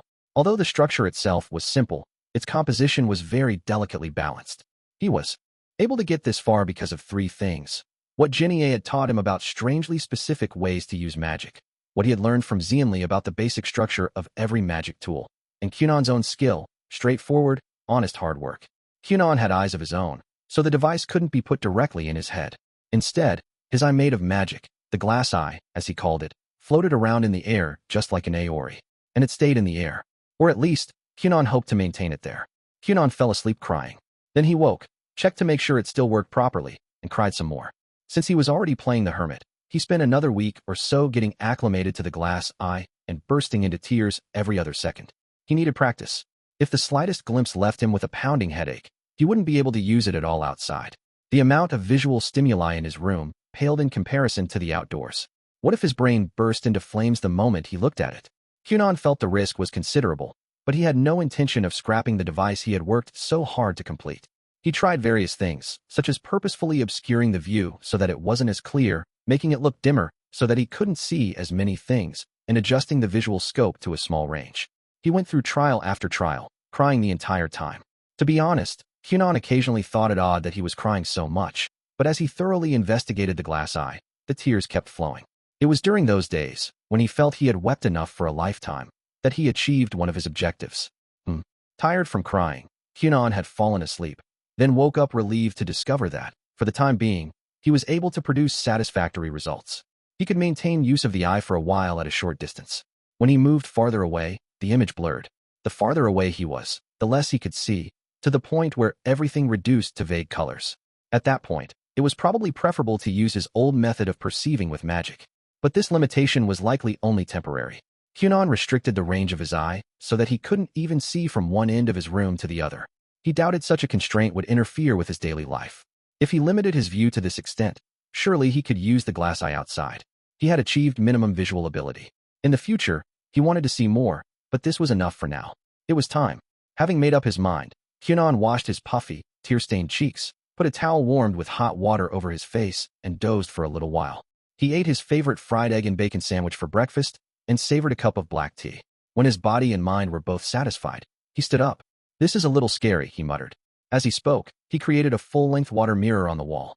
At some point, Kunon had decided that if he ever gained his sight, the first person he would look at would be himself. He used to be full of self-loathing. He couldn't do anything by himself. Nothing went the way he wanted, and all he did was make the people around him worry. He fell all the time, and the only thing he felt was pain. Kunon had hated himself back then. Once he immersed himself in magic, he merely stopped thinking about such things. When he became able to see colors with magic, he found fewer and fewer things to hate about himself. But that was all. Even now, he didn't particularly like himself. Kunon wanted to see the face of the person he hated most in the world, even if it was just once. He hadn't put any thought into it beyond that. There was no point in seeing his own face. He knew that well enough. But he had come to a major milestone in his own life. He might finally start liking himself, or he might grow to hate himself more than ever. Once, he had come across a portrait of Orcs, Huglia's most famous stage performer. If he resembled a man as good-looking and elegant as that, he could probably learn to love himself. He hoped he'd be the kind of man who looked good with a beard. Kunon didn't have any facial hair yet, since he was still a child, but he had plans to grow a magnificent beard someday. On the other hand, he would hate it if he looked weak. He wanted to be cool and refined. A face unsuited to a beard would be the worst. That said, he wasn't expecting much. Kunon couldn't imagine the person he hated most in the world having an impressive face. Here we go. As these thoughts wandered through his head, Kunon stood in front of the big water mirror and made up his mind. He was going to look. It was time. Kunon activated the glass eye. A water sphere popped into existence next to him. He adjusted it, looked at the mirror, and, is this me? He had brown hair, so light it was nearly blonde, and a plain face. He looked so much like the childhood portraits of his Gurion ancestors that it didn't even feel like he was seeing himself for the first time. His unfocused eyes were silver, and looking at them left him with an indescribable feeling. He didn't look cool. He didn't think a beard would suit him, either, though maybe that was because he was still a child. Surely he would grow up to be an attractive man who looked great with a beard. He hoped so anyway. Kunon stared at himself. So this is my face. It made sense to him in some ways, but it felt like the face of a stranger. He didn't know what to think about his own reflection. Kunon had now seen the thing he wanted most to see, but it didn't mean anything to him. What was the point of seeing himself? He had thought it would inspire a big change in his attitude or values, or perhaps the world would look or feel different to him. But that wasn't the case. Kunon remained Kunon, and his values stayed pretty much the same. So this is it, he thought. He was disappointed. He'd spent so long burning with anticipation, trying so hard, and now he was finally able to see his own despised features. But just gazing at them, nothing in particular resonated with him. He wasn't happy, or sad, or filled with loathing. It briefly occurred to him that perhaps, if people faced their biggest problems and anxieties head-on like this, those issues, too, might end up seeming insignificant. Hey, Kunon called out to the giant crab, so big he had to look up at it, that was standing behind him. Do you think I'll ever be able to like myself? The crab said nothing. It didn't react. And by the way, what are you? The crab had no answer for that, either. Kunon went outside. In the garden of the detached house, he timidly activated the glass eye, seeing the world beyond his room for the first time. Whoa! Above him, the purple sky unfurled endlessly. The grass under his feet was pure white. The trees were blue, and the sun was a big black mark in the sky. So this is the world, huh? Somewhere deep down, he knew. He knew that what he was seeing wasn't the same as what he'd seen in pictures and encyclopedias. Kunon had studied many reference materials, and this color scheme was wildly different from what they described. He knew the color of the grass from his magic vision, and in the many pictures of the sky he had come across, it was generally blue or red or dark. There was no purple, and the sun wasn't a black dot. Come to think of it, the sun should have been far away, but he could see it surprisingly well, even though he had adjusted the glass eye's range so that he could view only a small area. Something was very wrong. Was it his knowledge? The world? Or was it his way of seeing that was wrong? Master Kunon, Iko, who had apparently been nearby, rushed over when she saw Kunon emerge from his room for the first time in a while. Iko. It was his first time seeing someone else's face. She looked loving, not unlike the image Kunon had in his mind of her. Her dark brown hair was tied back in a big braid. Her expression was fresh and bright, like her personality. Master Kunon? A nearby Aori flashed as it reflected the light. It was suspended in the air as if peering into Iko's face. Seeing the water sphere's odd movement, Iko made a guess. Could it be? You can see? She asked. Yeah, I can see, Iko. Oh, Master Kunon. Iko wrapped the boy up in a hug, sending the glass eye hovering before her flying. You did it. You really did it. You finally made your wish come true. The two of them had known each other a long time, and their feelings and attachment ran deep. Iko no longer thought of Kunon as the son of her employer. And to Kunon, Iko wasn't just a servant. He was happy to see her pleased. This was considerably more enjoyable than looking at his boring reflection. At the moment, though, Kunon leaned shakily against his maid. When she'd sent the glass eye flying, his vision had suddenly spun round and round. Still not used to the outside scenery, the abrupt shift in his view was hard to bear. He felt extremely dizzy. Thank you, Iko. They hugged for a while, savoring their joy, then stepped apart. Once more, Kunon looked at her closely. She was smiling. But, Iko, I want to ask you something. Of course. By the way, I'm still on the lookout for a boyfriend, but I already have a matchmaking interview set up. Oh, I see. So, Iko, do you have a horn growing on your head, by any chance? No. I look like a devil when I'm angry, but my horns aren't out at the moment. I see.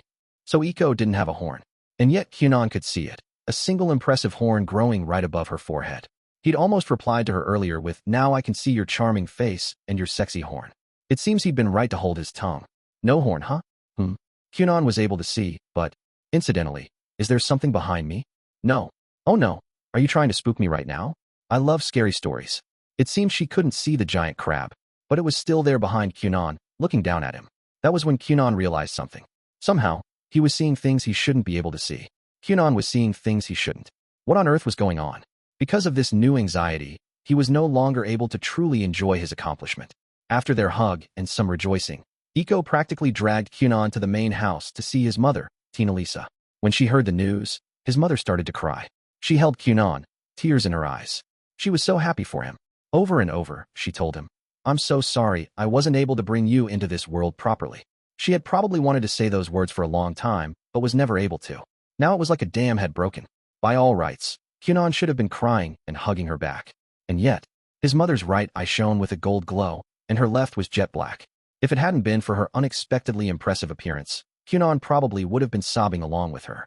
He had a hunch that other people, too, would have features he shouldn't be seeing, like the crab following him and Iko's horn. Being able to see had become its own source of anxiety before he even got a look at his family. At this point, he wasn't even sure what his mother was supposed to look like.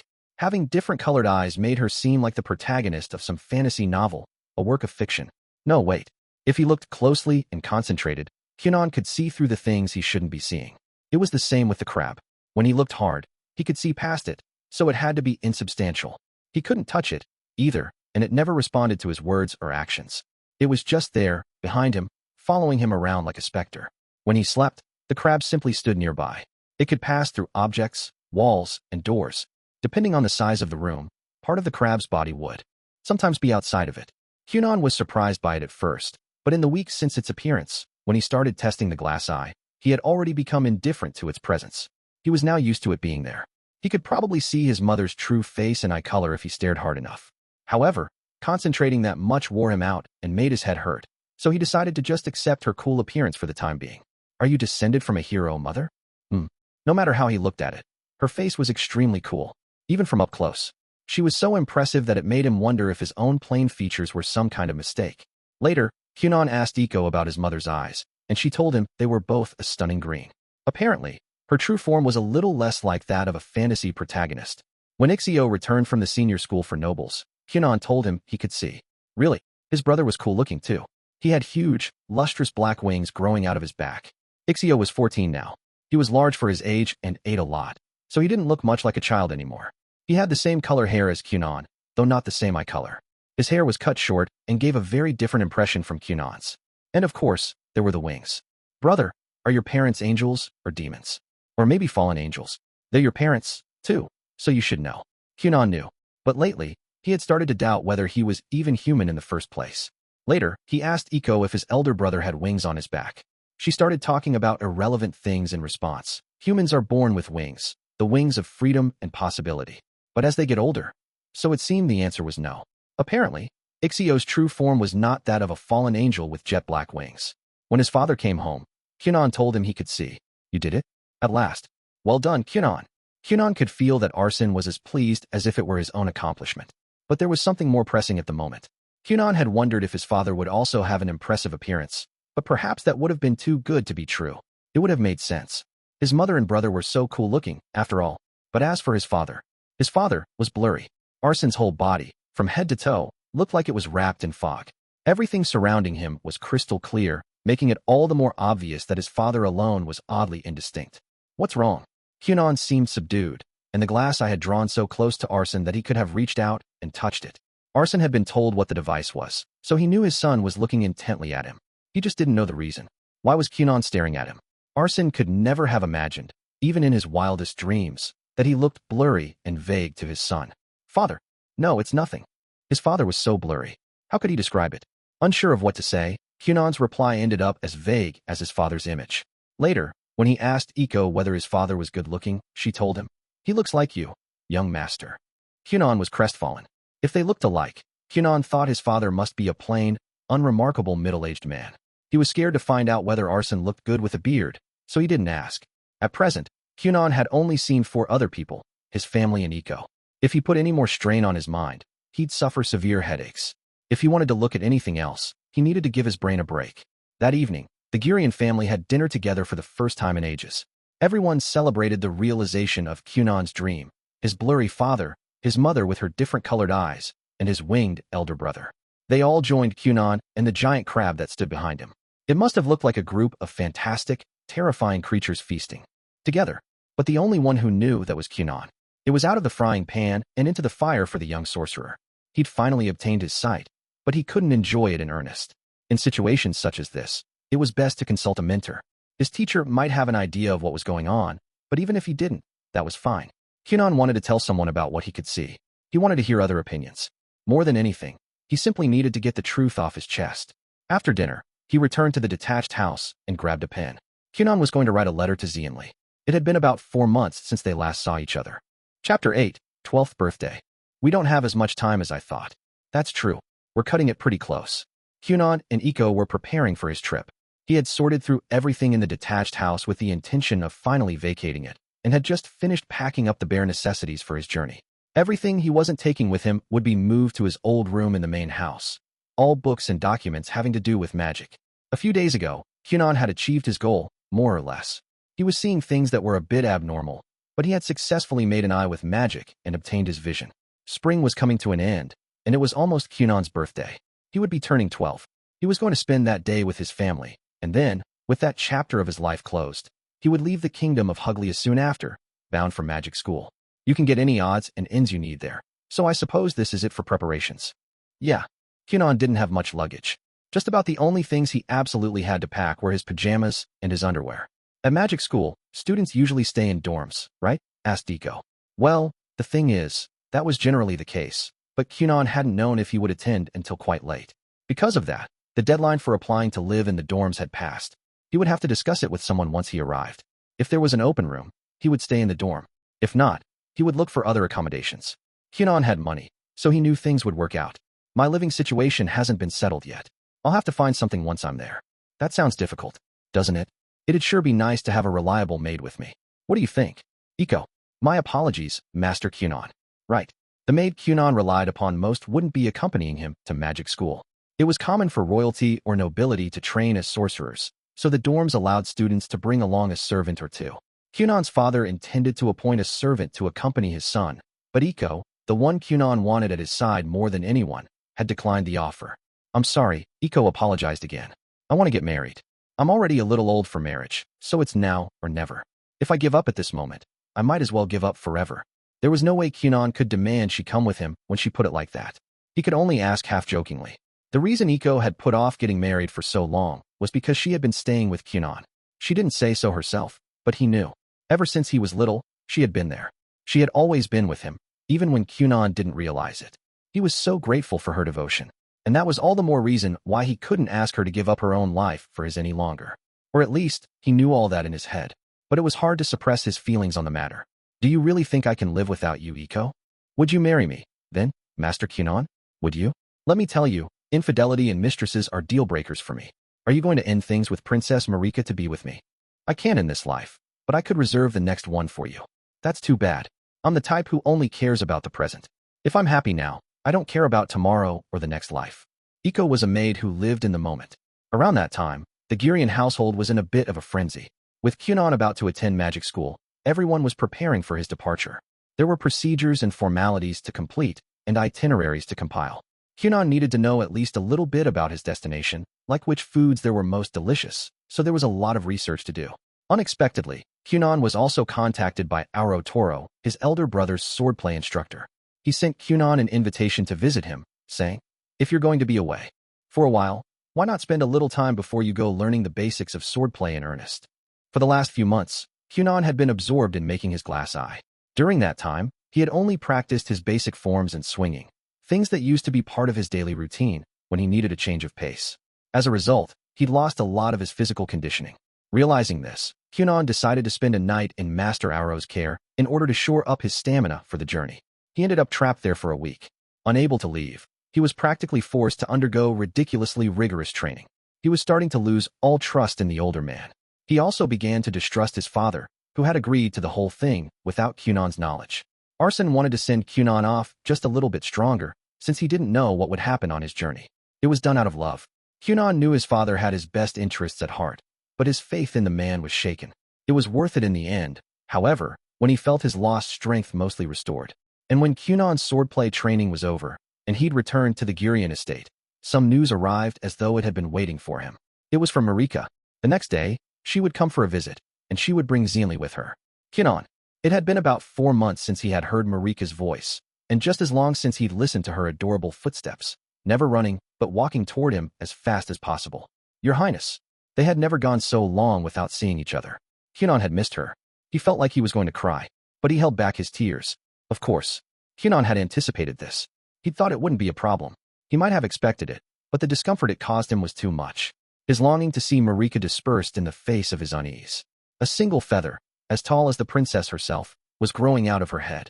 The moment he saw her, he had one thought. Oh, she's got a huge quill stuck in her head. The shock of it even overshadowed Marika's girlish beauty.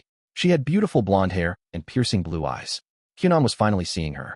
So this is what she looks like. And yet all that emotion was being forced aside. The only way Kunon could think of Marika at the moment was as a girl with a quill stuck in her head. Kunon. I missed you, princess. Is your head all right? Yes, I missed you too. My head.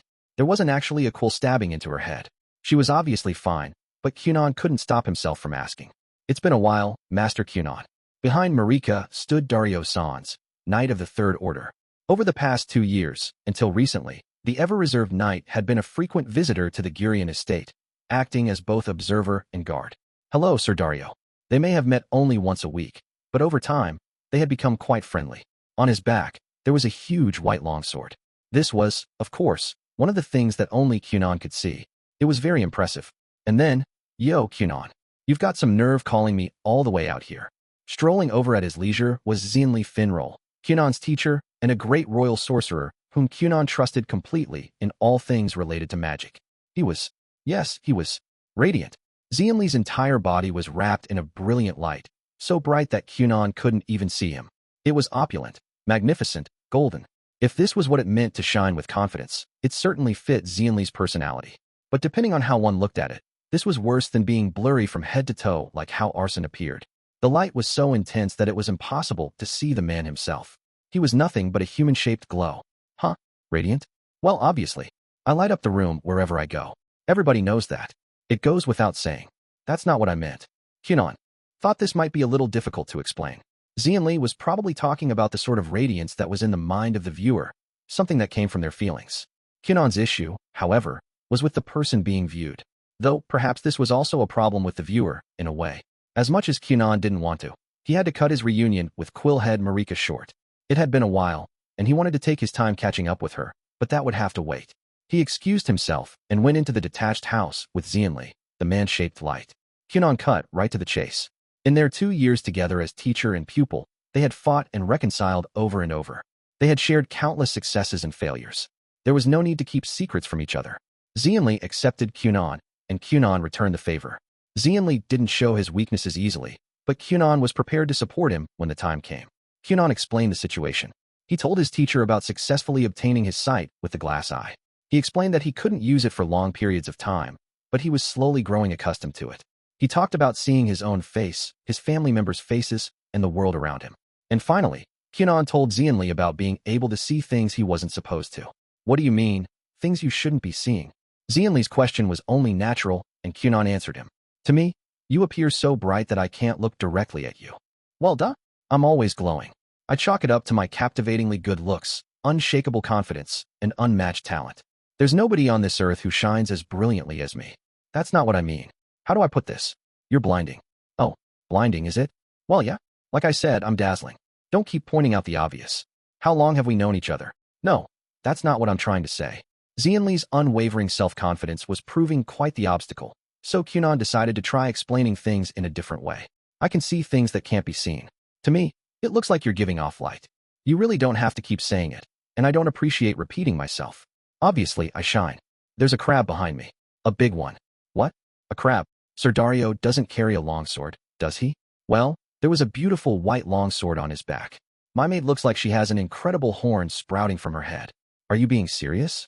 I joke around, and I lie, but I wouldn't tell a joke or a lie that would seriously anger you, master.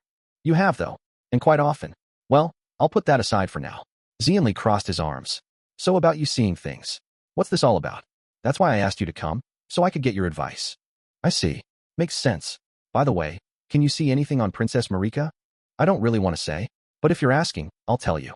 Though you might regret hearing it. Tell me. There's still a lot we don't understand, so it's better to have a bigger sample size. When he put it like that, Kunon had to tell him. He explained that it looked like Marika had a massive quill sticking out of her head. Xianli burst into laughter. I have no idea what that means, but it's so funny. Hilarious. A quill sticking out of her head. Xianli was practically howling. Kunon waited until his master calmed back down. It's not a laughing matter, you know, he said.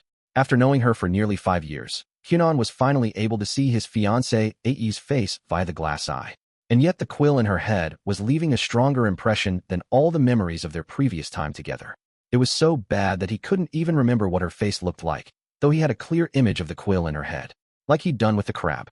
Standing behind him, Kunon thought he would get used to the quill after a while, but that would only cause new problems. Now and then, he would casually look up at her and calmly think, there's a quill stuck in Marika's head. It's there as we speak. I wonder if it will still be there at the wedding. Maybe someday he'd be gazing at her, thinking something similar, and start laughing. His only worry was whether that laughter would hurt Marika, since he was sure to find it more absurd and thus funnier in the most serious moments. So as far as seeing things goes, I look like I'm glowing? Yes, you're like a person made of light.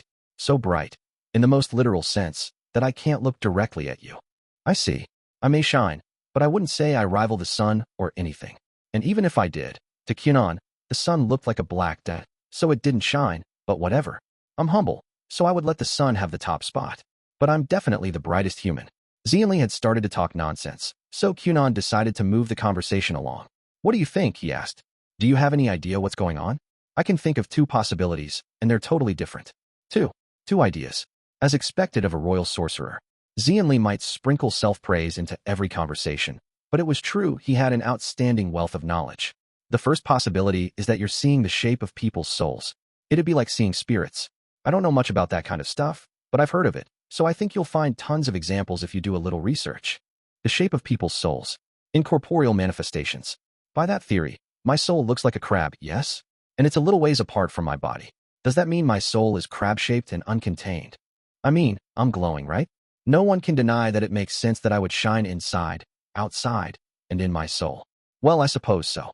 Given that Xianli truly did appear to be glowing, Kunon couldn't very well disagree.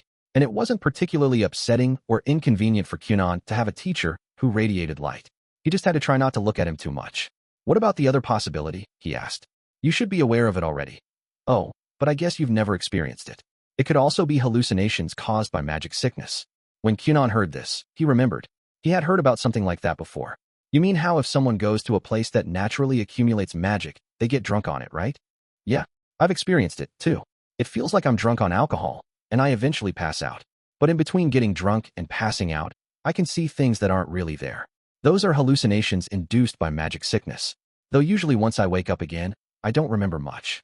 Kunon had never overindulged in alcohol, so he couldn't imagine what it was like.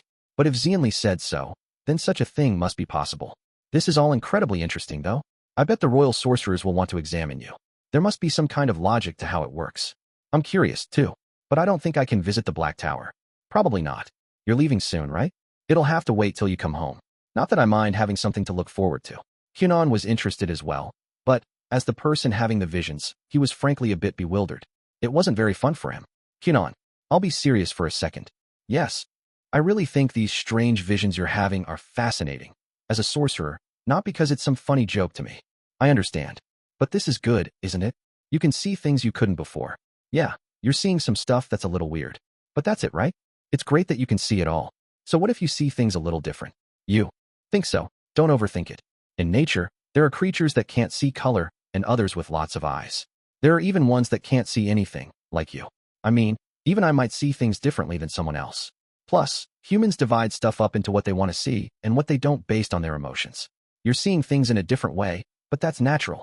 It's good that you have your own way of perceiving the world. Everybody does, so don't let it bother you.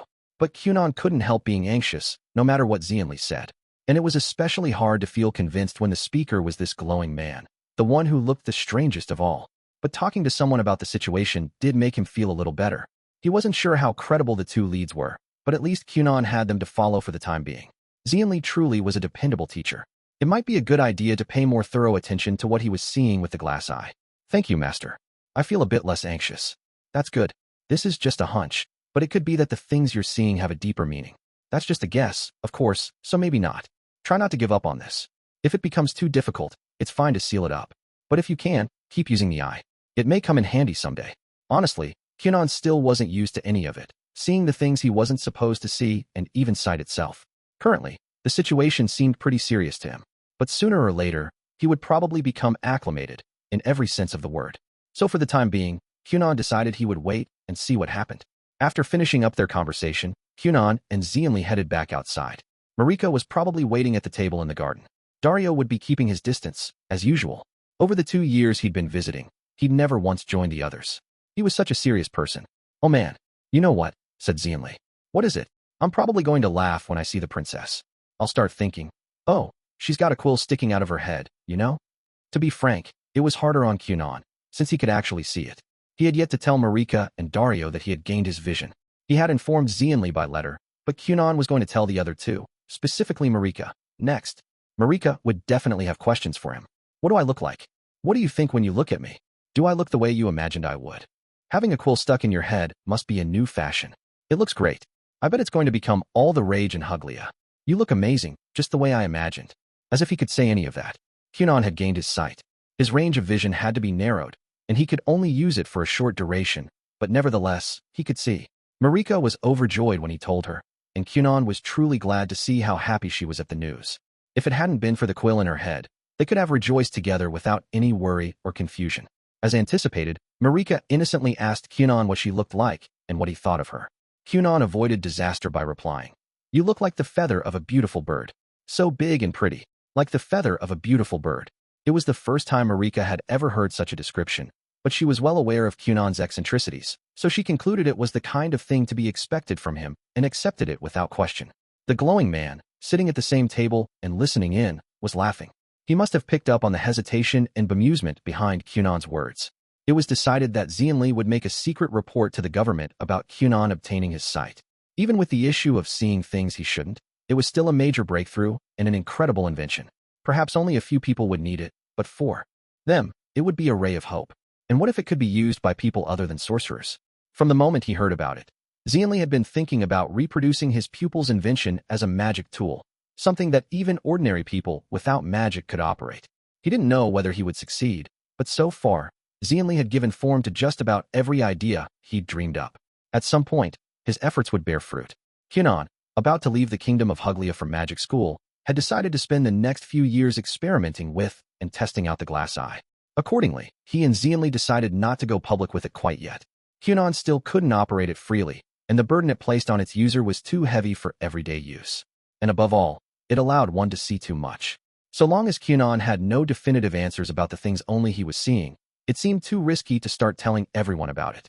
He had consulted with Xianli on that point, and they'd agreed to keep the eye's existence a total secret. Xianli would just report that Kunon had gained his sight through magic, and even that information would be shared only with a portion of the country's top leadership, such as His Majesty the King and the Grand Master of the Royal Sorcerers. And so, having saddled his teacher with the burden of reporting all this, Kunon prepared to celebrate his birthday. On Kunon's 12th birthday, even Marika was present. Every year she sent him a letter and a gift, but this was her first time attending in person. The young sorcerer spent the day with his family and his fiancée, Ai. They shared a slightly lavish dinner as a group, but otherwise did nothing particularly special. It wasn't much different from previous birthdays in terms of activities, but it was a special day for Kunon simply because he got to spend it with Marika. Having a quill stuck in her head didn't change the fact that she was important to him. There were presents, too. His blurry father gave him a specially crafted metal cane. It was solid and a bit heavy, but it could double as a weapon if necessary. It was, quite literally, a gift to support him wherever he went. From his mother, with her hero-like mismatched eyes, he received a pen made of expensive, high-quality materials. Having seen how Xianli forced her son to do paperwork, she thought he would probably have many more opportunities to write in the future. She had chosen a design that was ergonomic and simple to use. His elder brother, the fallen angel, gave Kunon a gourmet's map of the world that he had researched and compiled himself. Traveling was often difficult and tiring. It wasn't uncommon for someone to feel physically unwell while on a trip. But apparently, if there was even one thing to look forward to, such journeys could be completely different. The map was a little untidy, but the thickness of the string-bound sheaf of paper was proof enough of how much effort Ixio had put into his gift for Kunon. As the next Marquis of the Gurion estate, Ixio was already very busy. Kunon felt grateful that his brother had spared so much time for him. And from Marika, Kunon received a magic silver bracelet. It was one of a set, and the other was in Marika's possession. Every time Kunon touched the bracelet on his wrist, a memory of Marika would well up in his mind. He was certain to quickly grow fond of the accessory. All the gifts he received from Marika and his family were given with the knowledge that he would be away for a while. And so Kunon's 12th birthday passed without incident. Epilogue. It was the day after Kunon's birthday. Members of the Gurion family and their household servants started gathering at the front gate early in the morning. Kunon would soon leave for magic school, and everyone was there to see him off. "Well, bye for now," Kunon called out. Then he climbed into the waiting carriage. His tone was casual, as if he was only popping out for a quick errand. A clamor rose from those gathered around. Huh? What? It was a bit anticlimactic for his parents and brother, who had expected something a bit more emotional, like some moving words of farewell. But, they thought, this was just like Kunon. He was no longer the type for gloomy or serious goodbyes. "I'm off. Bye-bye." Iko, who was accompanying Kunon for part of the journey, followed him into the coach with her own casual goodbye. It was all thanks to her. For better or worse, Kunon had changed because of Iko. No, it was certainly a change for the better. Or at least, the good canceled out the bad. Probably. Kunon looked out the window at his family. They were watching him in silence, too amazed at his conduct to speak. "I'm off. I'll be back in 2, 3, 4, maybe 5. Anyway, I'll be back in a few years." Kunon Gurion was 12 years old. He smiled as he spoke. There was no trace of his old sorrow to be found. The carriage started to move. It didn't shake much, since there were flexible aori covering the wheels. The ride was quite smooth. "Would you like to eat lunch, Master Kunon? Didn't we just have breakfast, Grandma?" It didn't quite fill me up. And if you call me grandma again, I'll spank you. I'm still young and energetic. We haven't even left the estate's grounds. But aren't you hungry? How could I be hungry? I'm alone with an attractive woman. My heart and stomach are both full of excitement. Guess I'll eat alone then. Time to dig in. Wow, you weren't joking. The two of them exchanged casual banter as the Gurion estate faded into the distance. Riding along with Eiko, who fell asleep as soon as she finished eating, and the crab, whose body was partway out of the coach, Kunon passed through the outer gates of Huglia's capital. An early summer breeze drifted in through the open window. It brushed gently over Kunon's cheeks as it passed on its way, off to lands unknown. Extra story, someone else's turning point. Who knows how long he'll stay your boyfriend? He won't be as popular as me, but before you know it, girls will start lining up for Kunon. You get it, don't you, Ninth Princess? A few insensitive words from a certain royal sorcerer were enough to change her. Marika Huglia was the 9th princess of the kingdom and the girl chosen to marry the second Gurion son after he awakened to his magic. She was going to marry a boy who couldn't see. Marika had been full of anxiety when they first met, but now she accepted her fiancé, and was his biggest supporter. Yes, it must have been those callous words that made Marika decide beyond all shadow of a doubt that she was definitely, absolutely going to marry Kunon Gurion. Phew. Marika returned to her modest rooms. She sat down at the table and took a deep breath. Her entire body hurt. Her muscles were sore almost constantly, and she was never without bruises and scrapes. She was getting used to it, but it still wasn't enough. Princess, your medicinal tea. Thank you. Laura, her private maid, had brewed her some tea to drink. It was viscous, and the bitter grassy taste was cloying, but she was used to that, too. If a cup of this nasty tea could relieve her fatigue, even a little, it was worth drinking. School begins soon, doesn't it? Yeah. Marika had graduated from the school for noble children and would soon be headed for the senior school. Are you going to make the deadline? It doesn't look like it. After Xianli's comment, Marika had decided to become a knight. Her half-brother had laughed at her, saying she was being stupid and impulsive, but Marika had given it a lot of thought. It was all for the sake of marrying Kunon Gurion. Marika intended to earn a knighthood by her own efforts, a real title, unlike her nominal title of 9th princess. It would be a proper achievement. Eventually, Marika would be given some territory. Ruling over land required not only knowledge but strength. There would likely be times when she would need to fight magical beasts and thieves and such, both to protect her people and to bring riches to her land. And in times of peril, she wanted to be able to protect Kunon herself. With that thought in mind, Marika decided to become a knight and began training independently. However, they told me it's too late to apply to the knighthood course. I mean, I don't think I could pass the entrance exam as I am now, so it's fine. Students at the senior school for nobles could enroll in a knighthood course, but the time period for the application and the entrance exam, too, had already ended, so Marika had to proceed as part of the general education department. If she still wanted to enter the knighthood course, she would have to take a transfer exam the following year. Marika was in need of more rigorous training, so this was actually convenient for her. She had only been aiming for the knighthood course for 3 months. Her strength was nowhere near what it needed to be. I'm going to take the transfer exam next year. I think that will give me enough time to train sufficiently. There was no reason to panic yet. It was fine to take things slowly as long as she was still progressing. Or so she thought. Yo, princess. Got an invite for you. One day in late spring, an uninvited guest appeared in Marika's training room, an empty space in the castle used for storage. I'll kill you, you know, said Laura. Apparently, he had pushed past her on his way in and entered without permission. As a result, he found himself with the blade of a dagger pressed against the nape of his neck from behind. His bold smile didn't even waver. That's enough, Laura. Marika gave the order as she wiped sweat from her brow. Laura, who served as both maid and bodyguard, slipped quietly away from the uninvited guest. It was Xianli Finroll. Having recently become Kunon's teacher, Xianli had developed a sort of closeness with Marika. To be specific, he was part of her escort. When she left the castle, or at least, he was on paper. Manners, Xion. The man Marika had been sparring with, her mentor, Sir Dario Sans, showed his disapproval. He was a gentleman, totally unlike Xianli. My bad. But this is urgent. It must be, Marika thought. Xianli was a royal sorcerer, and he hardly ever met with Marika in the castle, or with anyone else in the royal family, or in a position of power. If he wasn't careful, he might get caught up in politics or some other burdensome matter. Jenny Kors is at the Black Tower right now. Don't you want to meet her? Marika did want to meet her. Not for any particular reason, however. She just wanted to see Jenny and find out what she was like. Jenny Kors. Whenever Marika's fiancé talked about magic, he would mention the name of his old teacher, a woman's name. Marika knew she was overthinking things. She also knew the woman was far too old to be in the running for Kunon's heart, but she still wanted to meet her. After Marika and Kunon's graduation 5 months ago, Jinnie quit her job as Kunon's private magic tutor. And now, why is she here? She's asking for a referral. She said she wants to go back to magic school and retrain. Apparently, when she attended before, she got discouraged by geniuses like me running around. So she's talking to Lundamond for the 6th time. 6th time? He said he wants her to prove she's talented enough to deserve a referral, and this is her 6th try. That old man is too soft. He gives too many chances. It had been 5 months since Jinnie quit her job as Kunon's teacher, and it seemed she was working on improving herself. Anyway, it looks like she'll succeed this time. That's why I came to invite you. If you don't meet her now, you probably won't get another chance for a while. You've got quite the grudge against her, don't you? She did. How could she not? Jinnie was a woman with close ties to magic who occupied more than half her fiancé's heart. How could Marika not be bothered? And yet, Marika's feelings were a bit complicated. She and Jinnie were the same. These past 5 months, Marika had been training desperately to become a knight. And Jinnie, who wasn't quite her rival in love, but was nevertheless the target of a slight one-sided hostility, she was training, too. I am interested, but I'll pass. Their aims were different, but by some twist of fate, they were both training at the same time.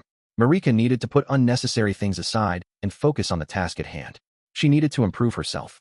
If that was what Jinnie was doing, Marika should be doing the same. Even if they did meet, what was the point? There wasn't anything Marika could do. And if she had that kind of time on her hands, it was better spent practicing her swordplay. She didn't want to lose to Jinnie, and not just in training. She couldn't lose to her. Oh, I see. Well, okay. I was just trying to be considerate. Excuse me. Considerate?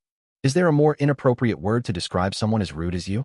She didn't say any of this aloud, but it rang loud and clear in her heart. And perhaps a little of those feelings made it into her expression. Xianli grinned and turned his back to her. In 2 years, I'm going to send Kunon to magic school. He and Jinnie will probably see each other there. Wait a minute. I said wait. But Xianli didn't wait. Instead, he simply strolled off after putting her in the worst possible state of mind. As soon as practice was over, Marika rushed to the library. She needed to do some research on magic school. She had heard of it before, but since she wasn't a sorcerer, she wasn't well versed in the particulars. She had taken a class on foreign countries as one of her compulsory courses at school, but, well, the school wasn't exactly a country, and its internal affairs weren't well known, so it didn't garner much classroom time in the Huglian education system. Or perhaps information about the school was deliberately restricted. Marika couldn't be sure. The magic city of Direshik was surrounded by 3 major powers, and it had developed a unique culture without royalty or nobility. Though, the immortal witch, Grey Ruva, who founded the city, might be considered a kind of monarch. Many years ago, Grey Ruva single-handedly fought off invasions from the 3 surrounding nations, the Empire, the Holy Kingdom, and the New Kingdom, who wanted the land. Since then, Direshik had become a kind of sacred, inviolable place. It wasn't a country, but it was treated as an independent nation. All that background aside, the magic school was founded because sorcerers from all over the world would gather there to seek the teachings of Grey Ruva. First came the sorcerers, then regular people and merchants arrived. The land became a city, and then, ugh. Even now, it was a place for sorcerers from all over the world to come together. And that was a problem. What a headache. Whatever his intentions, it seemed Xianli's consideration had been genuine. They might really meet up again. Actually, it seems inevitable. The more she learned, the more sure Marika became that Kunon would want to go to magic school, and she would have no way to stop him.